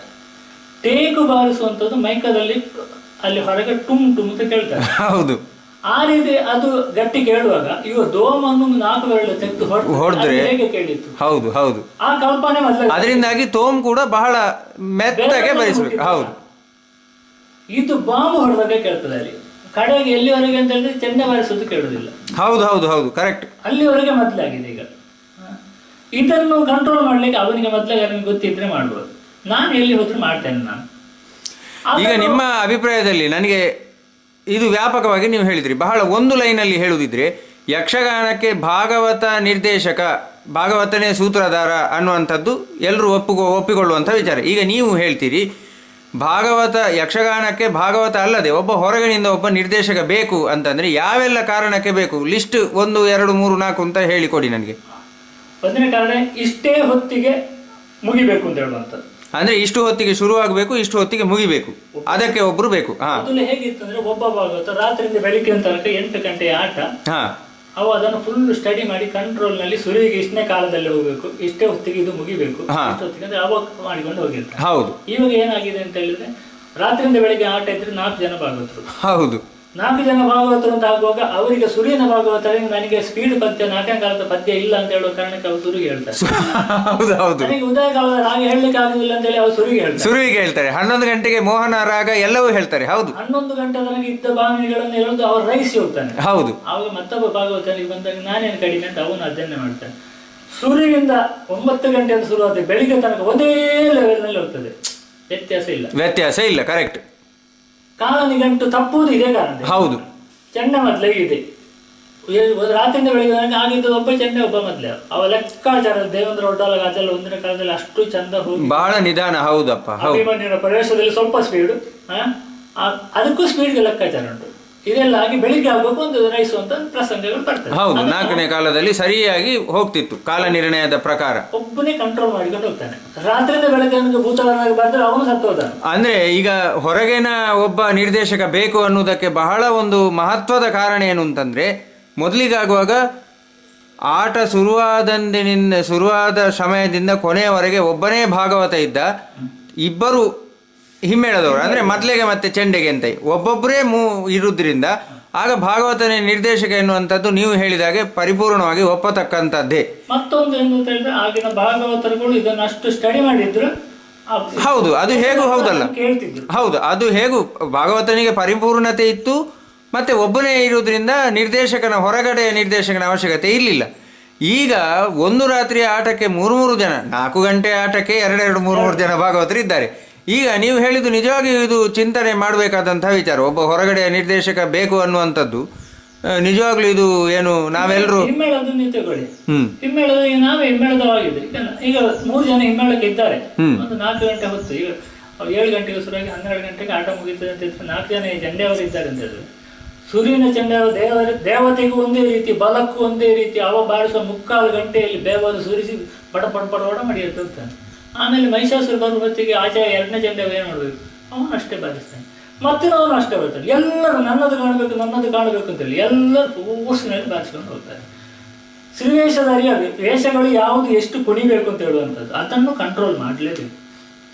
ಅಂದ್ರೆ ಅದೇ ಹೊರಗಡೆ ಇದು ಅಭಿಮನ್ಯು ತಾಯಿಯು ಬಂದ್ರೆ ಅವನಿಗೆ ಒಂದೇ ಶ್ರೀವೇಷ ಸ್ವಲ್ಪ ಅದು ಕುಣಿಯಿದೆ. ಹೌದು, ಅದಕ್ಕೂ ಚಾಲು ಕುಣಿತ ಕುಣಿಯುವವರು ಇದ್ದಾರೆ, ನಾನು ನೋಡಿದ್ದೇನೆ. ಇದ್ದಾರೆ. ಅಲ್ಲ ಅಂತ ಇದು ನೀವು ಇದೊಂದು ನಿಜವಾಗಿಯೂ ಕೂಡ ಬಹಳ ಒಂದು ಮಾರ್ಮಿಕ ವಿಚಾರ. ಇದನ್ನು ಯಕ್ಷಗಾನ ಕ್ಷೇತ್ರದವರು ತೆಂಕು ಬಡಗು ಎನ್ನುವ ಭೇದ ಇಲ್ಲದೆ ಇದರ ಬಗ್ಗೆ ನಿಜವಾಗ್ಲೂ ಒಂದು ಕೂತು ಚರ್ಚೆ ಮಾಡಿ ಹೊರಗಿನ ನಿರ್ದೇಶಕ ಬೇಕು ಅನ್ನುವಂಥದ್ದು ನಿಜವಾಗ್ಲೂ ಒಂದು ನಾವು ಅದರ ಬಗ್ಗೆ ತುಂಬ ಆಳವಾಗಿ ಅಧ್ಯಯನ ಮಾಡಬೇಕಾದ ವಿಚಾರ. ಈಗಿನ ಕಾಲಘಟ್ಟಕ್ಕಂತೂ ಹೊರಗಿನವನು ಬೇಕು ಎನ್ನುವಂಥದ್ದು ನಿಜವಾಗ್ಲೂ ಭಾರಿ ಒಂದು ಮಹತ್ವದ ವಿಚಾರವನ್ನು ನೀವು ಹೇಳಿದ್ದೀರಿ. ಮೊದಲನ ಕಾಲದಲ್ಲಿ ಒಂದು ಮೇಳ ಅಂತಿರುವಾಗ ಮೇಳದ ಯಜಮಾನಿಗೆ ಯಕ್ಷಗಾನದ ಬಗ್ಗೆ ಹೆಚ್ಚಿನ ಮೇಳದ ಯಜಮಾನರಿಗೆ ಯಕ್ಷಗಾನದ ಬಗ್ಗೆ ಒಂದು ಪರಿಚಯ ಇತ್ತು. ಅವರೇ ಎಷ್ಟೋ ಸಲ ಬಂದು ಭಗವತರೆ ಅದು ಅಂತ್ಯವೇಷದಲ್ಲಿ ಅದು ಬೇಡ ಇದು ಬೇಡ ಅಂತ ಹೇಳಿ ಯಜಮಾನ ಹೇಳಿದ್ದುಂಟು. ಈಗಲೂ ಹೇಳ್ತಾರೆ, ಆದರೆ ಅದು ಅನುಭವ ಇದ್ದವ್ರ ಕಡೆ ಹೌದು ಬೇರೆ ರೀತಿಯಲ್ಲಿ ಹೇಳ್ತಾರೆ ಅಷ್ಟೇ. ಈ ಯಕ್ಷಗಾನದಲ್ಲಿ ಚೆಂಡೆವಾದಕರನ್ನು ಕೂಡ ಮದ್ಲೆಗಾರ ಅಂತಾನೆ ಕರೆಯುವುದಕ್ಕೆ ಕಾರಣ ಏನು? ಅದು ಮೊದಲಿಂದ ಮದ್ಲೆಗಾರ ಅಂತ ಹೇಳಿದ್ರೆ ಚೆಂಡೆ ಬಾರಿಸುವ ಅಂತಲೇ ಇಲ್ಲ, ಚೆಂಡೆ ಮೊದ್ಲೆ ಎರಡು ಬಾರಿಸುವ ಅಂತ ಎರಡು ಗೊತ್ತಿದ್ದವ ಅಂತಲೇ, ಮತ್ತೆ ಆಚೆವನಿಗೆ ಒತ್ತು ಮೊದ್ಲೆ ಅಂತಲೇ ಹೆಸರು. ಅಂದ್ರೆ ಚೆಂಡೆ ಬಾರಿಸುವವರಿಗೆ ಮದ್ಲೆಗಾರ ಅಂತ ಹೆಸರು, ಇವರಿಗೆ ಒತ್ತು ಮದ್ಲೆಗಾರ ಅಂತ ಹೆಸರು.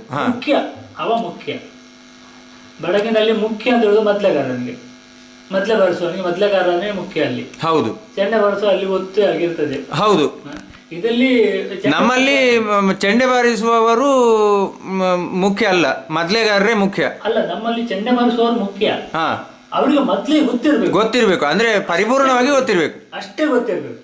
ಪುನಃ ಬಂದವ ಮೊದ್ಲೇ ಬಾರಿಸಬೇಕು. ಈಗ ಅದರಲ್ಲಿ ವ್ಯತ್ಯಾಸ ನನಗೆ ಯಾವುದು ಯಾಕೆ ಅಂತ ಹೇಳುವಂಥದ್ದು ಬಂದಿದೆ. ಯಾಕೆ ಅಂತ ಹೇಳಿದ್ರೆ ಚೆಂಡೆ ಬಾರಿಸುವ ಚೆಂಡೆ ಮಾತ್ರ ಬಾರಿಸುವ, ಅವನಿಗೆ ಮೊದಲೇ ಗೊತ್ತಿಲ್ಲ. ಮೊದಲೇ ಬಾರಿಸುವವನಿಗೆ ಮೊದಲೇ ಮಾತ್ರ ಗೊತ್ತಿರೋದು, ಅವನು ಚೆಂಡೆ ಬಾರಿಸಿದ್ರೆ ಏನೆಲ್ಲ ಆಗ್ತದೆ. ಈಗ ಇದಕ್ಕೊಬ್ಬ ಅದಕ್ಕೊಬ್ಬ ಅಂತ ಹೇಳಿ ನಿಘಂಟಾಗಿದೆ. ಆದ ಕಾರಣದ ಹಾಗೆ ಮೊದಲು ಹಾಗೆ ಇಲ್ಲ. ಯಾವ ಮೊದಲೆಗಾರನ್ನು ತಗೊಳ್ಳಿ, ಅವರು ಚೆಂಡೆ ಎಷ್ಟು ಬಾರಿಸಿದಾನೆ ಅಷ್ಟೇ ಮೊದಲೇನು ಬಾರಿಸ್ತಿದ್ದ. ಅಂದ್ರೆ ಚೆಂಡೆಯಲ್ಲಿ ಬಾರಿಸುವ ಕುಸುರಿಗಳೆಲ್ಲ ಮೊದಲಲ್ಲಿ ಬಡಿಲಿಕ್ಕೆ ಗೊತ್ತಿರ್ಬೇಕು. ಮತ್ತೆ ಚೆಂಡೆಗೆ ಯಾವ ಚೆಂಡೆಗಾದ್ರು ಮೊದಲೇ ಬೆಟ್ಟುಗಳನ್ನೇ ಚೆಂಡೆಯಲ್ಲಿ ಬರ್ತದೆ. ಹೌದು ಹೌದು, ಪ್ರಾಥಮಿಕವಾಗಿ ಕಲಿಸುವುದು ಮೊದಲೇ ಬೆಟ್ಟುಗಳನ್ನೇ. ಆದ ಕಾರಣ ಅದು ಹಾಗೆ ಬಂದಿರ್ಬೋದು, ಮತ್ತೆ ಅದು ಸರಿಯಾದ ಮಾಹಿತಿ ನನಗೆ ಗೊತ್ತಿಲ್ಲ. ಮದ್ದಳೆ ವಾದನ ಮತ್ತೆ ಚೆಂಡೆ ವಾದನ ಇದು ಹೇಗೆ ವಿಭಿನ್ನ, ಅದನ್ನು ಸ್ವಲ್ಪ ವಿವರಣೆ ಕೊಡ್ತೀರಾ? ಹೆಚ್ಚಾಗಿ ಸ್ವಲ್ಪ ಗಡಸು ಪದ್ಯಗಳಿಗೆ, ಏರು ಪದ್ಯಗಳಿಗೆ ಇದಕ್ಕೆಲ್ಲ ಜಾಸ್ತಿ ಚೆಂಡೆಯನ್ನು ಉಪಯೋಗಿಸಬೇಕು. ಮತ್ತೆ ನಿಧಾನ ಪದ್ಯಗಳಿಗೆ, ದುಃಖ ರಸಗಳಿಗೆ, ಶೃಂಗಾರ ಪದ್ಯಗಳಿಗೆ ಚೆಂಡೆ ಉಪಯೋಗಿಸುವ ಅಗತ್ಯವೇ ಇಲ್ಲ. ಸರಿ. ಮೊದಲು ನಾವು ಇರುವಾಗಲೂ ಭಸ್ಮಾಸುರ ಮೋಹಿನಿ ಅಂತ ಪ್ರಸಂಗದಲ್ಲಿಯೂ ಭಸ್ಮಾಸುರ ಮೋಹಿನಿ ಇದನ್ನು ಮೊದಲೇ ಇಲ್ಲ ಇದ್ದದ್ದೆಲ್ಲ. ಎಲ್ಲರೂ ಮೊದಲೇ ಅಂದ್ರೆ ಭಸ್ಮಾಸುರ ಪ್ರವೇಶ ಒಂದು ಬಿಟ್ಟು. ಹೌದು, ಮೋಹಿನಿ ಬಂದಲ್ಲಿಂದ ಮೊದಲೇ ವಿಷ್ಣುನಲ್ಲಿ ಹೋದನಿಂದ ಮೊದಲೇ ಚೆಂಡೆಯನ್ನು ಮುಟ್ತಾನೆ ಇರ್ಲಿಲ್ಲ. ಕಡೆಗೆ ಅವನ ಕುಣಿಲಿಕ್ಕೆ ಆಗುವ ಮಾತ್ರ ಚೆಂಡೆಗೆ ಬರ್ತಿದ್ದು. ಯಾವುದು ಮೊದಲಗಾರನಿಗೆ ಬರುವಂತ ಭರತನಾಟ್ಯದಲ್ಲಿ ಆಡಿತು. ಹೌದೌದು, ಅದೇ ಆತ ಇದು ಇಬ್ಬರು ಒಟ್ಟಿಗೆ ಕುಣಿಯುವ ಒಂದು ಇದು ಉಂಟಲ್ಲ. ಹೌದು, ಭಸ್ಮಾಗಿ ಹೋಗುವಂತ ಆ ಸಮಯಕ್ಕೆ ಚೆಂಡೆ ಬರ್ತಿತ್ತು, ಅಲ್ಲಿಯವರೆಗೆ ಇಲ್ಲ. ಮೊದಲೇ ಯಾಕೆ ಅಂತ ಹೇಳಿದ್ರೆ ಆ ವೇಷದಲ್ಲಿ ಮೊದಲೇ ಕುಣಿಲಿಕ್ಕೆ ಗೊತ್ತಿತ್ತು. ಈಗ ಅದು ಗೊತ್ತಿಲ್ಲ. ಅದು ಗೊತ್ತಿಲ್ಲದ ಕಾರಣ ಅವ ಸುಮ್ಮನೆ ಎಲ್ಲಿಗೆಲ್ಲೋ ಕಾಲು ಹಾಕುವಾಗ ಇಲ್ಲಿಗೆ ಮೊದಲೇ ಬಾರಿಸುವವನಿಗೆ ಕಾಣ್ತದೆ. ನನಗೆ ಮೊದಲೆಯಲ್ಲಿ ಸಿಕ್ಕಾಪಟ್ಟೆ ತಾಳ ತಪ್ಪಿ ಕುಣಿಯುವವನಿಗೆ ಬಾರಿಸಲಿಕ್ಕೆ ಕಷ್ಟ ಉಂಟು. ಹೌದೌದು, ಚೆಂಡೆಯಲ್ಲಿ ಎಡದ ಪೆಟ್ಟಾದ್ರೂ ಯಾವ್ದಾದ್ರು ಟ್ಯಾಂಕ್ ಆದ್ರೂ ಪೆಟ್ಟು ಹಾಕಿ ಅಲ್ಲಿ ಸುಧಾರಣೆ ಮಾಡ್ಲಿಕ್ಕೆ ಆಗುದು. ಅವನ ಮರ್ಯಾದೆ ಉಳಿಸಲಿಕ್ಕೆ ಆಗ್ತದೆ, ನಮ್ಮ ಮರ್ಯಾದೆ ಹೋಗ್ತದೆ, ಅವನ ಮರ್ಯಾದೆ ಉಳಿಸಲಿಕ್ಕೆ ಆಗ್ತದೆ. ಮೊದಲಲ್ಲಿ ಹಾಗೆ ಮಾಡ್ಲಿಕ್ಕೆ ಆಗುದಿಲ್ಲ. ಅದಕ್ಕೆ ಬೇಕಾಗಿ ಏನ್ ಮಾಡಿದ್ದಾರೆ ಅಂತ ಹೇಳಿದ್ರೆ ಚೆಂಡೆ ಇರ್ಲಿ ಅಂತ ಹೇಳಿ ಶುರು ಮಾಡಿದ್ದಾರೆ. ಈಗ ಚೆಂಡೆಗೂ ಮತ್ತು ಮೊದಲಿಗೂ ಇರುವ ಮುಖ್ಯ ಇದು ವ್ಯತ್ಯಾಸ ಏನು? ಅದು ಏರು ಪದ್ಯಗಳಿಗೆ, ಗಡಸು ಪದ್ಯಗಳಿಗೆ ಇದು ನಿಧಾನ ಇದಕ್ಕೆ ಅಷ್ಟೇ. ಅದನ್ನು ನಿಧಾನ ಪದ್ಯಕ್ಕೆ ಬಾರಿಸಲಿಕ್ಕೆ ಆಗುದಿಲ್ಲ ಅಂತ ಏನು ಇಲ್ಲ, ಬಾರಿಸಲಿಕ್ಕೆ ಆಗ್ತದೆ. ಆದ್ರೆ ಅದು ಆ ರೀತಿ ಹೋದ್ರೆ ಮಾತ್ರ ಚಂದ. ಹೌದೌದು, ಇಲ್ಲದಿದ್ರೆ ಚೆಂಡೆ ಹರಟೆ ಆಗ್ತದೆ. ರಾತ್ರಿಯಿಂದ ಬೆಳಿಗ್ಗೆ ತನಕ ಚೆಂಡೆ ಇದ್ರೆ ಅದು ತುಂಬಾ ಹರಟೆ. ಈಗ ಎಲ್ಲಿಯವರೆಗೆ ಅಂತಂದ್ರೆ ಪ್ರಭಾವತಿಯ ಪದ್ಯಕ್ಕೆ, ಮಾಲಿನಿಯ ಪದ್ಯಕ್ಕೆ ಎಲ್ಲದಕ್ಕೂ ಚೆಂಡೆ ಇಲ್ಲದೆ ಸ್ತ್ರೀವೇಷ ಕುಣಿಯುವುದೇ ಇಲ್ಲ. ಕೆಲವು ಮೇಳದಲ್ಲಿ ಮೊದಲೇ ಬಾರಿಸುವವನೇ ಬೇಕು ಅಂತಿಲ್ಲ, ಹೊತ್ತು ಮೊದಲಿಗೆ ಒಬ್ಬ ಇದ್ರೆ ಸಾಕು. ಯಾಕಂತ ಹೇಳಿದ್ರೆ ಚೆಂಡೆ ಅವು ಇಡ್ಲಿಕ್ಕೆ ಇಲ್ಲ. 4 ಜನ ಚೆಂಡೆ ಅವರು ಇದ್ದಾರೆ, ಒಬ್ಬ ಹಿಡಿದ ಮತ್ತೊಬ್ಬ ಹಿಡಿತಾರೆ, ದುಃಖ ರಸ ಪದ್ಯಕ್ಕೂ ಚೆಂಡೆ ಬಾರಿಸ್ತಾರೆ. ಹೌದೌದು, ನೋಡಿದ್ದೇನೆ. ಏನು ಮಾಡ್ಲಿಕ್ಕೂ ಸಾಧ್ಯ ಅಲ್ಲ ಅದಕ್ಕೆ. ಅದೇ ನನ್ನ ಪ್ರಶ್ನೆ ಏನು ಅಂತಂದ್ರೆ, ಯಕ್ಷಗಾನ ಪ್ರದರ್ಶನಗಳಿಗೆ ಚೆಂಡೆ ಅನಿವಾರ್ಯವಾ? ಚೆಂಡೆ ಇಲ್ಲದೆ ಯಕ್ಷಗಾನ ಮಾಡ್ಲಿಕ್ಕೆ ಆಗ್ತದಾ? ಧಾರಾಳ ಮಾಡ್ಬೋದು. 7 ಪದ್ಯಗಳಿಗೆ ಕುಣಿಸಬಹುದು. ಮೊದಲಲ್ಲಿ ಕುಣಿಸಿದ್ದು ಉಂಟು ಎಷ್ಟು. ಅದಕ್ಕೆ ಅಂದ್ರೆ ಮೊದಲೆಯಲ್ಲಿ ಅಷ್ಟು ಸಾಹಿತ್ಯ ಅವನಿಗೆ ಮೊದಲೆಗಾರನಿಗೆ ಗೊತ್ತಿರ್ಬೇಕು. ಹಾಗಾದ್ರೆ ನಾವು ನಿತ್ಯ ವೇಷ ಕುಣಿಸುವುದಿಲ್ಲ. ನೆನೆಗಳು ಜನರೆಲ್ಲ ಚಂದ್ರಕ ಶಾಪವನಿತ್ತ ಇಂಥ ಪದ್ಯಗಳನ್ನೆಲ್ಲ 7 ಪದ್ಯದಲ್ಲಿ ಕುಣಿಸ್ತಾರೆ. ಎಲ್ಲವನ್ನು ಕುಣಿಸ್ತೇವೆ. ಕುಣಿಸಲಿಕ್ಕೆ ಆಗುದು ಅಂತೆಲ್ಲ. ಕುಣಿಯವನಿಗೆ ಅದನ್ನು ಇಡ್ತಬೇಕು ಅಷ್ಟೇ. ಕುಣಿಯವ ತಾಳದಲ್ಲಿ ಇದ್ರೆ ಮಾತ್ರ ಮೊದಲೇ ಬೆಟ್ಟು ಸೇರ್ತದೆ ಅವನಿಗೆ. ಇಲ್ಲಿದ್ರೆ ಮೊದಲೇ ಅವನ ಕಾಲಿಗೆ ಸರಿಯಾಗಿ ಮೊದಲೇ ಬೆಟ್ಟನ್ನು ಸೇರಿಸಲಿಕ್ಕೆ ಆಗುದಿಲ್ಲ. ಅದು ತುಂಬಾ ಕಷ್ಟ ಉಂಟು. ಸೇರಿಸಿದ್ರೆ ಅದು ವಿಕಾರ ಹೇಳ್ತದೆ, ವಿಕಾರ ಆಗ್ತದೆ ಕೂಡ. ಆಮೇಲೆ ನೋಡಿ, ಈಗ ತಾಳಮದ್ಲೆಯಲ್ಲಿ ಆದ್ರೂ ಕೊನೆಯ ಪಕ್ಷ ಚೆಂಡೆಯನ್ನು ಬಿಟ್ಟು ತಾಳಮದ್ಲೆ ಮಾಡ್ಬೋದಲ್ಲ? ಧಾರಾಳ ಮಾಡಬಹುದು.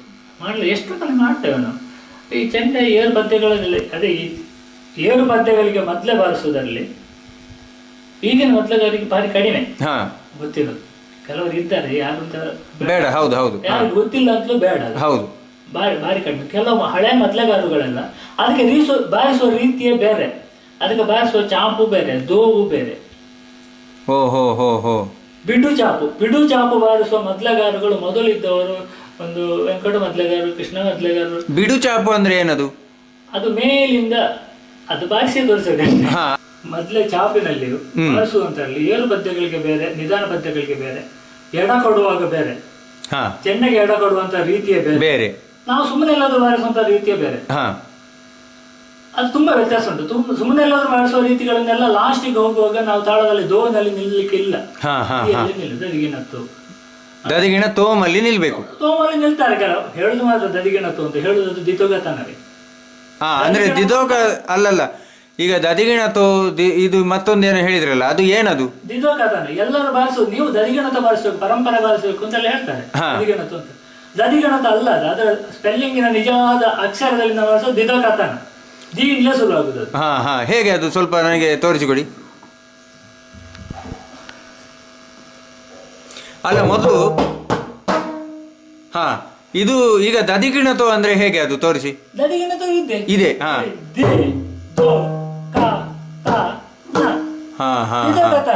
ಇದಕ್ಕೂ ದದಿಗಿಣತ ಆಗುದು ಹೇಗೆ? ಇದನ್ನು ಫಾಸ್ಟ್ ಅಲ್ಲಿ ಬರಿ. ಇದು ಪೂರ್ತಿ ಆಗಿರ್ಬೇಕು. ಈಗ ಎಲ್ಲರೂ ಇಷ್ಟರಲ್ಲೇ ನಿಲ್ಲಿಸ್ತಾರೆ. ಎಲ್ಲೂ ಇಲ್ಲ. ಪೂರ್ತಿಯಾಗಿ ಹೇಗೆ ಅದು ನಿಜವಾಗಿ ಬರ್ಬೇಕಾದ್ದು ಹೇಗೆ?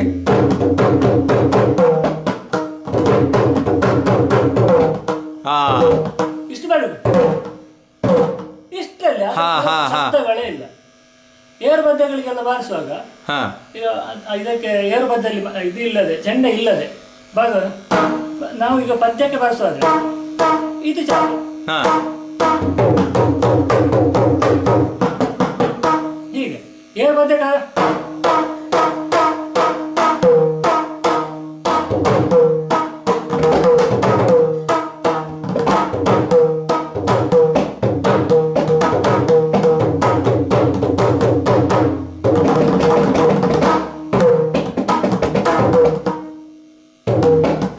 ಬರಲೇಬೇಕು. ಅದು ಇಲ್ಲೇ ಇಲ್ಲ. ಒಟ್ಟಿಗೆ ಏನಲ್ಲ ಹಾಗೆ ನಿಲ್ಲಿಸ್ಬಿಡ್ತಾರೆ. ಸರಿ, ಈಗ ಒಬ್ಬೊಬ್ಬರು ಒಂದೊಂದು ವಿಧವಾಗಿ ಹಿಮ್ಮೇಳವನ್ನು ಕಲಿಸುವುದರ ಕಾರಣ ಏನು?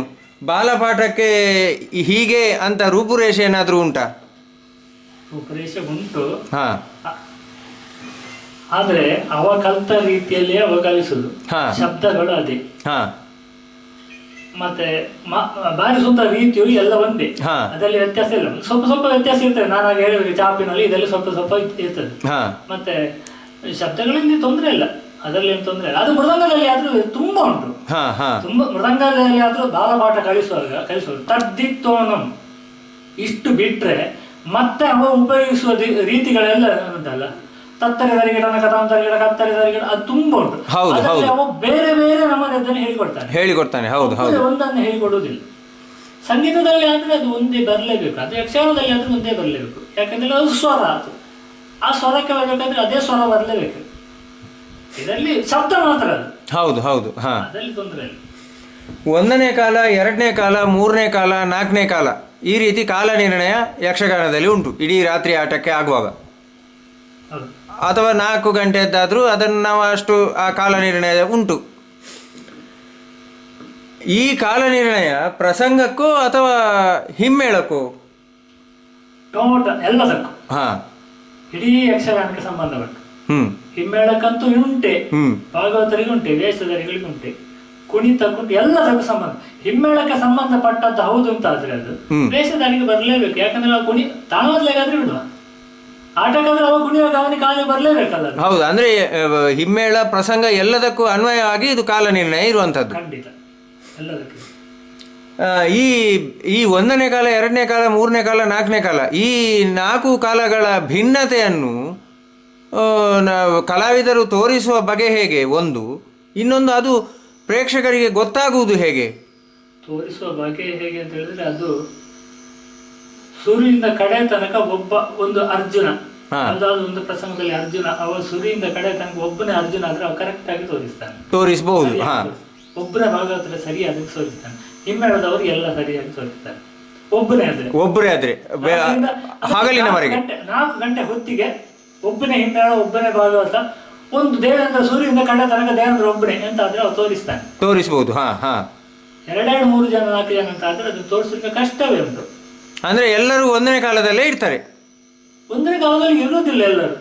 ಯಾಕೆಂತ ಹೇಳಿದ್ರೆ, ನನ್ನೊಂದು 1ನೇ ಕಾಲದಲ್ಲಿ ಅವ ಯಾವ್ದಾದ್ರು ಒಂದು ವೇಷಧಾರಿ ಕುಣಿಬೇಕಾದ್ರೆ, ಮೊದ್ಲೆಗಾರ ಬಾರಿಸಬೇಕಂದ್ರೆ, ಭಾಗವತ ಪದ್ಯ ಹೇಳ್ಬೇಕಾದ್ರೆ ತುಂಬಾ ಕಷ್ಟ ಉಂಟದು. ಅವನಿಗೆ ಲಯ ಪ್ರಜ್ಞೆ ತುಂಬಾ ಬೇಕು. ಅಷ್ಟು ಪ್ರಜ್ಞೆ ಇರುವವರು 5-6 ಇದ್ದಾರೆ ಅಷ್ಟೇ, ಯಾರಿಲ್ಲ. ಸ್ಪೀಡಿಗೆ ಆದ್ರೆ ಉಂಟಲ್ಲ, ಎಷ್ಟು ಬೇಕಾದ್ರೆ ಏನು ತಪ್ಪಿದ್ರೆ ಏನು ಮಾಡಿದ್ರೆ ತೊಂದರೆ ಇಲ್ಲ, ಅದು ಒಟ್ಟು ಹೋಗಿ ಬಿಡ್ತದೆ, ಗಲಾಟೆಯಲ್ಲಿ ಹೋಗಿ ಬಿಡ್ತದೆ. ಆದ ಕಾರಣ ದೇವೇಂದ್ರ ಪ್ರವೇಶವೇ 1ನೇ ಕಾಲದಲ್ಲಿ ಇರುವುದಿಲ್ಲ. ದೇವೇಂದ್ರ ಪ್ರವೇಶವೇ 1ನೇ ಕಾಲದಲ್ಲಿ ಇರುವುದಿಲ್ಲ. ಅದು ಸ್ಪೀಡ್ ಇರ್ತದೆ. ಬಲದ ಪ್ರವೇಶದಲ್ಲಿ ಇರ್ತದೆ. ಬಲದ ಪ್ರವೇಶದಲ್ಲಿ ಆ ಸ್ಪೀಡ್ ಇರ್ತದೆ. ಯಾವುದನ್ನಾದ್ರೂ ಒಂದು ಕಾಲವನ್ನು ಪ್ರಾರಂಭದಿಂದ ಕರೆಕ್ಟ್ ಆಗಿ ಕೊಂಡೋಗುತ್ತಿದ್ರೆ ಅವ ಆ ಪೀಠಿಗೆ ಬಾರಿಸುವುದು ಹಾಗೆ ಇರಬೇಕು. ಮೊದಲು ಹೇಗಿತ್ತು ಅಂತ ಹೇಳಿದ್ರೆ, ಇವತ್ತಿನ ಪ್ರಸಂಗ ಎಂತದ್ದು ಅಂತ ಪೀಠಿಗೆಯಲ್ಲಿ ಗೊತ್ತಾಗ್ತಿತ್ತು. ಆ ರೀತಿ ಇತ್ತದು. ಅಂದ್ರೆ ಅವನಿಗೆ, ಯಾಕಂದ್ರೆ ಅವನ ಮಾನಸಿಕ ಕಲ್ಪನೆ ಆಗಿತ್ತು, ವೇಷಧಾರಿಗಳ ಮೊದ್ಲೆಗಾರನ ಕಲ್ಪನೆ ಆಗಿತ್ತು, ಕಲ್ಪನೆ ಆಗಿತ್ತು, ಆ ಹೊರಗೆ ನೋಡುವವರ ಕಲ್ಪನೆ ಹಾಗಿತ್ತು, ಅದು ಮಾನಸಿಕವಾಗಿ. ಇವತ್ತೊಂದು ಚಂಡ್ಯ ಪ್ರಸಂಗ, ದೇವಿ ಮಾತನಾಡ್ತಾ ಇದ್ರೆ ಅವತ್ತಿನ ಪೀಠಿಗೆ ರೀತಿಯೇ ಬೇರೆ. ಹೌದು, ಇದನ್ನು ನಾನು ನಮ್ಮ ತಂದೆಯವರು ನನಗೆ ಹೇಳಿದ್ದನ್ನು ಈಗ ನೆನಪಾಗ್ತಾ ಉಂಟು. ಅವರು ಹೇಳ್ತಾ ಇದ್ರು, ಹೇಳಿದ್ದಾರೆ, ನನ್ನ ತಂದೆ ಹೇಳ್ತಾ ಇದ್ರು, ನಿಡ್ಲೆ ನರಸಿಂಹ ಭಟ್ರದ್ದು ಬೇರೆ ಬೇರೆ ಪ್ರಸಂಗಕ್ಕೆ ಆಗುವಾಗ ಬೇರೆ ಬೇರೆ ರೀತಿಯ ಪೀಠಿಗೆ ಇತ್ತು ಅಂತ ನಮ್ಮ ತಂದೆ ಹೇಳ್ತಾ ಇದ್ದದ್ದನ್ನು ಕೇಳಿದ್ದೇನೆ ನಾನು. ನನಗೆ ಗೊತ್ತಾಗ್ತದೆ ನೋಡಿ, ಒಂದು ಪ್ರವೇಶದಲ್ಲಿ ಇವನಿಗೆ ಅರ್ಜುನನ ಪ್ರವೇಶದ ರೀತಿಯೇ ಬೇರೆ, ಚೆಂಡ ಅದೇ, ಲಯವೂ ಅದೇ. ಪ್ರದರ್ಶನದಲ್ಲಿ ಕಾಲ ಅಂತ ಹೇಳೋದು ಪ್ರಸಂಗದಿಂದ ಹಿಡಿದು, ಭಾಗವತರಿಂದ ಹಿಡಿದು, ವೇಷಧಾರಿಗಳಿಂದ ಹಿಡಿದು ಒಬ್ಬೊಬ್ಬ ವೇಷಧಾರಿಗೂ ಸಂಬಂಧಪಟ್ಟು. ಅದೇ ನೀವಾಗ ಹೇಳ್ತಾ ಇದ್ರಿ, ಭಾಗವತರು, ಮೊದಲೆಗಾರರು, ವೇಷ, ಅರ್ಜುನ ಅಂತಾದ್ರೆ ಅದೆಲ್ಲ ಇಡೀ ಇದಕ್ಕೆ ಒಂದೇ ಅಂತಾದ್ರೆ ಆಗ ತೋರಿಸ್ಲಿಕ್ಕೆ ಬರ್ತದೆ, ಅದಲ್ಲದೆ ಇದ್ರೆ ತೋರಿಸ್ಲಿಕ್ಕೆ ಕಷ್ಟ ಆಗ್ತದೆ ಅಂತ ಹೇಳ್ತಾ ಇದ್ರಿ. ಹೌದು, ಒಂದು ಅಭಿಮನ್ಯು ಉಂಟು ಅಂತಾದ್ರು, ಅಭಿಮನ್ಯು ಫಸ್ಟಿಗೆ ಸುಲಿಗೆ ಅಭಿಮನ್ಯು ಪ್ರಸಂಗ, ಆಮೇಲೆ ಬೇರೆ ಬೇರೆ ಪ್ರಸಂಗ ಅಂತಿದ್ರು, ಅದಕ್ಕೂ ಕಾಲ ಬೇರೆ ಉಂಟು. ಅಭಿಮನ್ಯುನ ಪ್ರವೇಶದ ಕಾಲವೇ ಬೇರೆ, ಅಭಿಮನ್ಯುನ ಮರಣದ ಕಾಲವೇ ಬೇರೆ. ಅದನ್ನ ಆ ಕಾಲವನ್ನು ಉಪಯೋಗಿಸಿಕೊಳ್ಬೇಕು, ಉಪಯೋಗಿಸಿಕೊಳ್ಳುವಂತ ರೀತಿ. ಮತ್ತೆ ಇವಾಗ ಅಭಿಮನ್ಯು ಅಂತ ಹೇಳಿದ್ರೆ ಅದು ಬೆಂಕಿ ಅಂತ ಲೆಕ್ಕ. ಹೌದು, ಬೆಂಕಿ ಅಂತ ಹೇಳಿದ ಕಾರಣ ಅದೊಂದು 8ನೇ ಕಾಲಕ್ಕೆ ಬರುದು. 8ನೇ ಕಾಲಕ್ಕೆ ಅಭಿಮನ್ಯು ಬಂತು, ಅವ ಏನು ಮಾತಾಡಿದ ಯಾವುದು ಅಂತೇಳಿ ಯಾರಿಗೂ ಅರ್ಥ ಆಗದಷ್ಟು ಫಾಸ್ಟ್. ಪದ್ಯವೂ ಅಷ್ಟೇ, ಪದ್ಯದ ಒಂದು ಶಬ್ದ ಏರು ಪದ್ಯ ಅಂತ ಹೇಳಿದ್ರೆ ಈಗಿನ ಭಾಗವತರಿಗೆ ಅದು ಯಾರಿಗೂ ಅರ್ಥ ಆಗಬಾರದು ಅಂತ ಹೇಳುವಂತದ್ದು ಒಂದು ಕಲ್ಪನೆ ಉಂಟು. ಈಗ ಏರು ಪದ್ಯ ಅಂತ ಹೇಳಿದ್ರೆ ಪದ್ಯವೇ ಅಲ್ಲ ಅಂತ ಹೇಳುವಂತ ಭಾವನೆ ಹೆಚ್ಚಿನ ಭಾಗವತರಿಗೆ ಉಂಟು. ಒಂದು 4-5 ಜನ ಭಾಗವತಗಳನ್ನು ಬಿಟ್ರೆ ಎಲ್ಲರಿಗೂ ಅದೇ ಇರೋದು. ಮತ್ತೆ ಆ ಏರು ಪದ್ಯವನ್ನು ಅವರು ನೋಡಿಕೊಳ್ಳೋದು ಇಲ್ಲ. ಯಾಕಂದ್ರೆ ಅದು ವಿರಳವಾಗಿ ಹೇಳ್ಬೇಕಾದ್ರೆ ನೋಡಿಕೊಳ್ಬೇಕು, ನೋಡಿಕೊಂಡ್ರೆ ಮಾತ್ರ ಅದನ್ನ ತಾಳಕ ಪ್ರಕಾರ ಹೇಳಲಿಕ್ಕೆ. ಹೌದು, ತಾಳಕ ಪ್ರಕಾರ ಹೇಳಿದ್ರೆ ಮಾತ್ರ ಆ ವೇಷಧಾರಿಗೆ ಆ ಪದ್ಯ ಗೊತ್ತಿದ್ರೆ ಅವನಿಗೆ ಅಭಿನಯ ಮಾಡ್ಲಿಕ್ಕೆ ಆಗ್ತದೆ. ಹೌದು, ವೇಷಧಾರಿ ಬಂದು ಕೇಳೋದು ನನಗೆ ಎಷ್ಟು ಪದ್ಯ ಅಂತ ಮಾತ್ರ ಕೇಳುದವ, ಯಾವ ಪದ್ಯ ಅಂತ ಕೇಳುದಿಲ್ಲ. ಆ ಮಟ್ಟಿಗೆ ನಾನು ಬಡಗಿನವರು ಖಂಡಿತ ನೆಚ್ಚುತ್ತೇನೆ, ಹೆಸರು ಹೇಳಿದ್ರೆ ಹೇಳ್ಬೋದು. ಸರಿ, ಅವ್ರು ಯಾವ ಪದ್ಯಗಳನ್ನು ಎಷ್ಟು ಅದಕ್ಕೆ ಅಭಿನಯ ಮಾಡಬೇಕು ಅಂತ ಹೇಳುದನ್ನು ಕರೆಕ್ಟ್ ಆಗಿ ತಿಳ್ಕೊಂಡಿದ್ದಾರೆ. ಆಮೇಲೆ ತಿಳ್ಕೊಂಡವ್ರು ಇದ್ದಾರೆ, ಇಲ್ಲ ಅಂತ ಅಲ್ಲ, ಎಲ್ಲೂ ತಿಳ್ಕೊಂಡಿದ್ದಾರೆ. ಅಭಿಮನ್ಯು ಪ್ರವೇಶದಲ್ಲಿ ಈಗ ಒಟ್ಟಾರೆ ಸಿಕ್ಕಪಟ್ಟಾಗಿ ಅಭಿಮನ್ಯು 4 ಪದ್ಯಕ್ಕಾಗುವ ಮತ್ತೆ ಅವರ ಪ್ಯಾಚ್ ಅಲ್ಲಿಗೂ ಭಯಂಕರ ಫೋರ್ಸ್ ಕೊಟ್ಟಿರ್ತಾರೆ. ಅಷ್ಟು ಬೇಗ ಬೇಗ ಬೇಡ, ಹಾಗೆಲ್ಲ ತಾಳಕ್ಕೆ ಸೇರದದು ಕಲೆ ಹೇಗಾಗ್ತದೆ? ಹೌದು ಹೌದು, ಇದು ಬಹಳ ಒಳ್ಳೆಯ ಇದು. ತಾಳಕ್ಕೆ ಲಯಕ್ಕೆ ಇಲ್ಲದೆ ಇರುವಂತಹ ಪ್ರದರ್ಶನ ಅದು ಕಲೆಯೇ ಅಲ್ಲ. ಕಲೆಯೇ ಅಲ್ಲ ಅದು. ಶ್ರುತಿ ಮಾತಾ ಲಯ ಪಿತ ಅಂತೇಳಿ, ಶ್ರುತಿ ಇಲ್ಲದೆ ಲಯವೂ ಇಲ್ಲದಿದ್ರೆ ಅದು ಎರಡೂ ಅಲ್ಲ. ಅದನ್ನು ಸರಿಯಾಗಿ ಹೇಳಿದ್ರೆ ತಂದೆತಾಯಿ ಇಲ್ಲದ ಕಲೆ ಅಂತಲೇ ಹೇಳ್ಬೇಕಾಗುತ್ತೆ. ಅಂತ ಪರಿಸ್ಥಿತಿಗೆ ಬಂದು ಮುಟ್ಟಿದೆ. ದೇವೇಂದ್ರ ಪ್ರವೇಶವೇ 2 ಅಥವಾ 3ನೇ ಕಾಲದಲ್ಲಿ. ದೇವತೆ ಬಲಗಳು ಅಂತ ಹೇಳಿದ್ರೆ ಅದು ಸಾಧಾರಣ ರಕ್ಕಸರ ಬಲಗಳು ಬರುವಂತ ರೀತಿಯಲ್ಲಿ ಅಷ್ಟು ಸ್ಪೀಡ್ ಇರ್ತದೆ. ಚೆಂಡೆ ಸ್ಪೀಡ್ ಮಾತ್ರ ಅಲ್ಲ, ಅದು ಬಾರಿಸುವಂತ ರೀತಿಯಲ್ಲಿಯೂ ವ್ಯತ್ಯಾಸ ಉಂಟು. ಈಗ ಅಭಿಮನ್ಯು 4ನೇ ಕಾಲದಲ್ಲೇ ಒಂದು ತಾಳ ಉಂಟು. ದೇವೇಂದ್ರ ಬಲಕ್ಕೆ ಬಾರಿಸುವ ರೀತಿಯ ಬೇರೆ, ರಕ್ಕಸ ಬಲಕ್ಕೆ ಬಾರಿಸುವ ರೀತಿಯ ಬೇರೆ. ಈಗ ನಾನು ಇನ್ನೂ ಸ್ಪೆಸಿಫಿಕ್ ಆಗಿ ಕೇಳುದಿದ್ರೆ, ಅಭಿಮನ್ಯುವಿನ ಪ್ರವೇಶಕ್ಕೂ ಮತ್ತೆ ಅಭಿಮನ್ಯುವಿನ ಸಾರಥಿಯ ಪ್ರವೇಶಕ್ಕೂ ಬಾರಿಸುವ ರೀತಿ ಬೇರೆ ಬೇರೆ ಉಂಟು. ಲಯ ಒಂದೇ ಇರಲಿ, ಲಯ ಒಂದು, ಗಟ್ಟಿಯಲ್ಲಿ ವ್ಯತ್ಯಾಸ ಉಂಟು. ಚೆಂಡೆಯಲ್ಲಿ ಇದು ಮಾತ್ರ ಅಲ್ಲ, ಕಾಲ ನಿರ್ಣಯ ಮಾತ್ರ ಅಲ್ಲ, ಬಾರಿಸುವ ಪೆಟ್ಟು ಗಟ್ಟಿ, ಜೋರು ಬಾರಿಸುವಂಥದ್ದು, ಮೆತ್ತಗೆ ಬಾರಿಸುವಂಥದ್ದು 2 ಉಂಟಲ್ಲ, ಅದರಲ್ಲಿ ವ್ಯತ್ಯಾಸ ಉಂಟು. ಅಭಿಮನ್ಯುನ ಕಡೆ ಕಾಲದ ತಾಯಿಗೆ ಅಪಮಾನ ಮಾಡಿದ ಕುಂಡಿ ಅಂತ ಹೇಳುವಲ್ಲಿ ಅದು ರೌದ್ರ ಅವತಾರ ಬರಬೇಕು. ಅಭಿಮನ್ಯುಗೆ ಸೂರ್ಯಗೆ ರೌದ್ರ ಅವತಾರ ಬರ್ತವೆ. ಸೂರ್ಯಗೆ ರೌದ್ರ ಅವತಾರ ಬೇಡ. ಯಾಕೆ ಅದು? ನಾನು ಯುದ್ಧಕ್ಕೆ ಹೋಗ್ತಾನೆ ಅಂತ ಹೇಳುವಂಥದ್ದು, ಮತ್ತೆ ಅಲ್ಲಿ ಹೌದು, ನಾನು ಯುದ್ಧಕ್ಕೆ ಹೋಗ್ತೇನೆ ಅಂತ ಅಷ್ಟು ಬೊಬ್ಬೆ ಹೊಡೆದು ಹೇಳುದಂತ ಹೇಳಬೇಕು.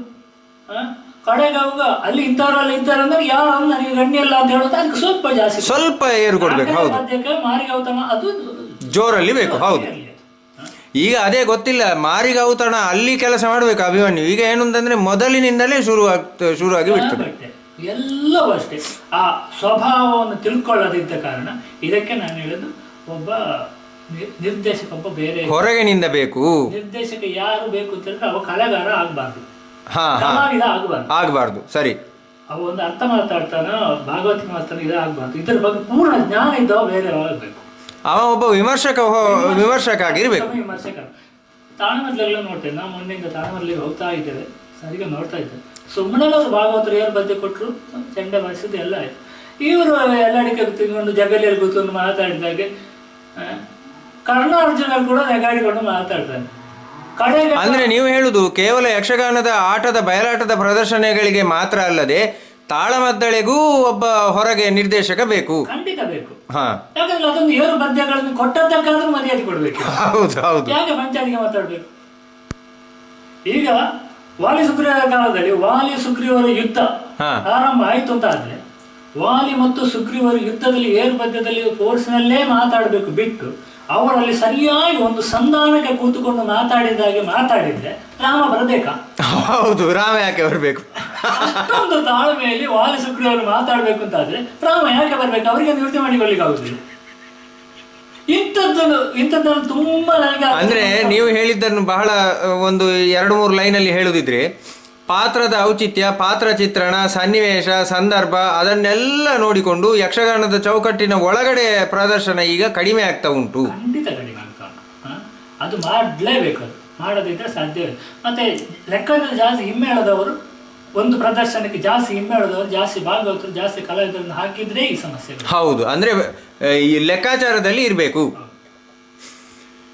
ಪ್ರಸಂಗದ ಯಾವುದೇ ಪ್ರಸಂಗ ಇರಲಿ, ಯಾವುದೇ ಪದಗಳು, ಅದರ ಹಾಡುವಿಕೆಗೆ ಇಂಥದ್ದೇ ರೀತಿಯಲ್ಲಿ ಹಾಡಬೇಕು, ಇಷ್ಟೇ ಹೊತ್ತು ಹಾಡಬೇಕು ಅಂತ ಏನಾದರೂ ನಿರ್ಧಾರ ಉಂಟಾ? ಖಂಡಿತ ಉಂಟು. ಅದು ಅವತ್ತಿನ ಪ್ರಸಂಗದ ಹೊತ್ತು ನೋಡಿಕೊಂಡು ಒಂದು, ಮತ್ತೆ ಮೊದಲಿನವರು ಆ ಸ್ವಭಾವಕ್ಕೆ ಸರಿಯಾಗಿ ಇಂಥದ್ದೇ ರಾಗ ತಾಳ ಅಂತೇಳಿ ನಿಘಂಟು ಮಾಡಿ ಹಾಕಿದ್ದಾರೆ. ಹೌದು, ಅದು ತುಂಬಾ ಚಂದ ಉಂಟು. ಅದೇ ರೀತಿಯಲ್ಲಿ ಬಂದ್ರೆ ಬಿಡಿ. ಈಗ ಸಂಗೀತದ ಬಗ್ಗೆ ಯಾವುದನ್ನ ತಗೊಳ್ಳಿ, ರಾಗ ಶುದ್ಧ ಮಾಡ್ಲಿಕ್ಕೆ ತಗೊಳ್ಳಿ, ಇದರ ಹಾಗೆ ಇದು ಅಂತೇಳಿ ಬೇಡ, ರಾಗ ಶುದ್ಧ ಮಾಡಿ. ರಾಗ ಶುದ್ಧ ಮಾಡಿದ್ರೆ ಸಾಕು, ಆ ರಾಗವನ್ನು ಎಳೆಯುವುದು ಬೇಡ. ರಾಗವನ್ನು ಎಳೆಯುವುದು ಬೇಡ, ಸುಮ್ಮನೆ ಸಂಗೀತದ ಸಂಗತಿಗಳನ್ನು ಇಲ್ಲಿಗೆ ಯಾಕೆ ಹಾಕುದು? ಈಗ ನನಗೆ ಮೃದಂಗ ಗೊತ್ತುಂಟು ಅಂತ ಹೇಳಿ ಮೃದಂಗ ನಡೆಗಳನ್ನು ದೀಂತ ತತ್ತಿಂದ ಯಾಕೆ ಹಾಕ್ಬೇಕಲ್ಲಿ? ಅದು ಯಕ್ಷಗಾನ ಆಗುದಿಲ್ಲ ಅಲ್ಲ. ಆದ್ರೆ ಈಗ ನಾನು ಹಾಕ್ತಿದ್ದೇನೆ, ಯಾಕಂದ್ರೆ ಆ ರೀತಿ ಬಂದ್ರೆ ಹಾಕ್ಲೇಬೇಕಲ್ಲ. ಹಾಕದಿದ್ರೆ ಇವ ಎಂಥದ್ದು ಸುಮ್ಮನೆ ಎಲ್ಲ ಅದು ಗದಿಗಿಣತ ಹಾಕಿಕೊಂಡಿದ್ದಾನೆ ಅಂತ ಹೇಳ್ತಾನೆ, ಹಾಕಲೇಬೇಕಲ್ಲ. ಅಂದ್ರೆ ಸಂಗೀತದ ಭಾಗವತಿಗೆ ಆದಾಗ ಮೃದಂಗದ ಪೆಟ್ಟುಗಳು ಹಾಕ್ಲೇಬೇಕು, ಹಾಕದ ನಿವೃತ್ತಿ ಇಲ್ಲ.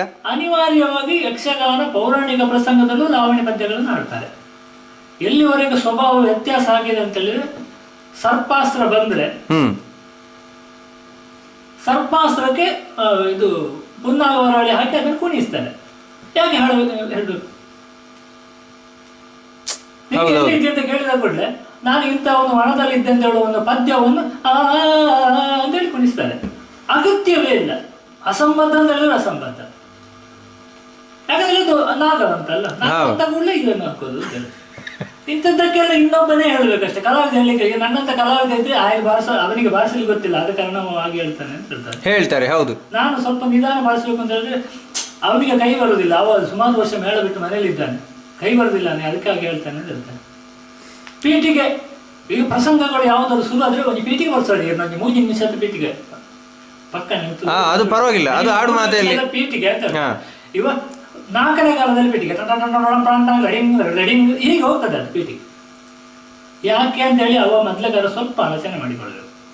ಅವ ಆ ರೀತಿ ಪೀಠಿಗೆ ಹೋದ್ರೆ ಮತ್ತೆ ಅಂಬೂರು ಸದನ ಹತ್ರ ಹೇಗೆ ಹೋಗ್ಬೇಕು, ಆಲಯದಲ್ಲೇ ಬೇಕಲ್ಲ, ಹೇಗೆ ಹೋಗ್ಬೇಕು, ಬಾಕಿದೆಲ್ಲ ಹೇಗೆ ಹೋಗ್ಬೇಕು. ಆದ ಕಾರಣ ನಾನು ಇದನ್ನು ಬಾರಿಸಬಾರ್ದು. ಇಲ್ಲದಿದ್ರೆ ಅಷ್ಟು ಸ್ಪೀಡಿಗೆ ಆದ್ರೆ ನಾನು ಪೀಠಿಗೆ ಬಾರಿಸಲಿಲ್ಲ, ಇಲ್ಲಿ ಶುರು ಮಾಡಿ ಅಂತ ಹೇಳ್ಬೋದು. ಇವನ ಬಡ ಒಂದು ಸೆಕೆಂಡ್ ನಲ್ಲಿ ಪೀಠಿಗೆ ಎಂಥದೆಲ್ಲ ಆಗಿ ನಿಂತಾಯ್ತು. ಮತ್ತೆ ಭಾಗವತ 1ನೇ ಕಾಲವಲ್ಲ, ಅರ್ಧ ಕಾಲದಲ್ಲಿ ಅಂಬೂರು ಸದನ ಹತ್ರ ಇರ್ತಾರೆ. ಹೇಳ್ದು ಅದು ಬಾಮಿನಿ ಬಂತು. ಆ ಬಾಮಿನಿ ಎಷ್ಟೊತ್ತಿಗೆ ಸಿಗ್ತದೆ ಅಂತ ಭಾಗವತರು ಕಾಯುದೀಗ. ಯಾಕಂದ್ರೆ ಅದನ್ನೆಲ್ಲ ಶಬ್ದವನ್ನು ಅದು ನೀವು ಯಾವ ಭಾಗವತಿಗೆ ಗೊತ್ತಾದ್ರೆ ತೊಂದ್ರೆ ಇಲ್ಲ ಬೇಡ. ಪದ್ಯದ ಶಬ್ದವನ್ನು ತುಂಡು ಮಾಡಿ ಮಧ್ಯದಲ್ಲಿ ರಾಗ ಹೇಳಿದು ಆ ಕವಿ ಯಾಕೆ ಆ ಪದ್ಯವನ್ನು ಬರೆದಿದ್ದಾನು ಅಂತ ಹೇಳಿ ನಾವು ಇದ್ರೆ ಸುಸೈಡ್ ಮಾಡಿ. ಒಂದು ಸೆಂಟೆನ್ಸ್ ಅದರಲ್ಲಿ ಯಾವುದೂ ಇಲ್ಲ, ಸುಮ್ಮನೆ ರಾಗ ಹೇಳಿದ್ದೇ ಒಂದು. ಅದು ಅಲ್ಲದೆ ಈಗ ಒಂದು ಹೊಸ ಇದು ಶುರು ಇದೆ ಅಂತ ರಾಗ ಹೇಳುವಂಥದ್ದು. ಅದು ಯಾವ ಇದರಲ್ಲಿ ಉಂಟು ಎಂಥದ್ದು ಯಾರಿಗೂ ಗೊತ್ತಿಲ್ಲ. ಕ್ಲಾಬ್ ಬೀಳುವವರೆಗೆ ಅದನ್ನು ಎಳಿಬೇಕು ಅಂತ ಹೇಳುವಂತ ಒಂದು ಸಿಸ್ಟಮ್. ಈಗ ಕ್ಲಾಬ್ ಬಿತ್ತು ನಮಗೆ ಒಂದು ಕೇಳುವಂತ ಭಾಗ್ಯ ಉಂಟು, ಒಳ್ಳೆ ಪದ್ಯ. ಅದು ಸುರಿಗ ಕ್ಲಾಬ್ ಬೀಳದಿದ್ರೆ ಅದು ಬೀಳುವವರೆಗೆ ಎಳಿತಾ ಇರ್ತಾನೆ ನಮ್ಮ ಗ್ರಾಚಾರ. ಇಂಥದ್ದೆಲ್ಲ ಪರಿಸ್ಥಿತಿಗಳು. ಆದ ಕಾರಣ ಇದಕ್ಕೊಂದು ಸರಿಯಾದ ನಿರ್ದೇಶಕ ಬೇಕು. ಈಗ ಮೊದಲಿನ ಭಾಗವತರ ಜೊತೆ ತಾವು ಮಾಡುತ್ತಿದ್ದ ಹಿಮ್ಮೇಳ ವಾದನ, ಆ ಕುಸುರಿ ಕಲೆಗಾರಿಕೆ ಇಂದಿನ ಕಾಲದಲ್ಲಿ ನಿಮ್ಗೆ ಸಾಧ್ಯ ಆಗ್ತಾ ಉಂಟಾ? ಇಲ್ಲ, ಖಂಡಿತ ಇಲ್ಲ, ಸಾಧ್ಯ ಆಗುದಿಲ್ಲ. ಯಾಕಂದ್ರೆ 2-3 ನಮೂನೆ ಉಂಟು ಅದರಲ್ಲಿ. ಒಂದು ಮಾನಸಿಕ ಸ್ಥಿತಿ, ಮತ್ತೊಂದು ಆ ರೀತಿ ಇಲ್ಲದೆ ಇರುವುದು. ಹೌದು, ಯಾವುದೇ ಕಲಾವಿದನಿಗೆ, ಯಾವುದೇ ಒಬ್ಬನಿಗೆ ಹುಷಾರಿಲ್ಲದವನಿಗೂ ಎದ್ದು ಓಡಬೇಕು ಅಂತ ಕಾಣಬೇಕು ಅಂದ್ರೆ ಅವನಿಗೆ ಮನಸ್ಸಿನಲ್ಲಿ ಅದನ್ನು ಓಡಬೇಕು ಅಂತ ಕಾಣಬೇಕು. ಬೇಡ ಅಂತ ಕಂಡ್ರೆ ಅವನಿಗೆ ಶಕ್ತಿ ಮತ್ತು ಕಡಿಮೆ ಆಗುತ್ತೆ. ಹೌದು. ಜ್ವರದಲ್ಲಿ ಮಲಗಿದವನಿಗೆ ಹುಲಿ ಬಂತು ಎದ್ದು ಓಡ್ತಾನೆ, ಅದು ಎಲ್ಲಿತ್ತು ಶಕ್ತಿ ಗೊತ್ತಿಲ್ಲ. ಅದೇ ರೀತಿ ಕಲಾವಿದರಿಗೆ, ಎಲ್ಲ ಕಲಾವಿದರಿಗೂ ಅಷ್ಟೇ. ಆಗ ಇಡೀ ನಿದ್ದೆ ಬಿಡ್ತಾರೆ, ಎಲ್ಲಿಯಾದ್ರೂ ಮನೆಗೆ ಹೋಗ್ತಾರೆ, ಬರ್ತಾರೆ, ರಾತ್ರಿ ಇಡೀ ಹಾಡ್ತಾರೆ. ಹೇಗೆ ಅದು ಕೆಲಸ ಮಾಡ್ತಾರೆ ಅವರು? ಆದ್ರೆ ರಂಗಸ್ಥಳಕ್ಕೆ ಹೋದ ನಂತರ ಅವನೊಂದು ಮಾನಸಿಕ ಸ್ಥಿತಿ ಅದು. ಅದರಿಂದ ಎಲ್ಲ ಕಲೆಯ ಮೇಲೆ ಇಂಟ್ರೆಸ್ಟ್ ನಲ್ಲಿ ಅದು ಹೋಗಿಬಿಟ್ಟು. ಅದೇ ರೀತಿ ಈಗ ಕಾರ್ಯಕ್ರಮಕ್ಕೆ ಹೋಗುವಾಗ್ಲೇ ಯಾಕೋ ಏನೋ ಬೇಡದನ್ನೇ ಆಲೋಚನೆ ಮಾಡಿಕೊಂಡು ಹೋದ್ರೆ ಅದು ಹಾಗೆ ಆಗೋದು. ಹೌದು, ಅಲ್ಲಲ್ಲ. ಈಗ ಮೊದಲಿನ ಭಾಗವತರ ಜೊತೆ ನಿಮ್ಗೆ ಕುಸುರಿ ಇದೆಲ್ಲ ಒಳ್ಳೆ ತೃಪ್ತಿ ಕೊಡ್ತಿತ್ತು. ಈಗ ನಿಮ್ಗೆ ಯಾಕೆ ಕುಸುರಿ ಎಲ್ಲ ಸಾಧ್ಯ ಆಗ್ತಾ ಇಲ್ಲ? ಅದು ಲೆಕ್ಕಾಚಾರದಲ್ಲಿ ಇಲ್ಲಂತೆ ಕಾರಣ. ನೋಡಿ, ಒಂದು ಏರು ಪದ, ಅದಾದ ನಂತರ ನಿಧಾನ ಪದ. ಇದರಲ್ಲಿ ಲಯದ ನಿರ್ವಹಣೆ ಮತ್ತು ಸಮತೋಲನ ಹೇಗೆ ನಾವು ಕಾಯ್ದುಕೊಳ್ಳಬಹುದು? ಅದು ಭಾಗವತರೇ ಅದನ್ನು ಆಲೋಚನೆ ಮಾಡಬೇಕು. ಅದನ್ನು ಹಿಮ್ಮೇಳದ ಒಂದು 2 ಸಾರಿ ಕೆಳೆದುಕೊಡ್ಲಿಕ್ಕೆ ಆಗುದಿಲ್ಲ. ಯಾಕಂತಂದ್ರೆ ಈಗಿನ ಹೆಚ್ಚಿನ ಎಲ್ಲ ಭಾಗವತರಲ್ಲಿ ಏನಂತಂದ್ರೆ ಏರು ಪದ್ಯ ಅಂತ ಹೇಳಿದ್ರೆ ಅದು ಪದ್ಯವೇ ಅಲ್ಲ. ಏರು ಪದ್ಯ ಒಂದು ಬಂದ ಕೂಡಲೇ ಅದನ್ನು ಒಂದು 6ನೇ ಕಾಲದಲ್ಲಿ ಹೇಳ್ತಾರೆ. ಅದೇ ನಿಧಾನ ಪದ್ಯ ಬಂದ ಕೂಡಲೇ ಅದು 1ನೇ ಕಾಲಕ್ಕೆ ಇಳಿತದೆ. ಅಂದ್ರೆ ಆ ಕಾಲ ಮತ್ತು ಲಯ ನಿರ್ಣಯ ಇದು ಯಾವ ಸ್ಪೀಡಲ್ಲಿ ಇತ್ತು ಅದೇ ಸ್ಪೀಡಲ್ಲಿ ನಿಧಾನದ್ದು ಇರಬೇಕು, ನಿಧಾನದ್ದು ಸ್ಪೀಡಲ್ಲೇ ಆ ಏರಿದ್ದು ಇರಬೇಕು. ದುಃಖರಸ ಪದ್ಯ ಅಂತ ಹೇಳಿದ ಕೂಡಲೇ ಅದು ನಿಧಾನಕ್ಕೆ 1ನೇ ಕಾಲಕ್ಕೆ ಬರಬೇಕು ಅಂತಲೇ ಇಲ್ಲ. ಹೌದು. ಸ್ವೀಡ್ ಕಾಲದಲ್ಲಿ ದುಃಖರಸ ಪದ್ಯ ಹೇಳ್ಬೇಕು, ಅವನ ಸ್ವಭಾವದಲ್ಲಿ ಇರುವಂತದ್ದು. ಹೌದು, ಕರೆಕ್ಟ್. ದುಃಖರಸ ಪದ್ಯ ಅಂತ ಹೇಳುದು ಅದು ದ್ರೌಪದಿಯ ಪದ್ಯ ಮತ್ತು ರಾವಣನ ದುಃಖರಸದ ಒಂದೇ ಆಗ್ಬೇಕು ಅಂತೇನಿಲ್ಲ. ಇದು ಯಾವುದು ಪದ್ಯ? ಇದು ದುಃಖರಸ. ಅದು ಯಾರಿಗೆ ಕೊಡುವುದು ಅಂತ ನೋಡುವುದಿಲ್ಲ. ಅದನ್ನು ಒಂದು ಜಾತಿ ತುಂಬಾ ಮೃದು ತಂತಾರೆ. ರಾವಣ ಕೂಗಿದ್ರೆ ಅಷ್ಟು ಮೃದುದಲ್ಲಿ ಕೂಗ್ಲಿಕ್ಕಿಲ್ಲ. ನಾವೊಂದು ಮಾತು ಹೇಳ್ತೇವೆ, ನಾವು ನೋಡ್ಬೇಕು, ಘಟ್ಟದ ಮೇಲಿನ ಕೆಲವು ಹಳ್ಳಿಯವರು ಕೂಗುವುದಕ್ಕೂ ಒಬ್ಬ ಸತ್ತರೆ ನಮ್ಮ ಊರಿನಲ್ಲಿ ಕೂಗುವುದವ್ರಿಗೆ ವ್ಯತ್ಯಾಸ ಇಲ್ಲ. ಅವರು ತಲೆಗೆ ಹೊಡ್ಕೊಂಡು ಏನೆಲ್ಲ ಗಲಾಟೆ ಮಾಡಿಕೊಂಡು ಹಾಗೆಲ್ಲ ಕೂಗುವುದಿಲ್ಲ. ಅದೇ ರೀತಿಯಲ್ಲಿ ರಾವಣ ಕೂಗುವ ರೀತಿಯೇ ಬೇರೆ, ಒಂದು ಸಾಮಾನ್ಯ ಒಂದು ಹೆಂಗಸು ಕೂಗುವ ರೀತಿಯೇ ಬೇರೆ. ಅದನ್ನು ಭಾಗವತನ ಪದ್ಯದಲ್ಲೇ ಬರಬೇಕಂತ. ಬೆಳಗಿನ ಜಾವದ ಅಂದರೆ 4ನೇ ಕಾಲದ ಬಣ್ಣದ ವೇಷ ಆಗಿರ್ಬೋದು ಅಥವಾ ಕಿರೀಟ ವೇಷ ಆಗಿರ್ಬೋದು, ಇದನ್ನೆಲ್ಲ ಕುಣಿಸುವುದಲ್ಲಿ ಕ್ರಮ ವ್ಯತ್ಯಾಸ ಏನು? ಯಾಕೆ ಇದು ಪ್ರಶ್ನೆ ಅಂತಂದರೆ, ಬಣ್ಣದ ವೇಷ 1ನೇ ಕಾಲದಲ್ಲಿ ಬಂದರೆ ಅದು 1ನೇ ಲಯದಲ್ಲಿರ್ತದೆ, ನಿಧಾನ ಇರ್ತದೆ, ಎಲ್ಲ ಇರ್ತದೆ. ಈಗ 4ನೇ ಕಾಲ ಅಂತಂದರೆ ಸ್ವಲ್ಪ ಸ್ಪೀಡು ಇದೆಲ್ಲ ಇರ್ತದೆ. ಆಗ ಆ ಬಣ್ಣದ ವೇಷವನ್ನು ಹೇಗೆ ಕುಣಿಸುವುದು 4ನೇ ಕಾಲದಲ್ಲಿ ಅಷ್ಟು ಫಾಸ್ಟು? 4ನೇ ಕಾಲಕ್ಕೆ ಬಣ್ಣದ ವೇಷ ಬರುವುದಾದ್ರು, 4ನೇ ಕಾಲ ಅಂತ ಹೇಳಿದ್ರೆ 3 ಗಂಟೆಯಿಂದ 4 ಗಂಟೆಯಿಂದ ನಂತರ ಅದು ಎಲ್ಲ ಪದ್ಯವನ್ನು 4ನೇ ಕಾಲದಲ್ಲಿ ಹೇಳುವುದು ಅಂತ ಹೇಳಿ ಪರಂಪರೆ ಏನಿಲ್ಲ. ನಾನು ನೋಡಿದಾಗ ಇಲ್ಲ. ಈಗ ಬಲಿಪುರ ಕೆಲಸ ಬಾರಿಸಿದ್ದನ್ನು ನೋಡಿದ್ದೇನೆ. ಬಣ್ಣದ ವೇಷಕ್ಕಾಗುವ ಸ್ವಲ್ಪ ನಿಧಾನ ಕೊಡ್ಲೇಬೇಕು. ಅದೊಂದು ಕಟ್ಟುಪಾಡೆ ಅಲ್ಲ, ಅದು ಬೇಕು, ಅದು ಬೇಕು. ಆದ್ರೆ ಇಂಥ ವೇಷಕ್ಕಾಗುವಾಗ ಸ್ವಲ್ಪ ನಿಧಾನ ಕೊಡ್ಲೇಬೇಕು. ಮತ್ತೆ ಆ ವೇಷಧಾರಿಗಳನ್ನು ಹೊತ್ತಿಕೊಂಡು ಪ್ರಸಂಗವನ್ನು ಮೇಲೆ ಹಾಕುವಂತಂದ್ರೆ ಭಾಗವತನ ದಾಖಾತು ಅಂತ ಹೇಳುತ್ತೆ. ಅದಕ್ಕೆ ವೇಷಧಾರಿಗಳನ್ನು ಹೊಂದಿಕೊಂಡು ಅವನಿಗೆ ಕೊಡುವಂಥದ್ದು. ಈಗ ಒಬ್ರು ಒಳ್ಳೆ ಅರ್ಥಧಾರಿ, ನಾಟ್ಯ ಸ್ವಲ್ಪ ಕಡಿಮೆ ಉಂಟು, ಅವ ಒಂದು ದ್ರೋಣ ಮಾಡಿದ, ಅಭಿಮನ್ಯುವಿನ ಎದುರು ಅವನನ್ನು ದ್ರೋಣವನ್ನು ಕಾಣಿಸುವುದು ಹೇಗೆ? ಅದು ಆ ಭಾಗವತನಲ್ಲಿ ಇರ್ಬೇಕಾದದ್ದು. ಸ್ವಲ್ಪ ನಿಧಾನ ತಾಳ ಕೊಟ್ರೆ ಏನು ಕೊಡಬೇಕು, ಅವ ಯಾವ ರೀತಿ ಯಾವ ತಾಳಕ್ಕೆ ಕುಣಿತಾನಂತ ಹೇಳಿದು ಒಂದು ತಿಳಿದು ಕೊಡಬೇಕು. ಇದಕ್ಕೆ ನಾವು ಉದಾಹರಣೆಗಳು, ಅಭಿಮನ್ಯು ಶ್ರೀಧರಗೊಂಡರ ಅಭಿಮನ್ಯು ಮಾಡಿದರೆ ಸುಂದರರಾದಂಥವರನ್ನು ಇದು ದ್ರೋಣ ಮಾಡಿದ್ದಾರೆ. ಕಡತಪ್ಪದವರು ಭಾಗವತರು, ಇದು ನಾನು ಸರಿಯಾದ ಉದಾಹರಣೆ. ಅವ್ರು ಹೆಚ್ಚು ಕುಣಿಯವರಲ್ಲ, ಅವರಿಗೆ ಸುಂದರರಿಗೆ ಗೊತ್ತು ನಾನು ಕುಣಿಯವಲ್ಲ ಅಂತೇಳಿ. ಹೌದು, ಇವರು ಕುಣಿಯವರಲ್ಲ ಅಂತ ಬಲ್ಲವರಿಗೆ ಗೊತ್ತು, ನಮಗೆ ಎಲ್ಲರಿಗೂ ಗೊತ್ತು. ಆದ್ರೂ ಅದನ್ನು ಕಾಣುವ ಹಾಗೆ ಅವರು ತೋರಿಸಿಕೊಡ್ತಿದ್ರು. ಹಾಗಾದ್ರೆ ಇಂಥ ತಾಳಕ್ಕೆ ಸುಂದರ ಚಂದ ಕುಣಿತಾರೆ ಅಂತೇಳಿ ಆ ತಾಳವನ್ನೇ ಅಡ್ಜಸ್ಟ್ ಮಾಡಿ ಅವರನ್ನು ಕುಣಿಸಿ, ಅವ್ರು ಕುಣಿಲಿಕ್ಕಾಗ ಸುಂದರ ಬಲ್ಲವರೊಮ್ಮೆ ನೋಡ್ಲಿಕ್ಕೆ ಉಂಟು, ಕುಣಿಬಹುದು. ಅದಕ್ಕೆ ಹೇಗೋ ಮಾಡಿ ಅಡ್ಜಸ್ಟ್ಮೆಂಟ್ ಮಾಡಿ ಕೊಡ್ತದೆ. ಅದೇ ರೀತಿ ಬಣ್ಣದ ವೇಷಧಾರಿಗಳು ಎಲ್ಲರೂ ಒಂದೇ ಕಾಲದ ಲಯದಲ್ಲೇ ಕುಣಿಯವರಿಲ್ಲ, ಕೆಲವು ಸ್ವಲ್ಪ ಸ್ಪೀಡ್ನವರಿದ್ದಾರೆ.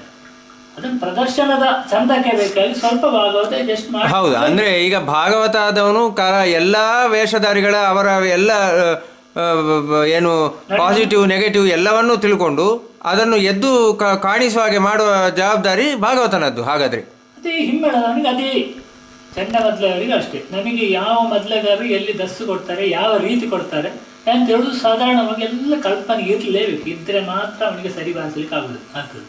ಇಲ್ಲ ಕೆಲವರು ದಸ್ತೇ ಕೊಡುವುದಿಲ್ಲ ಅಂತವ್ರಿಗೆ ಅದೇ ರೀತಿ ಬಾರಿಸಿಕೊಂಡು ಹೋಗ್ಬೇಕಾಗ್ತದೆ.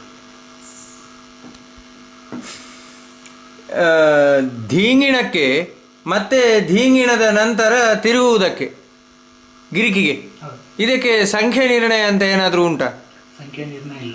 ಅಂದ್ರೆ ಈಗ 20 ಧೀಂಗಿಣ ಹಾರಿದ್ರೆ ಎಷ್ಟು? 20 ತಾಳಕ್ಕೆ ಹಾರಿದ್ರೆ 40 ತಾಳಕ್ಕೆ ಕುಣಿಬೇಕು ಅಂತ ಉಂಟು. ಅದನ್ನು ಕೇಳಿದ್ದಾನೆ. ಅಂದ್ರೆ 1 ನಿಮಿಷ, 20 ಧೀಂಗಿಣ ಹಾಕಿದ್ರೆ 40 ತಿರುಗಬೇಕು ಗಿರಿಕಿ, 40 ಧೀಂಗಿಣ ಹಾಕಿದ್ರೆ 80 ಗಿರಿಕಿ ಹಾಕಬೇಕು ಅಲ್ವಾ? ಇದು ನಿರ್ಣಯ. ಆದ್ರೆ ಈಗ 120 ಧೀಂಗಿಣ ಹಾಕಿ 3 ಸುತ್ತಿನಲ್ಲಿ ನಿಲ್ಲಿಸ್ತಾರೆ. ಇದನ್ನು ಮೊದಲು ನಾವು ಯಾರು ಮಾಡಿದ್ದಿಲ್ಲ, ಅದು ಲೆಕ್ಕಾಚಾರ ಅಂತ ಮಾತ್ರ. ಲೆಕ್ಕಾಚಾರ ಮಾತ್ರ ಯಾರು ಮಾಡಿದ್ದಿಲ್ಲ. ಅಂದ್ರೆ 1 ನಿಮಿಷ, ಅಂದ್ರೆ ಮೊದಲಿನಿಂದ ಅಂದ್ರೆ ನೀವು ನೋಡಿದ ನಿಮ್ಮ ಕಾಲದಿಂದಲೂ ಪ್ರಖ್ಯಾತ ಕಲಾವಿದರು ಕೂಡ ಈ ನಿಯಮವನ್ನು ಪಾಲಿಸಿದವರು ಯಾರು ಇಲ್ಲ. ಅದಕ್ಕಿಂತ ಆವಾಗ ಇದ್ದ ಮುದುಕರು ಹೇಳಿದ್ದನ್ನು ನಾನು ಕೇಳಿದ್ದೇನೆ. ಅವರು ಹೇಳಿದ್ದಾರೆ, ಪಣಿಯ ಹೇಳಲಿಕ್ಕೆ ಮಾತ್ರ ಅಷ್ಟರಲ್ಲಿ ಇದನ್ನು ಮಾಡ್ಲಿಕ್ಕೆ ಸಾಧ್ಯ ಇಲ್ಲ. ಸಾಧ್ಯ ಇಲ್ಲ. ಯಾಕೆಂದ್ರೆ ಒಂದು ಅಭಿಮನ್ಯು ಒಂದು 40 ಹಾರಿದ, ಹಾರಬೇಕು ಅಂತ ಹೇಳೋದು ಮೊದಲನೇ ಕಾಲದಲ್ಲಿ ಇದ್ದದ್ದೇ. ಹೌದು ಹೌದು ಹೌದು, ಅದು ಹಾರಬೇಕು ಅಂತ ಹೇಳೋದಷ್ಟೇ ಅಲ್ಲ, ಅದನ್ನು ನಾಟ್ಯ ಅಂತ ಹೇಳೋದಿಲ್ಲ. ಹೌದು ಹೌದು, ಕರೆಕ್ಟ್. ತಾಳವಿಟ್ಟೆ ಹಾರೋದು ಅದೆಲ್ಲ. 40 ಹಾರಿದ್ರೆ ಅವಾಗ 80 ಕುಣಿದೆ. 80 ತಿರುಗುದು ಹೇಗೆ? ಜೋಡಾಟಗಳಲ್ಲೆಲ್ಲ 100 ಎಲ್ಲ ಹಾರುವವರು ಇದ್ದಾರೆ. 200 ತಾಳಕ್ಕೆ ಅವು ಕುಣಿಲಿಕ್ಕೆ ಉಂಟ, ತಿರುಗಲಿಕ್ಕೆ ಉಂಟ. ಇದು ಆದದ್ದಿಲ್ಲ, ಎಲ್ಲಿ ಆದದ್ದಿಲ್ಲ. ಲೆಕ್ಕಾಚಾರಗಳ ಕೆಲವೆಲ್ಲ ಸುಮ್ಮನೆ ಎಲ್ಲದ್ರು ನನ್ನ ಲೆಕ್ಕದಲ್ಲಿ. ಹೌದು ಹೌದು, ಎಲ್ಲಾದ್ರೂ ದೊಡ್ಡ ದೊಡ್ಡ ಅನುಭವದಲ್ಲಿ ಅಲ್ಲಲ್ಲ, ನೀವು ಹೇಳಿದ್ದು ಕರೆಕ್ಟ್. ನಾನು ಕೂಡ ಅದನ್ನು ಯೋಚನೆ ಮಾಡ್ತಿದ್ದೆ. ಯಾಕೆಂತಂದ್ರೆ 20 ಧೀಂಗಿಣ 3 ಧೀಂಗಿಣ ಹಾಕ್ಲಿ 6 ಸುತ್ತು ಬರುದು ಅಂತಂದ್ರೆ ಅದು ಸ್ವಲ್ಪ ಏನಾಯ್ತು, ಸ್ವಲ್ಪ ಜಕ್ಕು ಬಿತ್ತಲ್ಲಿ. 4ನೇ ಕಾಲದಲ್ಲಿ ನೀವೊಂದು ಏಕತಾಳ ಕೊಟ್ರೆ ಅದಕ್ಕೆ ಧೀಂಗಿಣ ಹಾಡ್ಬೇಕಾದ್ರೆ 1 ತಾಳಕ್ಕೆ 2 ಸಲ ಕುಡಿಬೇಕು. ಹೀಗೆ ಆ 2 ಸಲ 1 ತಾಳಕ್ಕೆ 2 ಸಲ ಉರುಳಿಗೆಯಲ್ಲಿ ಅವ 40 ತಾಳಕ್ಕೆ ಕುಣಿಬೇಕಂದ್ರೆ 80 ಸುತ್ತು ತಿರುಗಬೇಕು. ಮತ್ತೆ ಲೆಕ್ಕಾಚಾರ ಹೌದು, ಹೇಗೆ ತಿರುಗಲಿಕ್ಕೆ ಸಾಧ್ಯ ಉಂಟು? ಅದು ಬರೀ ಒಂದು ಮೆಷಿನ್ ಮಾತ್ರ ಆಗ್ಬೇಕಷ್ಟೇ. ಇಷ್ಟಕ್ಕೆ ಸಿಗ್ಬೇಕು. ಮತ್ತೆ ಅದು ಆಗ್ಲಿಕ್ಕಿಲ್ಲ. ಅದಕ್ಕೆ ಬೇಕಾಗಿ ಆ ತಾಳವನ್ನು ನಿಧಾನ ಕೊಡಬೇಕು ಅಂತ ಹೇಳುದು. ಅವನ ವೇಷಧಾರಿಗಳನ್ನು ಕಾಣಿಸುವ ಜವಾಬ್ದಾರಿ ಭಾಗವತನಿಗೆ. ಅವ ಲಯದಲ್ಲಿ ಇದ್ದಾನೆ ಅಂತ ಯಾರಿಗಾದ್ರೂ ಕಾಣಿಸ್ಬೇಕು ಅಂತಿದ್ರೆ ಭಾಗವತ ಅವ ಎಷ್ಟು ಸ್ಪೀಡಿಗೆ ಅವನಿಗೆ ಡಬ್ಬನಲ್ಲಿ ಹಾರ್ಲಿಕ್ಕೆ ಕೂಡ್ತದೆ ಅಷ್ಟು ಸ್ಪೀಡಲ್ಲಿ ಕೊಡಬೇಕು, ಸ್ಪೀಡ್ನಲ್ಲಿ ತಾಳವನ್ನು ಕೊಡಬೇಕು. ಇನ್ನೀ ಖುಷಿ ಬಂದಾಗ ಅದನ್ನು ಕೊಡುವುದಲ್ಲ. ಮತ್ತೆ ಪ್ರಸಂಗ ಸ್ಪೀಡ್ ಹೋಗ್ಬೇಕು, ಬೇಗ ಮುಗಿಬೇಕು, ಅರ್ಧ ಗಂಟೆಯಲ್ಲಿ ಮುಗಿಬೇಕು ಅಂತಲ್ಲಿ ತಾಳವನ್ನು ಸ್ಪೀಡ್ ಮಾಡಿ ಪ್ರಯೋಜನವೇ ಇಲ್ಲ ನನ್ನ ಲೆಕ್ಕದಲ್ಲಿ. ಅಡ್ಜಸ್ಟ್ಮೆಂಟ್ ಮಾಡೋದೇ ಇರೋದು. ಅವ್ರ ಹತ್ರ ಹೇಳಬೇಕು, ನಿನಗೆ ಇಷ್ಟ ಪದ್ಯ, ನಿನಗೆ ಇಷ್ಟ, ಇದಕ್ಕೆ ಇಷ್ಟೇ ಅರ್ಥ ಹೇಳು, ಅದನ್ನು ಅಲ್ಲಿಗೆ ಮುಗಿಸುವ ಅಂತೇಳಿ ಮಾಡಬೇಕು. ಅದು ಮಾಡಿದರೆ ಮಾತ್ರ ಅದೇ ಸಿಗ್ತದೆ. ಸುಮ್ಮನೆ ಇವ ಪದ್ಯವನ್ನು ಮಾತ್ರ ನಾನೀಗ ಎಷ್ಟೋ ತಾಳಮದ್ದಲೆಯಲ್ಲಿ ನೋಡ್ತೇನೆ, ಭಾಗವತರ ಅರ್ಧ ಗಂಟೆನ ಮುಗಿಯೋಳು, ಪದ್ಯ ಮತ್ತೆ ಕಟ್ಟ ಮಾಡ್ಬೇಕು, ಪದ್ಯವನ್ನೆಲ್ಲ ಕಟ್ಟು ಮಾಡೋದು. ಇವ ಹೇಳುವುದನ್ನೆಲ್ಲ ಹೇಳ್ಕೊಂಡಿರ್ತಾನೆ ಅರ್ಥದ, ಯಾಕೆ ಇದನ್ನು ಕಟ್ಟು ಮಾಡಬೇಕು? ಇವನಷ್ಟೇ ಕಡಿಮೆ ಅವನು ಮಾಡಿದ್ರೆ ಆಗುದಿಲ್ಲ. ಮತ್ತೆ ಹೌದು, ಎಲ್ಲರೂ ಮಾಡಿದ್ರೆ ಚಂದದಲ್ಲಿ ಮುಗಿ, ಮತ್ತೆ ಎಷ್ಟು ಚಂದದಲ್ಲಿ ಮುಗಿತದೆ, ಡೀಸೆನ್ಸಿಯಲ್ಲಿ ಮುಗಿತದೆ. ಮತ್ತೆ ಹೊಂದಾಣಿಕೆ ಅಂತ ಹೇಳುದು ಅದಕ್ಕೆ ನಾನು ಇವತ್ತು ಮೆಚ್ಚುವುದು ಕಲಾವಿದ ಸುಂದರರಾಯರು, ನಾಟ್ಯಕ್ಕೆ ಅಲ್ಲ. ಅವರು ಇವತ್ತು ಯಾವುದಾದ್ರೂ ಒಂದು ತಾಳ ಬದಲಿಗೆ ಇದಕ್ಕೆ ಬಂದ್ರೆ ಅವರಿಗೆ ಕಣ್ಣ ಬರುವ ಯಾವುದೇ ಪ್ರಸಂಗಗಳು ಎಲ್ಲ ಭಯಪಟ್ಟು ಉಂಟು, ಎಷ್ಟು ಆದ್ರೂ ಅವರೊಂದು ಇಷ್ಟು ಸಣ್ಣ ಚೀಟ್ನಲ್ಲಿ ಯಾವ್ದು ಪದ್ಯಗಳನ್ನು ಟಿಕ್ ಹಾಕೊಳ್ತಾರೆ. ಓಹೋ, ಯಾಕೆ ಅಲ್ಲಿ ಗಡಿಬಿಡಿ ಆಗ್ಬೋದು. ಭಾಗವತರ ಹೇಳ್ತಾರೆ, ಭಾಗವತರ ಇದೆಲ್ಲ ನಮ್ಮ ಭಾಗವತರು ಎಷ್ಟೋ ಜನ ನೆಗಾಡಿದನ್ನು ನಾಡುದು ಸುಂದರ ಬರೆಯೋದಿಲ್ಲ, ಸುಂದರ ಬರಿತಾ ಇದ್ದಾರೆ, ಅವರಿಗೆ ಚೀಟು ಬರಿತಾ ಇದ್ದಾರೆ. ಅಷ್ಟು ಮಾಡ್ಲೇಬೇಕು. ಹೌದು, ಅದು ನಿಜವಾಗಿ ಕೂಡ ಅದೊಂದು ನಿಜವಾಗಿ ಬಾಕಿಯವರು ಕಲಿಬೇಕಾದಂತಹ ವಿಚಾರ. ಯಾವುದೇ ಮತ್ತೊಂದು ಎಡೆನೀರು ಮಠದಲ್ಲಿ ಒಂದು ಕೃಷ್ಣಲ್ಲಿ ಅದು ಎಷ್ಟು ಸಲ ಆಗಿದೆ, ಎಷ್ಟು ಸಲ ಆದ್ರು ಸ್ವಾಮೀಜಿಯವರು ಅಷ್ಟು ಸಲಕ್ಕೊಂದು ಲಿಸ್ಟ್ ಮಾಡಿರ್ತಾರೆ. ಓಹೋ, ಇಂಥ ಪದ್ಯವನ್ನೇ ಹೇಳ್ಬೇಕು. ಆ ವೇಷಧಾರಿಗಳ ಒಂದು ಲಿಸ್ಟ್ ಹೋಗ್ತದೆ, ಭಾಗವತಿಗೆ ಒಂದು ಲಿಸ್ಟ್ ಹೋಗ್ತದೆ, ಇಷ್ಟೊತ್ತಿಗೆ ಇಂಥ ಪ್ರಸಂಗವೇ ಆಗಬೇಕು, ಇಷ್ಟೊತ್ತು.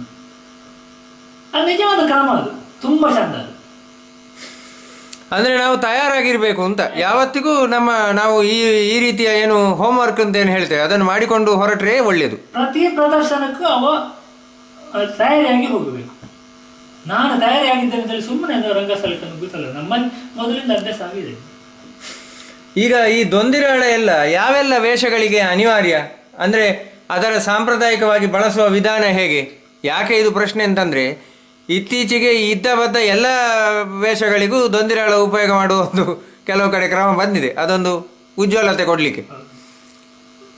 ಅದೊಂದು ಭಯಂಕರ ಅಂತ ತೋರಿಸಲಿಕ್ಕೆ ಬೇಕಾಗಿ ಇದ್ದದ್ದೊಂದು ಮಾತ್ರ ಬಿಟ್ಟರೆ ಉಂಟಲ್ಲ, ಸತ್ಯಕಾದ್ರೆ ಇದು ಅಗತ್ಯವೇ.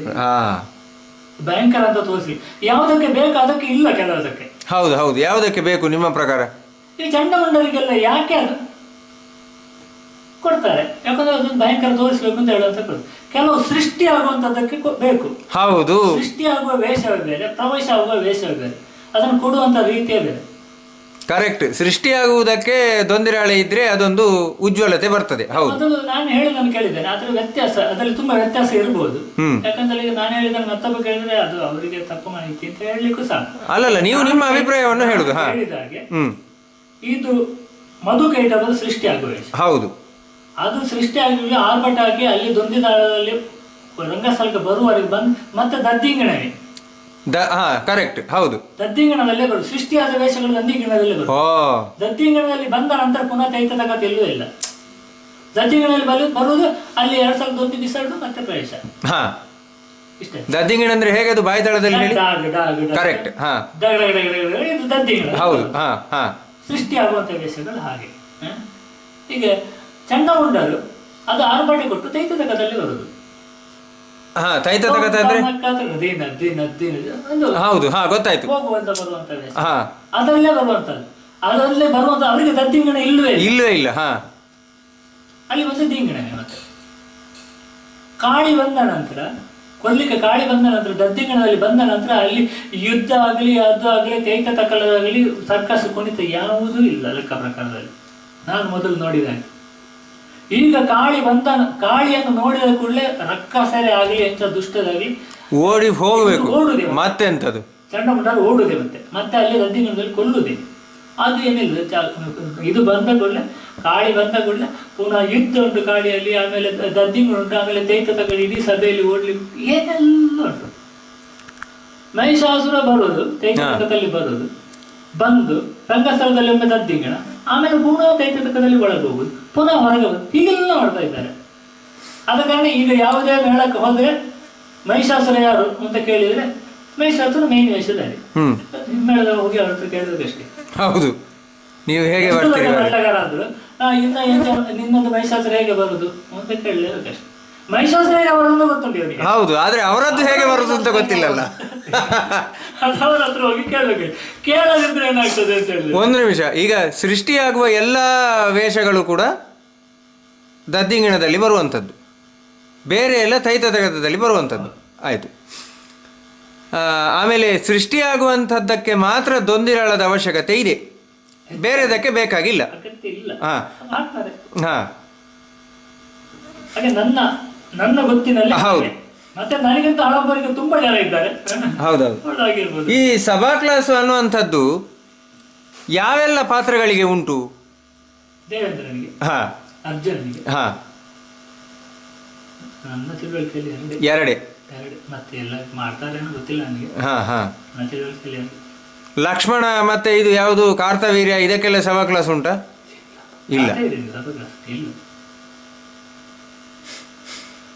ಹಿಮ್ಮೇಳಕ್ಕೆ ಸರಿಯಾಗಿ ಕುಣಿಯುವುದಾ ಅಥವಾ ಕುಣಿತಕ್ಕೆ ಸರಿಯಾಗಿ ಹಿಮ್ಮೇಳ ಇರ್ಬೇಕಾ? ಹಿಮ್ಮೇಳಕ್ಕೆ ಸರಿಯಾಗಿ ಕುಣಿಯುವುದು. ಹಾ, ಆದ್ರೆ ಕುಣಿಯುವುದು ಅಂತ ಹೇಳಿದ್ರೆ ನಿಧಾನ ತಾಳಕ್ಕೆ ಕುಣಿಯುವಂತದ್ದನ್ನು ಹಾ, ಅದಿಷ್ಟೇ ಅಂತ ಲೆಕ್ಕಾಚಾರ ಉಂಟು. 4 ತಾಳ ಏಕತಾಳದ. ಹೌದು, ಏಕತಾಳಕ್ಕೆ ಇಷ್ಟೇ ತಾಳ ಅಂತ ನಿಗಂಟುಂಟು. ಅದಕ್ಕೆ ಹಿಮ್ಮೇಳಕ್ಕೆ ಸರಿಯಾಗಿ ಕುಣಿಬಹುದು. ಹಾ, ಏರು ಪದ್ಯಕ್ಕೆ ಆದ್ರೆ ಹಿಮ್ಮೇಳ. ಹೌದೌದು, ಅಲ್ಲಿ ಏರು ಪದ್ಯಕ್ಕೆ ಆಗುವಾಗ ನಾನು ಅವ ಎಷ್ಟು ಸುತ್ತು ತಿರುಗುತ್ತಾನೆ, ಎಷ್ಟು ಹಾರದೆ ಅಂತ ಹೇಳಿ ಅವನಿಗೆ ಬಿಟ್ಟ. ಹೌದು, ಅದಕ್ಕೆ ಸರಿಯಾಗಿ ನಾವು ಹಿಮ್ಮೇಳದವ್ರು ಬಾರಿಸಲೇಬೇಕು. ಅದು ಚರ್ಚೆ ಮಾಡುವಂತ ವಿಷಯವೇ ಇಲ್ಲ ನನ್ನ ಲೆಕ್ಕದಲ್ಲಿ. ಆಮೇಲೆ ಇನ್ನೊಂದು ನಾನು ಕೇಳುದು, ಹಾಗಾದ್ರೆ ಅಂದ್ರೆ ಹಿಮ್ಮೇಳಕ್ಕೆ ಸರಿಯಾಗಿ ವೇಷಧಾರಿ ಕುಣಿಯುವುದು ಅಂತ ಆದ್ರೆ ಮೊದಲೆಗಾರರು ಹಾಗಾದ್ರೆ ವೇಷದವರ ಕಾಲು ನೋಡುವ ಅವಶ್ಯಕತೆ ಇಲ್ಲ. ಹಾ, ಅಲ್ಲ, ಅದು ಹಾಗೆ ಆಗುದಿಲ್ಲ. ಸುಮ್ಮನೆ ಅದ್ರ ಹೇಳಬೇಕಷ್ಟೇ. ಹಾ, ಅದು ಹಿಮ್ಮೇಳಕ್ಕೆ ಸರಿಯಾಗಿ ಕುಣಿಯುದು ಅಂತ ಹೇಳುವ ಮಾತು ಬಂದದ್ದು ಅಂತ ಹೇಳಿದ್ರೆ ಅವರ ಲಯದಲ್ಲಿ ಇರಲಿ ಅಂತ ಹೇಳುವ ಮಾತ್ರ. ಹಾ ಹಾ ಹಾ ಹಾ, ಹೇಗೆ ಅದು ಸಾಧ್ಯ ಉಂಟು? ಅವ ಈಗ 3ನೇ ಕಾಲದಲ್ಲಿ ಮೂರನೇ ಹೆಜ್ಜೆ ಹಾಕ್ತಾನೆ, 4ನೇ ಹೆಜ್ಜೆ ಹಾಕ್ತಾನಂತ ಇವನಿಗೆ ಗೊತ್ತುಂಟ ಮತ್ತೆ. ಹೌದು, ಈಗ ನಾವೀಗ ಚಂಡೆ ಅವರೊಂದು ಏಕದಳಕ್ಕೆ 4ನೇ ಹೆಜ್ಜೆಗೆ ಬಿಡ್ತಿಗೆ ಬಾರಿಸ್ತೇವೆ. ಹೌದು, ಅವ 2ನೇ ಹೆಜ್ಜೆಯಲ್ಲಿದ್ರೆ ಅಂದ್ರೆ ನಾನು ಹೇಳುದು, ಹಿಮ್ಮೇಳಕ್ಕೆ ಸರಿಯಾಗಿ ಅವನು ಕುಣಿಯುವುದು ಅಂತಾದ್ರೂ, ಹಿಮ್ಮೇಳಕ್ಕೆ ಸರಿಯಾಗಿ ವೇಷ ಕುಣಿಯುವುದು ಅಂತಾದ್ರೂ ಆ ಬಡಿತಗಳಲ್ಲಿ ಹೆಜ್ಜೆ ಹಾಕುವುದರಲ್ಲಿ ವ್ಯತ್ಯಾಸ ಇರುವ ಕಾರಣ ನಾವು ಅವರಿಗೆ ಹೋಗ್ಲೇಬೇಕು. ಅವನಿಗೆ ಸರಿಯಾಗಿ ಚೆಂಡೆ ಮೊದಲು, ಹಿಮ್ಮೇಳಕ್ಕೆ ಸರಿಯಾಗಿ ಚೆಂಡೆ ಮೊದಲು ಅಲ್ಲೂ ಅಲ್ಲ. ಅದು ಮೊದಲಿನವರು ಏನೋ ಹೇಳಿದ್ದಾರೆ, ಯಾರೋ ಒಬ್ರು ಅದನ್ನು ಅದು ಭಾರಿ ಪರ್ಫೆಕ್ಟ್ ಅಂತ ಹೇಳಿದ್ದಾರೆ. ಅಲ್ಲ, ಅವು ಎಲ್ಲಿ ಕುಣಿತಾನೆ ಹೇಗೆ ಗೊತ್ತಪ್ಪ? ಈಗ ನನಗೆ ಅವು ಕುಣಿದಾಗ ನನಗೆ ಗೊತ್ತಾಗ್ತದೆ ಹಿಮ್ಮೇಳದ. ಹೌದು, ನಾನು ಹಿಮ್ಮೇಳದವ್ರು ಯಾವ್ದು ಬಾರಿಸ್ತೇನೆ ಅಂತ ಅವನಿಗೆ ಕೊನೆಯಲ್ಲಿ ಗೊತ್ತಾಗ್ತದೆ ಮತ್ತೆ. ಹೌದು, ಈ ದೀಂಗಣದಲ್ಲಿ ಪ್ರಾಣ್ ಡಿಂಗ್ ತಗಡ ಈಗ ಅದಾಗ್ಲಿ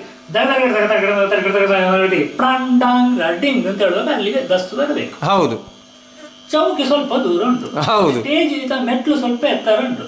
ರಂಗಸ್ಥಳ 10 ಫೀಟ್ ಅಲ್ಲ 12 ಫೀಟ್ ಉಂಟು. ಈ ಒಂದು ಹುಡ್ಲಿಗೆಯಲ್ಲಿ ಅವ ಅಲ್ಲಿಗೆ ದಸ್ತಿಗೆ ಹೇಗೆ ಹೋಗ್ಲಿಕ್ಕೆ ಸಾಧ್ಯ ಆಗುದಿಲ್ಲ. ಹೌದು, ಚೆಂಡೆಯವರಿಗೆ ಸರಿಯಾಗಿ ಕುಣಿಬೇಕು ಅಂತ ಹೇಳಿದ್ರೆ ಅವ ಚೆಂಡೆ ಅವನ ಹತ್ರವೇ ದಸ್ತು ಕೊಡ್ಬೇಕಷ್ಟೇ. ಆವಾಗ ಇಲ್ಲಿ ನಾವು ಉರುಳಿಗೊಂದು 2 ಸಲ 3 ಸಲ ಹಾಕ್ಬೇಕಾಗ್ತದೆ. ಹೌದು, ಅಲ್ಲಿವರೆಗೆ ಬರುವವರೆಗೆ ಅಲ್ಲಿ ಮುಟ್ಲಿಕ್ಕೆ ಆಗುವಾಗ ನಾವು ದಸ್ತು ಕೊಟ್ರೆ. ಆದ್ರೆ ಅವ ಆ ಲಯವನ್ನು ಕಾದುಕೊಳ್ಬೇಕು. ಎಷ್ಟು ತಾಳ ಹೀಗೆ ಉದ್ದ ಹೋದ್ರೆ ಅವ ಎಲ್ಲಿ ದಸ್ಸು ಕೊಡ್ಬೇಕು ಅಂತ ಅವನು ನೋಡ್ಬೇಕು. ಅವನ ಕೆಲಸ. ಅದನ್ನೇ ಹೇಳಿದ್ರು, ಹಿಮ್ಮೇಳಕ್ಕೆ ಸರಿಯಾಗಿ ಅವ ಕುಣಿಬೇಕು ಅಂತ ಹೇಳಿದ್ದು ಅದನ್ನು. ಕರೆಕ್ಟ್. ಅವ ಎಲ್ಲಿ ಹೋಗ ಬ್ರಾಂಡಾಂಗ್ರ ಡಿಂಗ್ ಅಂತ ದಸ್ಸು ಕೊಟ್ರೆ ನಾವೇನು ಮಾಡ್ಲಿ? ಸುಮ್ಮನೆ ಬಡಂಗ ಹೇಳ್ಬೇಕಷ್ಟೇ. ಈಗ ಚೆಂಡೆ ಜೊತೆಯಲ್ಲಿರುವಾಗ ಮೊದಲೇ ನುಡಿಸುವ ಕ್ರಮ ಹೇಗೆ? ಅದಕ್ಕೆ ಒತ್ತೆ ಕೊಡ್ಬೇಕು ಅಷ್ಟೇ. ಮೊದಲಿಂದ ಕೂಡ ಚೆಂಡೆ ಇದ್ದಾಗ ಒತ್ತು ಕೊಡುದು ಅಷ್ಟೇ. ಈಗ ಕೆಲವರೆಲ್ಲ ಹೇಳ್ತಾರೆ ಚೆಂಡೆ ಇರುವಾಗ ಕೂಡ ಬಡಿತ ನುಡಿತಗಳನ್ನು ತೋರಿಸಬೇಕು ಅಂತ ಹೇಳುವವರು ಕೆಲವರೆಲ್ಲ ಇದ್ದಾರೆ. ಅದು ಎಷ್ಟು ಸರಿ? ಅದಕ್ಕೆ ನಾನು ಹೇಳ್ತೇನೆ, ಚೆಂಡೆಯಲ್ಲಿ ಬಾರಿಸುವಂತಹದ್ದನ್ನು ಯಾವುದಾದ್ರೂ ಏರು ಪದ್ಯಗಳಿಗೆ ಚೆಂಡೆ ಬಾರಿಸುವಾಗ, ಇಲ್ಲಾಂದ್ರೆ ಪೀಟಿಗೆ ಬಾರಿಸುವಾಗ ಏನು ಮಾಡ್ಲಿಕ್ಕೆ ಉಂಟು, ಅದರಲ್ಲಿ ಏನು ನುಡಿತ ಮಾಡ್ಲಿಕ್ಕೆ ಉಂಟು, ಕಸರತ್ತು ಮಾಡ್ಲಿಕ್ಕೆ ಉಂಟು, ಇಲ್ಲಾಂದ್ರೆ ಸಾಹಿತ್ಯ ಹಾಕ್ಲಿಕ್ಕೆ ಉಂಟು, ಅದು ಅವನ ಕೆಲಸ. ಹೌದು, ಅದಕ್ಕೆ ಬೇಕಾದ ಲಯ ಒತ್ತು ಮಾತ್ರ ಇವನನ್ನು.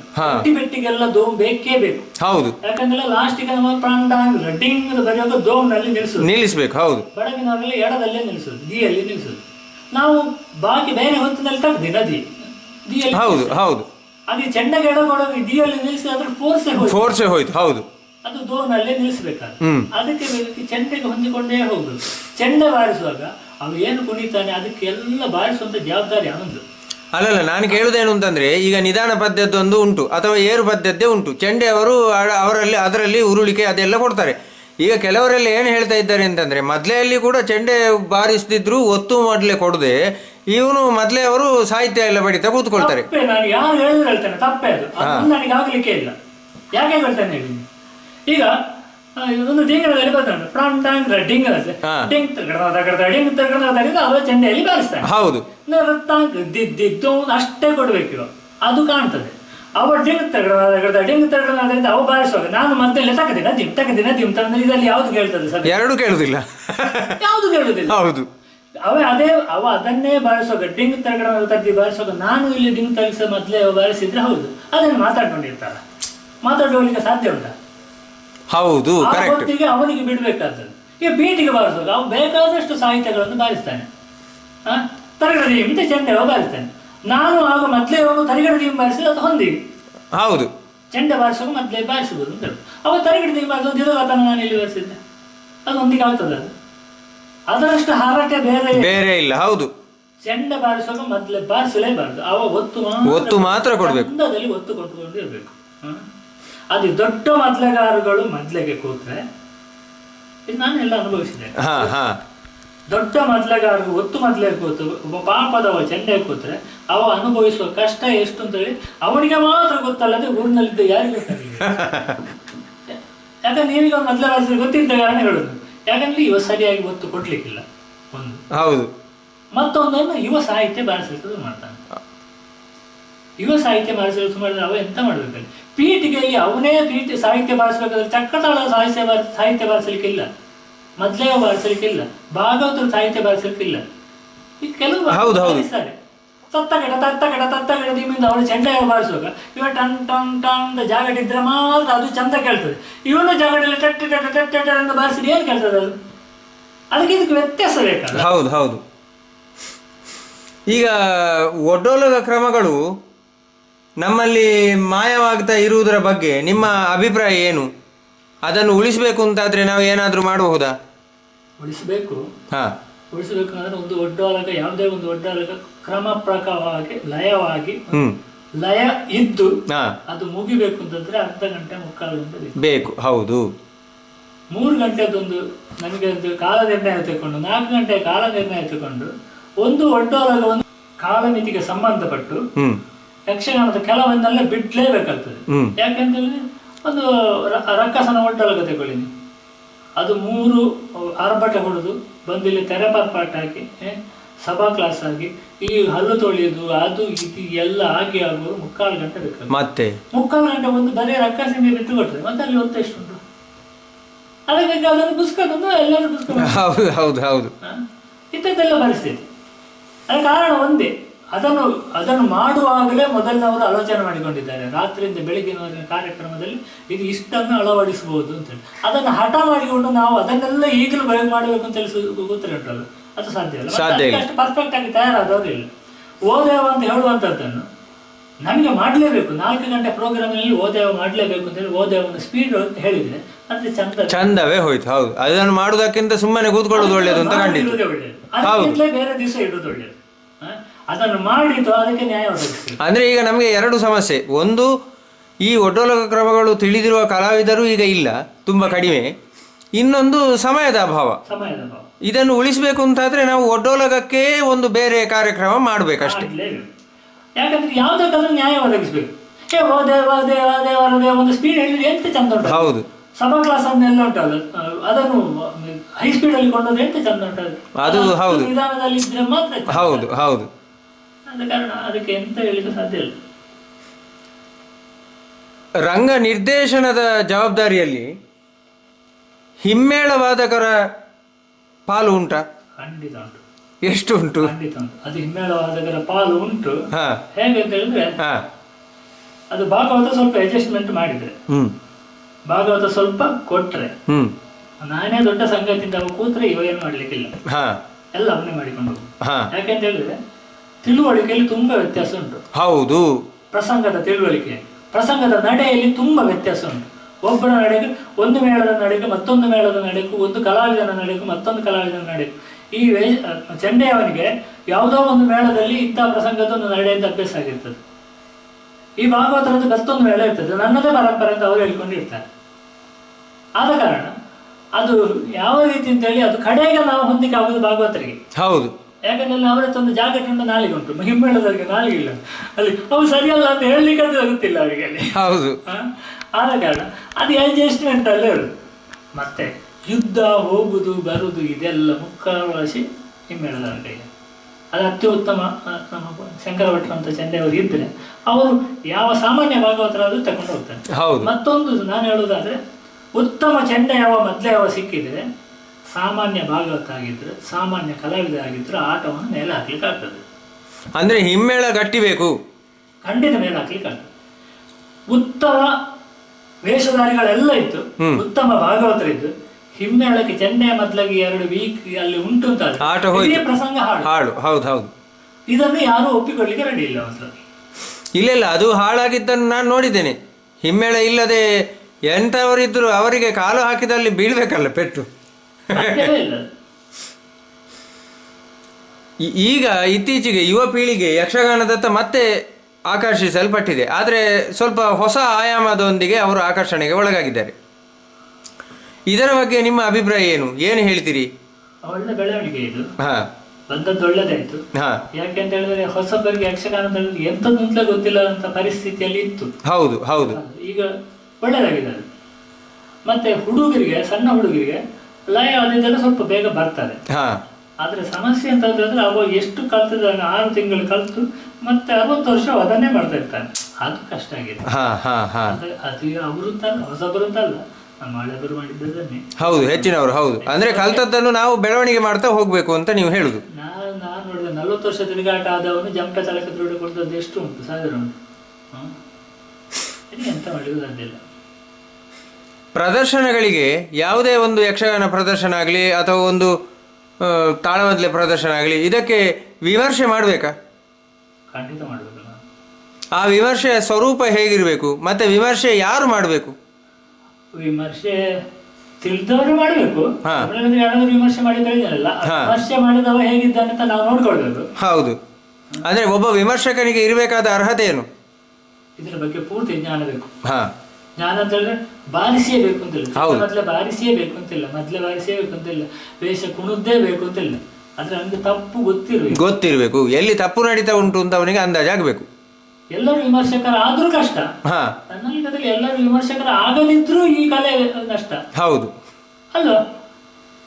ಈಗ ಒಂದು ಸಂಗೀತ ಕಚೇರಿ ಆಗ್ತದೆ, ಎಲ್ಲರೂ ಅದನ್ನು ವಿಮರ್ಶೆ ಮಾಡಿದ್ರು, ಒಬ್ಬ ಸಂಗೀತದ ಗಂಧಗಾಳಿ ಗೊತ್ತಿಲ್ಲದ ವಿಮರ್ಶೆ ಮಾಡಿದ್ರು, ಏನ್ ಪ್ರಯೋಜನ ಉಂಟು ಅದರಲ್ಲಿ?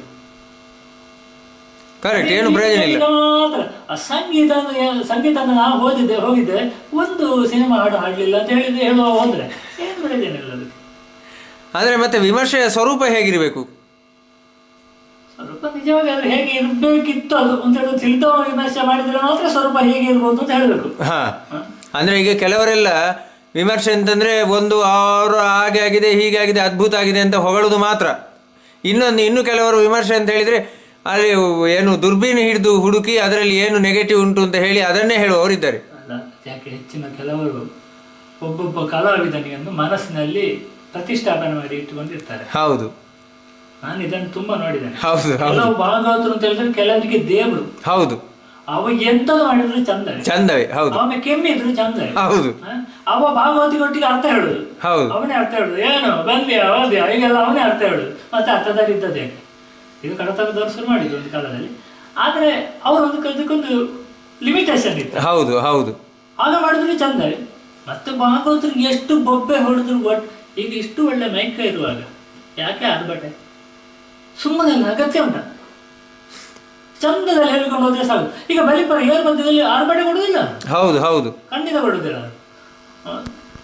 ಇಂಥದ್ದನ್ನೆಲ್ಲ ಕೆಲವು ಭಾಗವತರುಗಳನ್ನು, ಕೆಲವು ವೇಷಧಾರಿಗಳು ಕೆಲವರು ತಾಣ ಬಿಟ್ಟು ಕುಣಿದ್ರು, ಹೇಗೆ ಮಾಡಿದ್ರು, ಏನು ತಪ್ಪು ಮಾಡಿದ್ರು ಅವ ತಲೆಯಲ್ಲಿ ಪ್ರತಿಷ್ಠಾಪನೆ ಮಾಡಿಕೊಂಡಿರ್ತಾನೆ. ಆಗ ಅವು ಮಾಡಿದ್ದೆಲ್ಲ ಸರಿಯೇ. ಹೌದು, ಆ ರೀತಿ ಅವರು ವಿಮರ್ಶೆ ಮಾಡ್ಲಿಕ್ಕೆ ಹೋಗಬಾರ್ದು. ಹೌದು, ಅಂತವ್ರು ವಿಮರ್ಶೆ ಮಾಡಿದ್ರೆ ಏನ್ ಮಾಡ್ಲಿಕ್ಕೆ ಸಾಧ್ಯ ಉಂಟು? ಯಾರನ್ನು ನಾವು ಹೀಗೆ ಅಂತ ಕಂಟ್ರೋಲ್ ಮಾಡ್ಲಿಕ್ಕೆ ಸಾಧ್ಯವೇ ಇಲ್ಲ, ಅಂತ ಪರಿಸ್ಥಿತಿಗೆ ಬಂದು. ಅದಕ್ಕೆ ನೀವು ಹೊರಗಿನ ಒಬ್ಬ ನಿರ್ದೇಶಕ ಬೇಕು ಅಂತ ಹೇಳುದು ಆಗದಿಂದ. ಆದ್ರೆ ನಿರ್ದೇಶಕ ಬೇಕು ಅಂತಿದ್ರೆ ಆ ನಿರ್ದೇಶಕನಿಗೆ ಇವನಿಗೆ ಕಂಟ್ರೋಲ್ ಮಾಡ್ಲಿಕ್ಕೆ ಬೇಕಾದೊಂದು ಕೆಪಾಸಿಟಿ ಎಂತದ್ದು, ಅವನಿಗೆ ಏನಾದ್ರೂ ಒಂದು ಹಗ್ಗ ಬೇಕಾದ. ಹೌದು ಹೌದು. ಎಂತ ಹಗ್ಗ? ಹಗ್ಗ ಏನಿಲ್ಲ. ಈಗ ಒಂದು ಸಿನಿಮಾ ಅಂತ ಉಂಟು ಅಂತಾದ್ರೆ ಆ ನಿರ್ದೇಶಕನೇ ಅದನ್ನೊಂದು ಪೂರ್ತಿ ಕಂಟ್ರೋಲ್ ಮಾಡ್ಬೋದು. ಯಾಕಂದ್ರೆ ನಿನಗೆ ದುಡ್ಡು ಕೊಡುವುದಿಲ್ಲ, ನಿನಗೆ ಚಾನ್ಸ್ ಕೊಡುವುದಿಲ್ಲ ಅಂತ ಹೇಳುವಂಥದ್ದು. ಇದು ಇಷ್ಟು ಕಲಾವಿದರು ಎಲ್ಲೆಲ್ಲೇ ಹೋಗಿ ಪ್ರದರ್ಶನ ಮಾಡ್ತಾರೆ, ಇದು ಮಾಡ್ತಾರೆ. ಹೊರಗಿನ ಅವನೊಬ್ಬ ನಿರ್ದೇಶಕರಾಗಿ ನೋಡಿ, ನೀವು ಅದು ಮಾಡಿದ ತಪ್ಪಾದ್ರೆ ನೀವು ಬರಬೇಡಿ. ಹೌದು, ಹಾಗೆ ಹೇಳುದು. ನನಗೆ ವಾಕ್ಸ್ವಾತಂತ್ರ್ಯ ಉಂಟು, ವಾಕ್ಸ್ವಾತಂತ್ರ್ಯ ಉಂಟು ಅಂತ ಹೇಳುವಂಥದ್ದು ನಾನು ತುಂಬಾ ಕಲಾವಿದರು ಹೇಳಿದ್ದನ್ನು ಕೇಳಿದ್ದೇನೆ. ಹೌದು. ಅದನ್ನು ಹೋಗಿ ಆ ರಂಗಸ್ಥಳದಲ್ಲಿ, ಅದು ಯಕ್ಷಗಾನದ ರಂಗಸ್ಥಳ ಅಂತ ಹೇಳುವುದನ್ನು ಅವನಿಗೆ ನೆನಪಿಲ್ಲ. ಅವನಿಗೆ ವಾಕ್ಸ್ವಾತಂತ್ರ್ಯವನ್ನು ಅಲ್ಲಿ ತೋರಿಸಬಾರ್ದು, ಅವ್ ಬೇರೆ ಎಲ್ಲಿಯಾದ್ರೂ ತೋರಿಸಿ, ಬೇರೆ ಎಲ್ಲಿಯಾದ್ರೂ ತೋರಿಸಿದ್ರೆ ಪೆಟ್ಟು ಬಿಡುದು. ಇದಕ್ಕೆ ಮೇಲೆ ಹತ್ತುದಿಲ್ಲ ಅಂತ ನಿಗಂಟು ಬರ್ತದೆ ಅವನಿಗೆ. ಇಂಥದ್ದೆಲ್ಲ ಉದಾಹರಣೆಗಳು ಅಂತ ಹೇಳಿದ್ರೆ ಈಗ ನಿನ್ನೆ ನಾವು ಇದನ್ನು ದಿಸ್ಸಾಲ ಅನುಭವಿಸ್ತೀವಿ. ಯಾಕೆಂತಂದ್ರೆ ಯಕ್ಷಗಾನದಲ್ಲಿ ಹಿಮ್ಮೇಳದವರು ಅರ್ಥಗಾರಿಕೆ ಬಗ್ಗೆ ಕಿವಿ ಕೊಡುವವರು ಭಾರಿ ಕಡಿಮೆ. ಹೌದು, ನನಗೆ ಅದು ನಿಘಂಟು ಗೊತ್ತುಂಟು. ಯಾಕೆಂದ್ರೆ ಅಲ್ಲಿ ಹಿಮ್ಮೇಳ ಅರ್ಥ ಶುರುವಾದಲ್ಲಿ ಚೆಂಡ ಮೊದಲು ಬಾರಿಸಿ ಆಗಿ ಅಲ್ಲಿ ಅರ್ಥ ಸುಧಾರದ ಕೂಡಲೇ ಇಲ್ಲಿ ಏನಾದರೂ ಪಂಚಾಯಿತಿಗೆ ಮಾತಾಡ್ಕೊಂಡು ಎಲ್ಲರಿಗೂ ತಿಂದುಕೊಂಡು ಇದರಲ್ಲೇ ಇರೋದು. ಆದ್ರೆ ನನಗೆ ಚಿಕ್ಕನಲ್ಲಿ ಇದೊಂದು ದೊಡ್ಡ ಅಭ್ಯಾಸ. ನನ್ನ ತಂದೆ ದೊಡ್ಡ ಅರ್ಥಧಾರಿ. ಎಲ್ಲಿಗೆ ತಾಣವಲ್ಲೇ ಹೋದ್ರು ಪುನಃ ಬಂದು ಅವರಿಗೆ ಇಡೀ ತಾಣವಲ್ಲೇ ಹೇಳ್ಬೇಕು. ಶೇಣಿಯವ್ರದ್ದು ಸಾಮಗಾರದ ಕಥೆಗಳನ್ನು ಎಲ್ಲ ಕ್ರಮ ಪ್ರಕಾರವಾಗಿ ಹೇಳ್ಬೇಕು ಅವರಿಗೆ. ಸುಮಾರು ಸಮಯ ಅವರು ಹೊರಗೆ ಬರುವಂತ ಪರಿಸ್ಥಿತಿಯಲ್ಲಿ ಇರಲಿಲ್ಲ. ಆದ್ರಿಂದ ಎಲ್ಲ ತಾಣವಲ್ಲೂ ಸುರಿಂದ ಕಡೆ ಕೇಳುವ ಅಭ್ಯಾಸ ಅದು ಈಗಲೂ ನನಗೆ ಅಭ್ಯಾಸ ಆಗಿ ಉಂಟು. ಆ ಅಭ್ಯಾಸ ಇದ್ದ ಹಿಮ್ಮೇಳದಲ್ಲಿ ಕಷ್ಟ, ಇಲ್ಲದಿತ್ತು ಸಮಸ್ಯೆ. ಯಾರು ಏನಾದ್ರೂ ಮಾಡಿಕೊಳ್ಳಿ, ನಮ್ಗೆ ಏನು ಅಂತ ಸುಮ್ಮನೆ ಕೂತ್ಕೊಳ್ಬಹುದು. ನಮಗೆ ಇನ್ನು ಕವರ್ ಎಷ್ಟು ಸಿಗ್ತದೆ ಅಂತ ಹೇಳಿ ಲೆಕ್ಕಾಚಾರ ಹಾಕೋದಷ್ಟಲ್ಲದೆ ಮತ್ತೆ ಇದರ ಬಗ್ಗೆ ಆಲೋಚನೆ ಮಾಡ್ಲಿಕ್ಕೆ ಏನಿಲ್ಲ. ಯಕ್ಷಗಾನ ಈಗ ನಾನು ಇದನ್ನೇ ಹೇಳಿದ್ದೇನೆ ಅಂತ ಹೇಳಿ ಇದನ್ನೀಗ ಯಾರಾದ್ರೂ ನೋಡಿದ್ರೆ ಬಾರಿ ಮೊದಲೇ ಬಾರಿಸ್ತಾನ, ಬಾರಿ ಚೆಂಡ ಬಾರಿಸ್ತಾನ ಅಂತ ಕೇಳುವವರು ಇರ್ಬೋದು. ಹೌದೌದು, ಅದು ಹಾಗೆ ನಾನು ಹೇಳಿದ್ದು. ವಿಮರ್ಶಕ ಯಾವಾಗಲೂ ಕಲಾವಿದರು ಆಗಿರ್ಬಾರ್ದು, ಅವ್ನು ಪೂರ್ತಿ ಗೊತ್ತಿರ್ಬೇಕು ಕಲಾವಿದ ಆಗಿರ್ಬಾರ್ದು. ಕಲಾವಿದ ಆಗಿದ್ರೆ ಇವ ಎಂತದ್ದು ಮಾಡಿದ್ದಾನೆ ಅಂತ ಬರ್ತದೆ, ಬರೀ ವಿಮರ್ಶಕ ಆಗಲಿಲ್ಲ. ಈಗ ನೋಡಿ, ಯಕ್ಷಗಾನ ವೈಭವ ಅಂತ ಹೇಳಿ ಒಂದು ಬೇರೆ ಪ್ರತ್ಯೇಕ ಕವಲು ಶುರುವಾಗಿದೆ. ಒಂದು ಭಾಗವತರು, ಮದ್ಲೆಗಾರರು ಇವರೆಲ್ಲ ಸೇರಿಕೊಂಡು ಕೇವಲ ಯಕ್ಷಗಾನ ವೈಭವ ಅಂತ ಮಾತ್ರ, ಅದರಲ್ಲಿ ಬೇರೆ ಏನಿಲ್ಲ. ಈ ನಿಧಾನ ಪದ್ಯಗಳನ್ನು ಅದು ಕೆಲವೊಮ್ಮೆ ರಸಗಳ ರೀತಿಯಲ್ಲಿ, ಕೆಲವೊಮ್ಮೆ ರಾಗದ ರೀತಿಯಲ್ಲಿ, ಕೆಲವೊಮ್ಮೆ ಭಾವನೆಗಳ ರೀತಿಯಲ್ಲಿ, ಅದನ್ನು ಬೇರೆ ಬೇರೆ ರೀತಿಯಲ್ಲಿ ಅದನ್ನು ಪ್ರಸ್ತುತಪಡಿಸ್ತಾ ಇದ್ದಾರೆ. ಇದರ ಬಗ್ಗೆ ನಿಮ್ಮ ಅಭಿಪ್ರಾಯ ಏನು? ಇದರ ಬಗ್ಗೆ ಅಭಿಪ್ರಾಯ, ದೊಡ್ಡ ಯಾವುದಾದ್ರು ಪ್ರದರ್ಶನ ಇದ್ದೇನೆ, ಅಕ್ರಮ ಪ್ರವೇಶ ಮಾಡಿ ಅಲ್ಲಿ ಮ್ಯಾನೇಜ್ಮೆಂಟ್ ಮಾಡ್ತಾರಲ್ಲ, ಹೌದು, ಅದೇ ಇದು ಯಕ್ಷಗಾನಕ್ಕೆ ಅಕ್ರಮ ಪ್ರವೇಶ. ಇದು ಈ ಗಾನ ವೈಭವ ವೈಭವದಲ್ಲಿ ಅಕ್ರಮ ಪ್ರವೇಶ. ಯಾಕೆ ನೀವು ಅದನ್ನು ಅಕ್ರಮ ಪ್ರವೇಶ ಅಂತ ಹೇಳುದು? ಅದಕ್ಕೆ ಕಾರಣ ಏನು? ಯಾವುದು ಸರಿಯಾಗಿಲ್ಲ ಅದರಲ್ಲಿ. ಒಳ್ಳೆ ಭಾಗವತರು ಹೋದ್ರು ಅದರಲ್ಲಿ ಸರಿ ಆಗುದಿಲ್ಲ. ಹೌದು ಹೌದು. ಕೆಟ್ಟ ಭಾಗವತರು ಅಂತ ಹೋದ್ರು ಸರಿಯೇ ಇಲ್ಲ. ಎಷ್ಟು ಒಳ್ಳೆ ಮೊದಲಗಾರ ಹೋದ್ರು ಅಲ್ಲಿ ತಪ್ಪು ಮಾಡ್ಲೇಬೇಕಾಗ್ತದೆ. ತಪ್ಪು ಅಂದ್ರೆ ಯಾವ ರೀತಿಯದ್ದು ನೀವು ಮಾಡ್ಲೇಬೇಕಾಗ್ತದೆ ಅಂತ ಹೇಳುವಂತದ್ದು? ಅಲ್ಲಿ ನೋಡಿ, ಲಯ ಪ್ರಕಾರವಾಗಿ ಎಲ್ಲಾನು ಹೇಳಲಿಕ್ಕೆ ಆಗುದಿಲ್ಲ. ಹೌದು. ಸುಮ್ಮನೆ ಎಲ್ಲಾದ್ರೂ ಇಂಥ ರಾಗದಲ್ಲಿ ಇಂಥದ್ದೊಂದು ಪದ್ಯ ಹೇಳಿದ್ರು ಇವರು ಪದ್ಯ, ಮತ್ತೆ ಅದಕ್ಕೆ ಇವ್ರು ಕಸರತ್ತು ಮಾಡ್ಬೇಕು ಅಂತ ಹೇಳಿದ್ರು. ಈ ಭಾಗವತರು ಕಸರತ್ತು ಮಾಡಿದ್ರು, ಈ ಭಾಗವತರು ಕಸರತ್ತು ಮಾಡಿದ್ರೆ ಅದನ್ನೇ ತಕೊಂಡು ಆಚೆ ಭಾಗವತರು ಕಸರತ್ತು ಮಾಡಿದ್ರು. ಹೌದು, ಮೊದಲೇ ಅವರಿಗೂ ಬೇರೆ ವ್ಯತ್ಯಾಸ ಇಲ್ಲ. ಹೌದು, ಈ ಭಾಗವತರ ಸ್ವಭಾವಕ್ಕೆ ಆ ಭಾಗವತರ ಸ್ವಭಾವಕ್ಕೆ ವ್ಯತ್ಯಾಸ. ಹೌದು, ಇವರು ಕಸರತ್ತು ಸುಮ್ಮನೆ ಎಲ್ಲಾದ್ರೂ ಈ ಮೊದಲೇನು ಪಡ್ಪಡ್ ಬಾರಿಸಿತ್ತು. ಒಂದಷ್ಟು ಬಾರಿಸಿ ಆದ ಕೂಡ ಅಲ್ಲಿಂದ ಕ್ಲಾಪ್ ಬಿತ್ತು. ಇವರು ಆ ಭಾಗವತರು ಸ್ವಲ್ಪ ಹೇಳಿದ್ರು ಅಂತೇಳಿ ಈಚೆ ಅವರು ಹೇಳಿದ್ರು, ಒಟ್ಟಿಗೆ ಹೇಳ್ಕೊಂಡು ಹೋದ್ರು. ಸಭೆಯಲ್ಲಿದ್ದ ಒಬ್ಬ ಅರ್ಧ ಭಾಗವತ ಇದ್ದವ ಏನು ಗ್ರಹಿಸ್ತಾನೆ, ಈ ಪದ್ಯವನ್ನು ಇಷ್ಟು ಎಳಿಬೇಕು ಅಂದ್ರೆ ಯಾವುದೋ ಒಂದು ಈ ರಾಗದಲ್ಲಿ ಇಂಥವಳ ಒಂದು ಪದ್ಯ ಹೇಳಬೇಕು ಅಂತ ಇವನಿಗೆ ಆ ರಾಗಕ್ಕೆ ಸರಿಯಾದ ಪದ್ಯ ಸಿಗಲಿಲ್ಲ. ಯಾವುದೋ ಒಂದು ಪದ್ಯಕ್ಕೆ ಆ ರಾಗಕ್ಕೆ ಹೇಳಿದ ಪದ್ಯ ಒಳ್ಳೆದಾಯ್ತಪ್ಪ. ಸಭೆಯಲ್ಲಿದ್ದ ಒಬ್ಬ ಹೇಳ್ತಾನೆ, ನೋಡ್ತಾನೆ ಒಂದು ಸಾಮಾನ್ಯ ಭಾಗವತ, ಈ ಪದ್ಯಕ್ಕೆ ಈ ರಾಗ ಆಗಿದ್ರೆ ಆಗ್ತದಲ್ಲ. ಇಲ್ಲ, ಇದು ನಿಜವಾಗಿ ನನ್ನ ಅನುಭವದಲ್ಲಿ ಇದ್ದದ್ದು ಒಂದು ವಿಚಾರ ಹೇಳಿಬಿಡ್ತೇನೆ, 2 ನಿಮಿಷ. ಕಲಿತಾ ಇರೋ ಒಬ್ಬ ಭಾಗವತ ನನ್ನ ಹತ್ರ ವಾದ ಮಾಡ್ತಿದ್ದ. ನಾನು ಹೇಳಿದೆ, ಈ ಪದ್ಯವನ್ನು ಹಾಗೆ ಹೇಳುವುದಲ್ಲ ಮಾರೆ, ಅದನ್ನು ಈ ರೀತಿ ಈ ರಾಗ ಹಾಕಿದರೆ ಅದು ಆ ಭಾವ ಬರುವುದಿಲ್ಲ ಅಂತ ಹೇಳಿದ್ದಕ್ಕೆ ನನಗೆ ಅವನು ಹೇಳಿದ್ದು, ಅದು ಇಂಥ ರಾಗರಂಜನೆಯಲ್ಲಿ ಇಂಥ ಭಾಗವತರು ಹೀಗೆ ಹೇಳಿದ್ದಾರೆ, ನಾನು ಅದನ್ನು ಹೇಳ್ತೇನೆ ಅಂತ ಹೇಳಿ ಹಠ ಹಿಡಿದು ಹೇಳಿದ್ದಾನೆ. ರಾವಣ ಸೀತೆಯಲ್ಲಿ ಹೋಗುವ ಶೃಂಗಾರ ರಸದ ಪದ್ಯ ರಾವಣನ ಶೃಂಗಾರದ ಪದ್ಯ, ಅಲ್ಲಿ ದಮ್ಮಯ್ಯ ಸೀತೆಗೆ ದಮ್ಮಯ್ಯ ಉಂಟು. ಹೌದು. ಅದು ಹೇಗೆ ಉಂಟು ಅಂತ ಹೇಳಿದ್ರೆ, ಈ ಒಂದು ಇದರಲ್ಲಿ 4 ಜನ ಭಾಗವತರು ಸೇರಿ ಹೇಳಿದ್ರು ಅಂತ ಹೇಳಿದ್ರೆ, ರಾವಣ ದಮ್ಮಯ್ಯ ಹಾಕಿ ಕಡೆಗೆ ಕಣ್ಣ ನೀರು ಬಂದು ಸೀತೆ ಕಾಲ ಬುಡದಲ್ಲಿ ಹೊರಳುವಂತ ಪರಿಸ್ಥಿತಿ ಉಂಟು ಆ ರಾಗದಲ್ಲಿ. ಅಷ್ಟು ಅದನ್ನು ಉದ್ದ ಗೆಲ್ತು ಏನೆಲ್ಲ ಮಾಡಿ. ಅಂದ್ರೆ ನಿಮ್ಮ ಅಭಿಪ್ರಾಯದಲ್ಲಿ ಯಕ್ಷಗಾನ ವೈಭವ ಎನ್ನುವಂಥದ್ದು ಅಕ್ರಮ ಪ್ರವೇಶ, ಮತ್ತೆ ಇದು ಅವಶ್ಯಕತೆ ಇಲ್ಲ, ವೇಸ್ಟ್ ಕಾರ್ಯಕ್ರಮ ಅಂದ್ರೆ ವೇಸ್ಟ್ ಕಾರ್ಯಕ್ರಮ. ಆದ್ರೆ ಸತ್ಯ ಕೇಳ್ತಾನೆ, ಈಗ 3 ವರ್ಷ ಆಯ್ತು ಯಕ್ಷಗಾನ ಗಾನ ವೈಭವವನ್ನು ನಾನು ಬಿಟ್ಟು. ಈಗ 3 ದಿವಸದಿಂದ ಶುರು ಮಾಡ್ತಾ ಇದ್ದೇನೆ ಈಗ ಪುನಃ ಯಕ್ಷಗಾನ ವೈಭವದಲ್ಲೇ ನೀವು ಮೊದಲೇ ಬಾರಿಸ್ಲಿಕ್ಕೆ. ಹೌದು, ಯಾಕಂದ್ರೆ ಎಲ್ಲರೂ ನೀವು ಬರ್ಬೇಕು, ಬರ್ಲಿ. ಯಾಕೆ ಮೊನ್ನೆ ಇವನು ನನ್ನ ಅಳಿಯನೇ ಹೇಳಿದ್ದಾರೆ, ಯಾಕೆ ಸುಮ್ಮನೆ ಹೇಳೋದು ನಿಮಗೆ, ಯಾರಿಗಿಲ್ಲದ ಮಡಿತಾರ ನಿಮಗೆ ಯಾಕೆ ಸುಮ್ಮನೆ ಹೇಳೋದು ಇವತ್ತೆಲ್ಲ ಹೇಳಿದ್ದಾರೆ. ಹೌದು, ಸ್ವಲ್ಪ ಮಡಿತಾರ ಬಿಡಿ ನೀವು ಸುಮ್ಮನೆ, ನೀವು ಬಡಿತಾರ ಮಡಿವಂತಿಗೆ ಜಾಸ್ತಿ ಮಾಡಿದ ಕಾರಣ ನೀವು ಮೂಲಲ್ಲಿ ಗೊತ್ತದ. ಈಗ ಹೆಣ್ಣು ಮಕ್ಕಳ ಯಕ್ಷಗಾನ ಮತ್ತೆ ಮಕ್ಕಳ ಯಕ್ಷಗಾನಗಳು ಮತ್ತೆ ಯಕ್ಷಗಾನವನ್ನು ಉಪವೃತ್ತಿಯಾಗಿ ಸ್ವೀಕರಿಸಿದ್ದು, ಅಂದರೆ ಬೆಳಿಗ್ಗೆ ಅವರು ಉದ್ಯೋಗಕ್ಕೆ ಹೋಗ್ತಾರೆ, ರಾತ್ರಿ ಮೇಳಗಳಲ್ಲಿ ವೇಷ ಮಾಡ್ತಾರೆ. ಇದರ ಬಗ್ಗೆ ನಿಮ್ಮ ಖಚಿತವಾದ ಅಭಿಪ್ರಾಯ ಏನು? ಇದು ಈಗ ಅಲ್ಲ, ಮೊದಲಿಗೆ ನಾವು ಹೆಣ್ಣು ಮಕ್ಕಳ ಯಕ್ಷಗಾನದ ಬಗ್ಗೆ ಮಾತಾಡುವ. ಹೆಣ್ಣು ಮಕ್ಕಳ ಯಕ್ಷಗಾನ ಅವರು ಹೊರಟದ್ದು ಇದಕ್ಕೆ ಒಳ್ಳೇದೇ. ಯಾಕಂದ್ರೆ ಅವರಿಗೆ ಇದರಲ್ಲಿ ಎಷ್ಟು ದಿವಸ ಇರ್ಲಿಕ್ಕೆ ಆಗ್ತದೆ ಅಂತ ಹೇಳುದು ಸಮಸ್ಯೆ. ಯಾಕಂದ್ರೆ ಇದು ಗಂಡು ಮಕ್ಕಳಿಗೆ ಸೀಮಿತ, ಇದು ಎಲ್ಲಿ ಹೋದ್ರೆ ಸಮಸ್ಯೆಗಳು ತುಂಬಾ ಉಂಟು ಇದರಲ್ಲಿ. ಹೌದು. ಆದ್ರೆ ಎಲ್ಲರೂ ಹೆಣ್ಣು ಮಕ್ಕಳು, ಗಂಡು ಮಕ್ಕಳ ಒಟ್ಟಿಗೆ ಒಬ್ಬ ಹೆಣ್ಣು ಮಕ್ಕಳು 2 ಹೆಣ್ಣು ಮಕ್ಕಳಿಗೆ ಆದ್ರೆ ಕಷ್ಟ. ಅದೇ ಹೆಣ್ಣು ಮಕ್ಕಳ ತಂಡ ಅಂತ ಆದ್ರೆ ಅದು ಒಳ್ಳೇದು, ಅದು ಆಗಬಹುದು, ಆಗದೇನಿಲ್ಲ. ಆದ್ರೆ ಇದರಿಂದ ಅದಕ್ಕೆ ನನ್ನದು ಜಾಸ್ತಿ ಸಪೋರ್ಟ್ ಉಂಟು. ಯಾವುದಕ್ಕೆ? ಈಗಿರುವ ಮೇಳದಿಂದ, ಈಗಿರುವ ಕಲಾವಿದರಿಂದ ಅದಕ್ಕೆ ಜಾಸ್ತಿ ಸಪೋರ್ಟ್. ಅಂದ್ರೆ ಹೆಣ್ಣು ಮಕ್ಕಳ ತಂಡ ಮಾಡಿ ಅವರು ಮಾಡುದಿದ್ರೆ ಅದಕ್ಕೆ ನಾವು ಮನ್ನಣೆ ಕೊಡ್ಬೇಕು.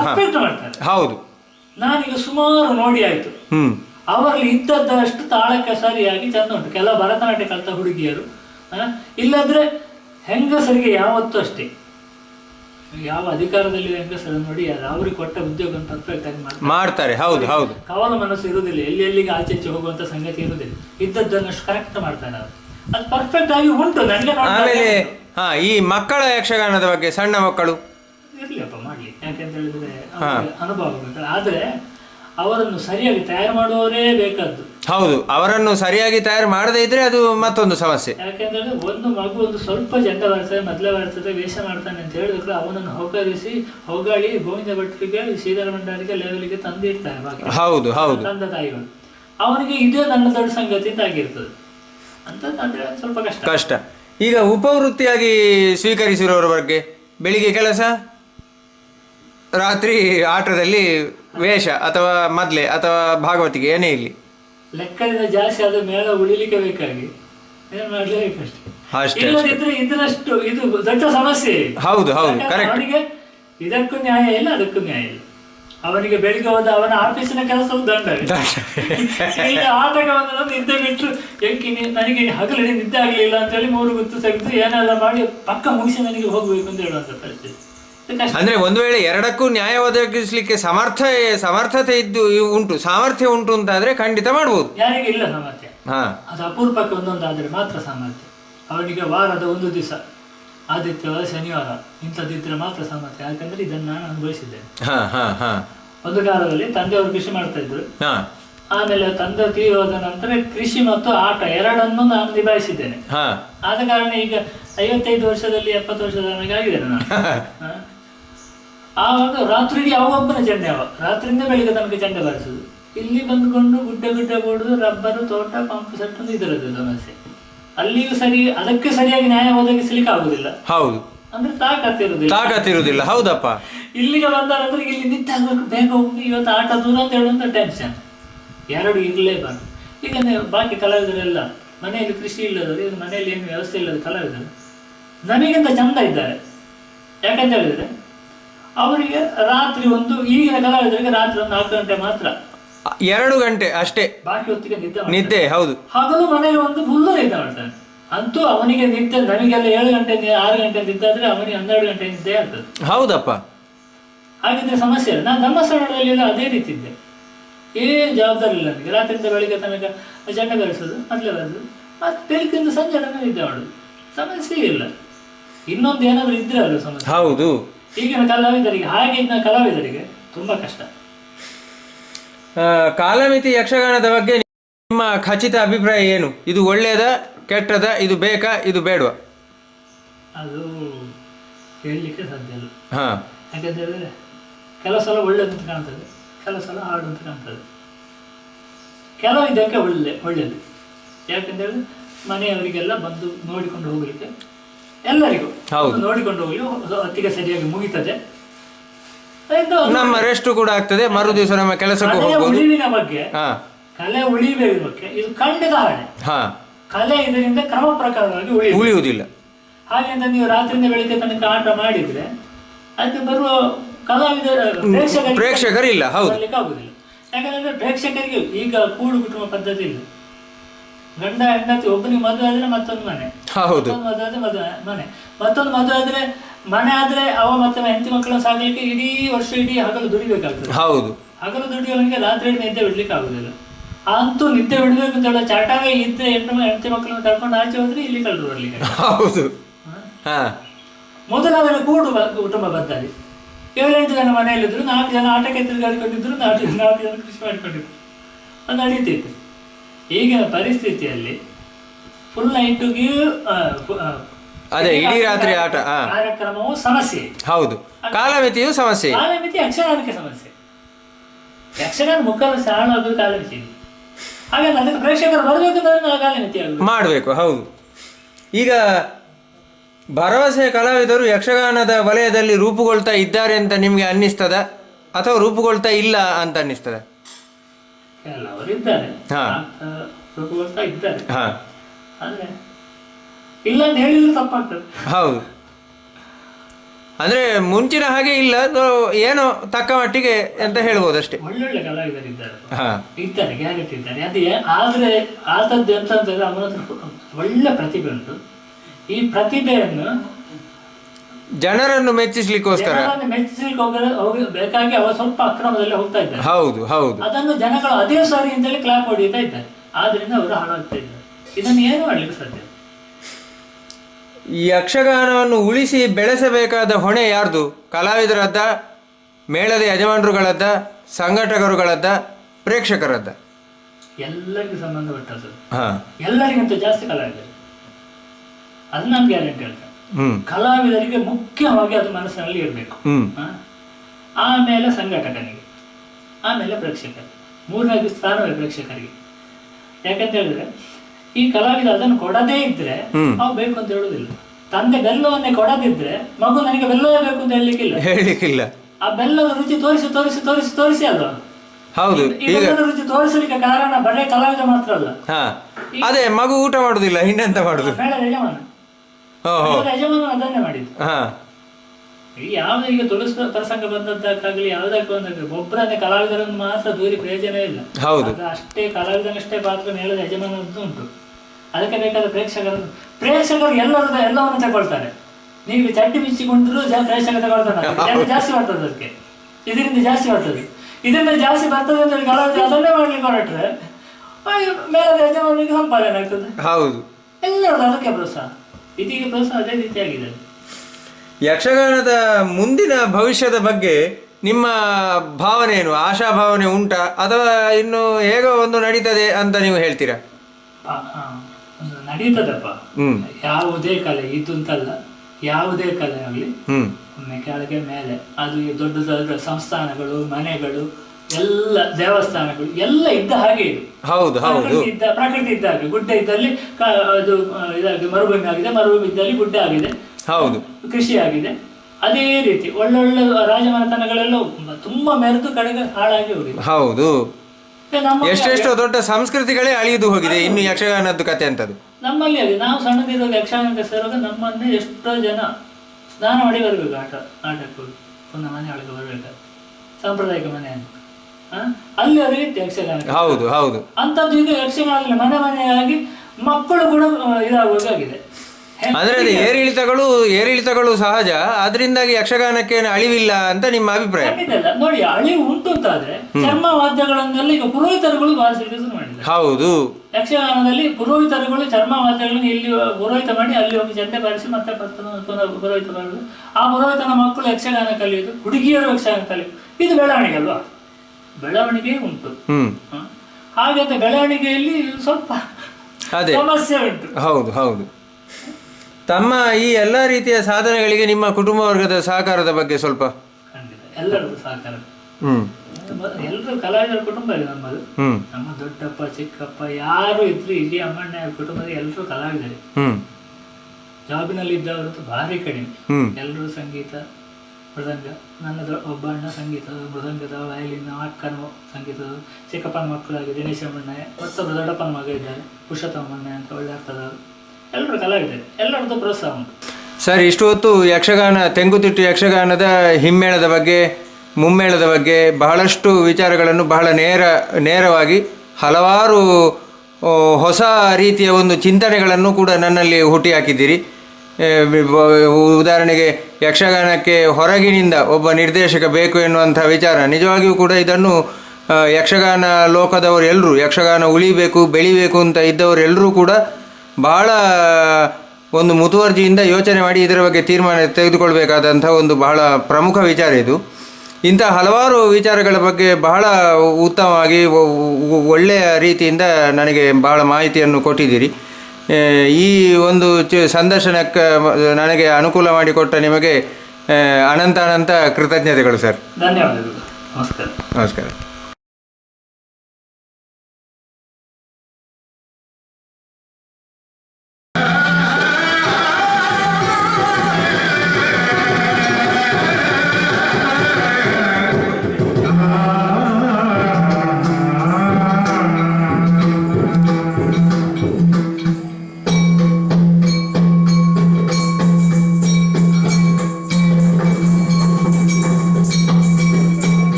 Come on!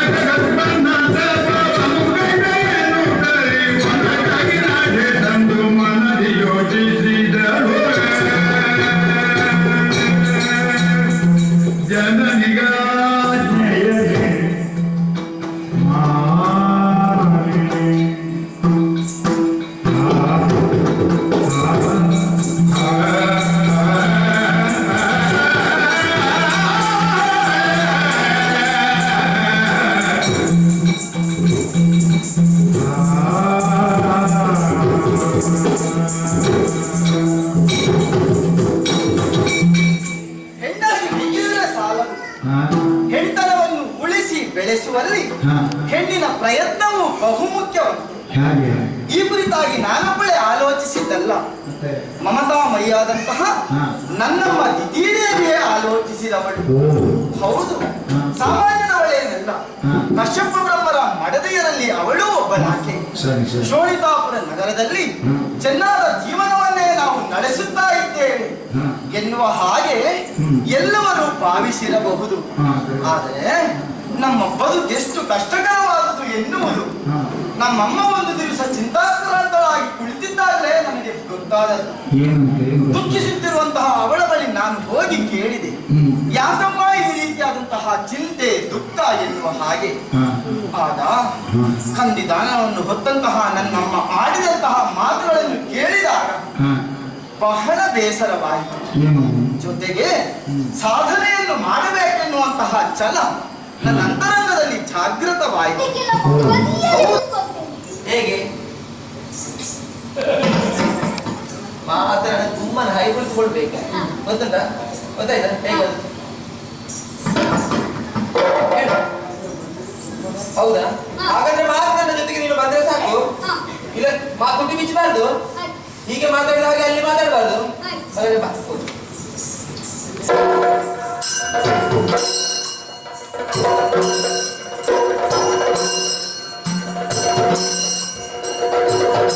ತಂಗಿಯನ್ನು ಕಳಿಸಿದ್ದೇನೆ, ದಾರಿ ನೋಡದೆ ನನಗೆ ಗತಿಯಾಯಿತು.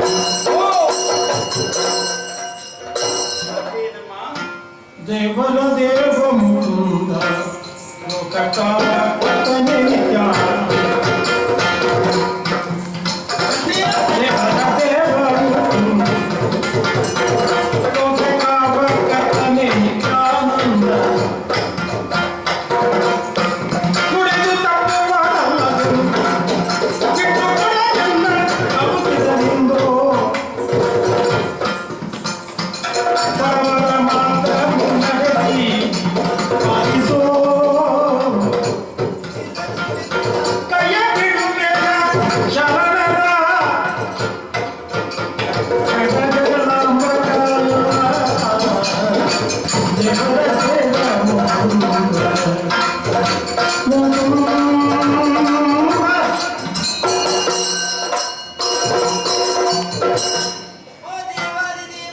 ಸುಭದ್ರ ಜಗದ್ರಕ್ಷಕ ಹೇಳಮ್ಮ. ಮೇಲೆ ಏನಾಯ್ತು? ಅಣ್ಣ ಹೋದ್ಯಾ? ಹೋದೆ. ನಿಮ್ಮ ಯಜಮಾನರು ಕಾಣ್ಲಿಕ್ಕೆ ಸಿಕ್ಕಿದ್ರ? ಬಹಳ ಕಾಲದ ಮೇಲೆ ದರ್ಶನ ಲಾಭ. ಹೇಗೆ ಒಳ್ಳೆ ಮಾತನಾಡಿಸಿದ್ನ? ಯಾಕಣ್ಣ ನನ್ನ ಮನಸ್ಸಿಗೆ ನೋವು ಬರ್ತಾ ಇದ್ದೀನಿ. ನೀನು ಹೇಳಿದ ಹಾಗೆ ನಿನ್ನ ಮಾತನ್ನು ನಂಬಿ ನಾನು ಅಲ್ಲಿವರೆಗೆ ಹೋದೆ. ಅಳ್ಬೇಡ, ನನಗೆ ವಿಷಯ ಬೇಕಷ್ಟೇ. ಏನಾಯ್ತು ಅಂತ ಹೇಳು. ನೀನು ಹೇಳಿದ ವಿಚಾರವನ್ನೆಲ್ಲ ಪತಿದೇವರಲ್ಲಿ ಕೇಳಿಕೊಂಡು ನಾನು ಹೇಳಿದ ಹಾಗೆ ಹೇಳಿದ್ಯಾ? ನೀನು ಹೇಳಿದ ಹಾಗೆ ಅವನ ಸುದ್ದಿ ಎಲ್ಲ ಹೇಳಿದ್ಯಾ? ಹೌದು. ಕೌರವನ ಸುದ್ದಿ ಎಲ್ಲ ನಮ್ಮ ವಿರೋಧಿಗಳ ಸುದ್ದಿಯನ್ನು ಹೇಳಿದೆ. ಹಾಗಾದ್ರೆ ಈ ಸಲ ಅನುಕೂಲ ಆಗ್ತದೆ ನನಗೆ. ನಾನು ಪ್ರಥಮವಾಗಿ ಭಾವಿಸಿದ್ದು ಹಾಗಣ್ಣ. ಹಾ. ಆದ್ರೆ ಓ, ಕತೆ ಬೇರಾಗಿ ಹೋಯಿತು. ಕತೆ ಕೇಳಿಕೊಂಡೆ. ಮಧ್ಯದಲ್ಲಿ ಕತೆ ಬೇರೆ ಬೆಳೀತಾ ಅಂತ ನನಗೊಂದು ಅನುಮಾನ. ಅಣ್ಣ, ಏನು? ನೀನೊಂದು ಮಾತು ಹೇಳಿದ್ದೆಲ್ಲ, ಹಾ. ನಿನ್ನ ಮೇಲೆ ಒಳ್ಳೆ ಪ್ರೀತಿ ಉಂಟವರಿಗೆ. ಹೌದು. ಹೌದು, ಹಾಗೆ ನಾನು ಕಣ್ಣೀರಿಂದ ಅವರ ಪಾತ್ರೊಳಗೆ ಗಾಯನ ಬಿಟ್ಟು ಕೊಡಬೇಕಂತ ಕೊಟ್ಟನೋ ಕೊಡ್ಲಿಲ್ವೋ? ಅವರು ಹೇಳಿದ ಮಾತಾದ್ರೆ ಹೇಳು. ಯಾವ ಕಾರಣಕ್ಕೂ ಗಯನನ್ನು ಬಿಟ್ಟು ಕೊಡುವ ಹಾಗಿಲ್ಲ ಎಂಬುದಾಗಿ ನನ್ನನ್ನು ಕಳುಹಿಸಿಕೊಟ್ರಲ್ಲ. ಅಳುವೆ ಯಾಕೆ ಅನುಜೆ, ಅಳುವೆ ಯಾಕೆ ಮುಜೆ, ಅಳುವೆ ಯಾಕೆ ಮುಜೆ, ಬೇಲಿದೆ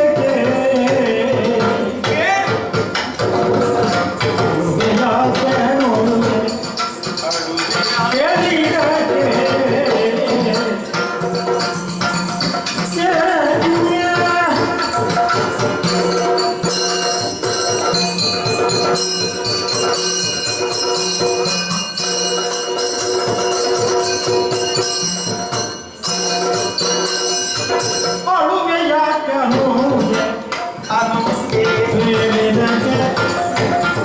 ನೀತಿ ಉಳಿಯುತ್ತ ಪರರ ಕಾರ್ಯವೇ, ನೀತಿ ಉಳಿಯುತ್ತ ಪರರ ಕಾರ್ಯವೇ, ಕಲಹ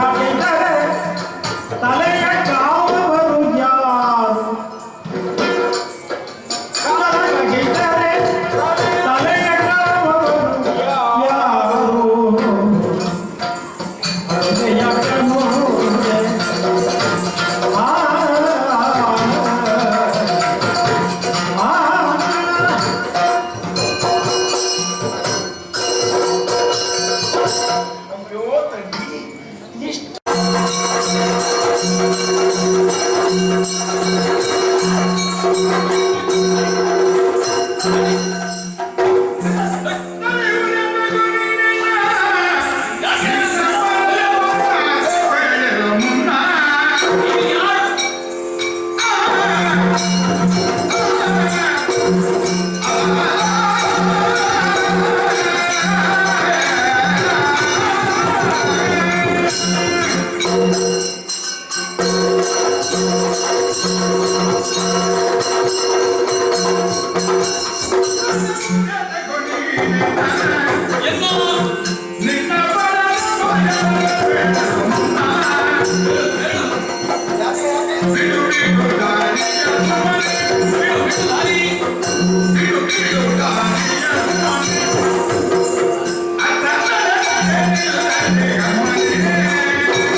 ಒಳಗೆ ಬರುತ್ತಿದ್ದ ನನ್ನನ್ನು ಇನ್ನು ತಡೆದು ನಿಲ್ಲಿಸಿದ್ದೀಯಾ?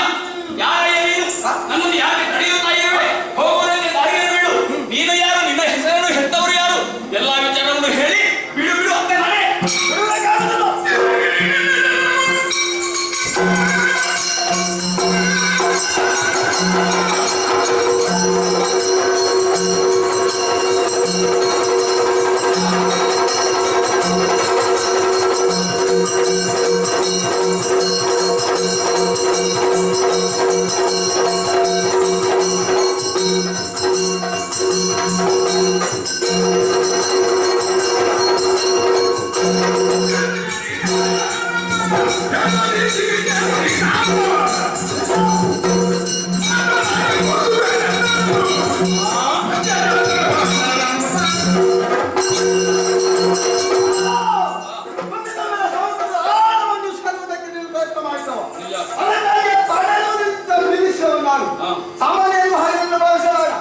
ನಾನು ಮಾಡುತ್ತಿರುವಂತ ಕೃತ್ಯಗಳಿಗೆ ಏನಾದರೂ ಅಂತ ಕಾಲಿಗೆ ಬಿಟ್ರೆ ನಿನ್ನನ್ನು ನುಗ್ಗಿ ನೀರು ಬಿಡದೆ ಮತ್ಸ್ಯಮಾನವ ನಾನು. ನೀನು ಮತ್ಸ್ಯಮಾನವ?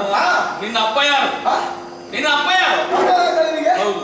ನನ್ನ ಅಪ್ಪನ ಹೆಸರು ಕೇಳಿದ್ರೆ ನೀನು ಇಲ್ಲಿಂದ ಒಮ್ಮೆ ಓಟ ಓಟ ಓಟ. ಯಾಕೆ? ಯಾಕಂದ್ರೆ ಅಷ್ಟು ಶ್ರೇಷ್ಠ ನನ್ನ ಅಪ್ಪ. ಯಾರು? ಆ ಯಾರವಂತ ಶ್ರೇಷ್ಠನು? ಮತ್ತ ಸಾಮಾನ್ಯನಲ್ಲ, ಮಹಾಪರಾಕ್ರಮಿ, ಮಹಾಪರಾಕ್ರಮಿ, ಭೀಮಗತ್ತದವನು, ಅಂಜನೇಯ ನನ್ನಪ್ಪ, ಹನುಮಂತನ ಮಗನು. ನನ್ನ ಮಗನ? ಅಲ್ಲ, ನನ್ನಪ್ಪ ಹನುಮಂತ ಅಂತ. ನನ್ನ ಮಗನ? ನಿನ್ನ ಮಗ ಅಂದ್ರೆ ಹನುಮಂತನ ಮಗನ ನೀನು? ನಿಮ್ಮ ಹನುಮಂತನ ಮಗ. ಹನುಮಂತ ನಾನೇ. ನೀನು ಹನುಮಂತನ? ಯಾರಲ್ಲಿ ಸುಳ್ಳು ಹೇಳುವುದ ನೀನು? ಯಾಕೆ?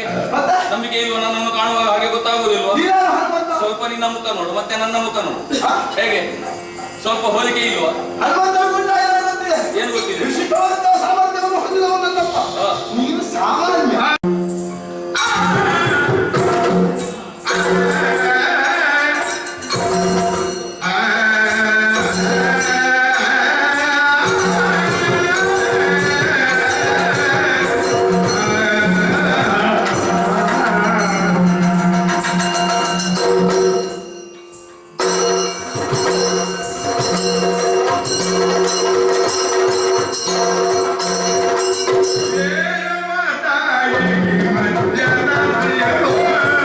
ಈ ರಾತ್ರಿಯಲ್ಲಿ ಯಾಕೆ ಬಂದಿರಪ್ಪ?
ನಿನ್ನನ್ನೇನು ಮಾಡಲಾರೆ. ನನ್ನ ಈ ರೂಪವನ್ನು ಕಂಡು ನೀನು ಭಯಭೀತಲಾಗಿದ್ದಿ ಎನ್ನುವ ಹಾಗೆ ನನಗೆ ಗೊತ್ತಾಯಿತು. ಸತ್ಯ ತಾಯೇ, ಯಾರಮ್ಮ ನೀನು? ಈ ಮಧ್ಯರಾತ್ರಿಯಲ್ಲಿ ಓರ್ವರೆ ಈ ಕಡೆಗೆ ಬಂದು ಆ ತಾಯಿಯನ್ನು ಧ್ಯಾನಿಸುತ್ತಾ ಬಹಳ ದುಃಖಿಸ್ತಾ ಇದ್ದೀಯ. ನಿನ್ನ ಮುಖಾವಲೋಕನವನ್ನು ಮಾಡಿದವಾಗ ನಿನ್ನ ಆನನ ಬಾಡಿ ಹೋಗಿದೆ. ಯಾಕಮ್ಮ ಬಂದಿದ್ದೀಯ? ಯಾರಮ್ಮ ನೀನು ಹೇಳುಯ? ಕೇಳುವಂತಹ ನೀನು ಯಾರೆಂಬುದೇ ಗೊತ್ತಾಗಲಿಲ್ಲ. ನಾನೇ ಹನುಮಂತ. ಹನುಮಂತನೇ, ನೀನಿಲ್ಲಿಗೆ ಯಾಕೆ ಬಂದೆ? ಬರುವುದಕ್ಕೆ ಬರವಾದಂತಹ ಒಂದು ಕಾರಣವಿದೆ. ನನ್ನ ಆರಾಧ್ಯ ದೇವರಾದಂತಹ ರಾಮ ಲಕ್ಷ್ಮಣರು ಈ ಪಾತಾಳ ಲಂಕೆಗೆ ಗುರುನಾದಂತಹ ಮೈರಾವನನ್ನು ತಂದಿಟ್ಟಿದ್ದಾರಂತೆ. ಕೊಡುವುದಕ್ಕಾಗಿ ಅವರನ್ನು ರಕ್ಷಣೆಯ ಭಾರವನ್ನು ಹೊತ್ತು ಬಂದವನು ನಾನಿದ್ದೇನಮ್ಮ. ನೀನು ಯಾರು ತಾಯಿ? ಆಂಜನೇಯ.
ಯಾಕೆಂದ್ರೆ ಕೆಲವರನ್ನಾದರೂ ಮೋಸಗೊಳಿಸುವುದು ಕ್ಷಣಿಕವಾಗಿ ಆದ ವೇಷದ ಉದ್ದೇಶ. ಅದನ್ನು ಭ್ರಮಾಲೋಕಕ್ಕೆ ಕೊಂಡೋಗುವುದಕ್ಕಾಗಿ ವೇಷ ಧರಿಸುವುದು ನಾಟಕ ಧರ್ಮವಾದ ಹಾಗೆ. ಆದರೆ ನೀನು ಅದಕ್ಕಲ್ಲ, ನಮ್ಮ ಜೀವನ ನಾಟಕವನ್ನೇ ನೀನು ಏರುಪೇರಾಗಿಸುವುದಕ್ಕಾಗುತ್ತಿದೆಯಲ್ಲ. ಮೋಸಗಾತಿ, ರಾಕ್ಷಸಿ, ನಾಡೀಡಲ್ಲೇ ನನ್ನನ್ನು ಕೊಂದು ಭಯ್ಯಾರನ್ನ ಮರಣ ಮಾಡಿ ದೇವನಾಟವನ್ನೇ ಅಪವಿತ್ರಗೊಳಿಸಬಹುದು ಅಂತ ಯೋಚನೆ ಮಾಡಿದೆಯೋ? ಕ್ಷಣ ಕಾಲ ನಿನ್ನಲ್ಲಿರುವುದಕ್ಕೆ ಬಿಡುವುದಿಲ್ಲ. ಇಲ್ಲಿಂದ ನಾನು ಮೋಸಗಾತಿ ಹೌದು, ಆದರೆ ನಿನ್ನಷ್ಟಲ್ಲ. ಮೋಸ ಬಿಗುದು ನಿನ್ನೊಳು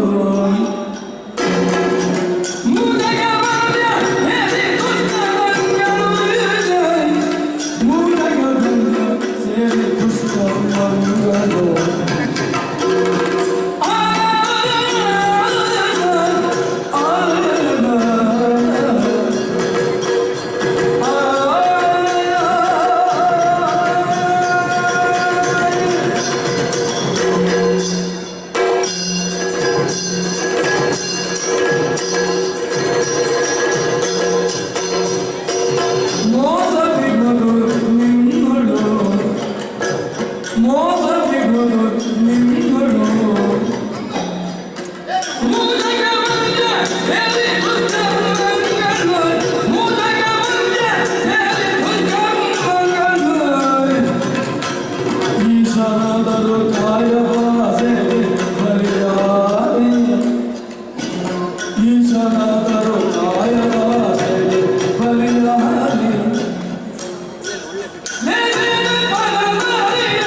ಅದು ಮಾತ್ರ ಆಡುವನಿನ ನಾಲಗೆ, ಅಲುಗಾಡುವನಿನ ಶರೀರ, ಇದೆಲ್ಲವೂ ಒಬ್ಬಾದ ಋಷಿಯ ಶಾಪದಿಂದ ಸಹಸ್ರಾಕ್ಷರಾದಂತಹ ನೀವು ಅದರಿಂದ ಕಲಿಯಲಿಲ್ಲ ಅಂತ ಸಹಸ್ರಾಕ್ಷರ ಭೂಷಣ ಯಾವುದು ಉತ್ತಮರಾದವರಿಗೆ ಒಂದೊಂದು ಕೊರತೆ ನಿನ್ನ ಸಾಲದ ಅಲಂಕಾರ ಸಾಲ, ನಿನ್ನ ಅಲಂಕಾರ ಪರಿಪೂರ್ಣವಾಗಬೇಕು ಅಂತ, ನಿನ್ನ ಸೌಂದರ್ಯ ಲೋಕ ವಿಸ್ತೃತವಾಗಬೇಕು ಅಂತ ನಾನು ಅದಕ್ಕೆ ಸೌಂದರ್ಯವನ್ನು ನನ್ನನ್ನು ಬಡವನು ಇದ್ದಂತೆ ಇಡೀ ಶಾಪವನ್ನು ಪುರುಷರಾಗಿದ್ದಂತಹ ನೀನು ದೇವವರ್ಗದಲ್ಲಿ ಕ್ಷತ್ರಿಯನಾಗಿ ಒಡೆಯನಾಗಿ ಮಾಡಿದನಾದ ನೀನು ಈ ಕ್ಷಣದಿಂದ ಹೆಚ್ಚಾಗಿ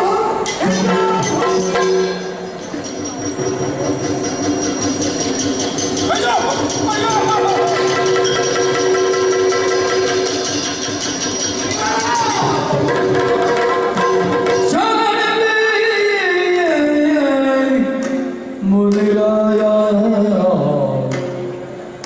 ಕರುಣಾ ಸಾಗರ ಜಿಯ ಶರಣಿ ಮುನಿರಾಯ ಕರುಣಾ ಸಾಗರ ಜಿಯ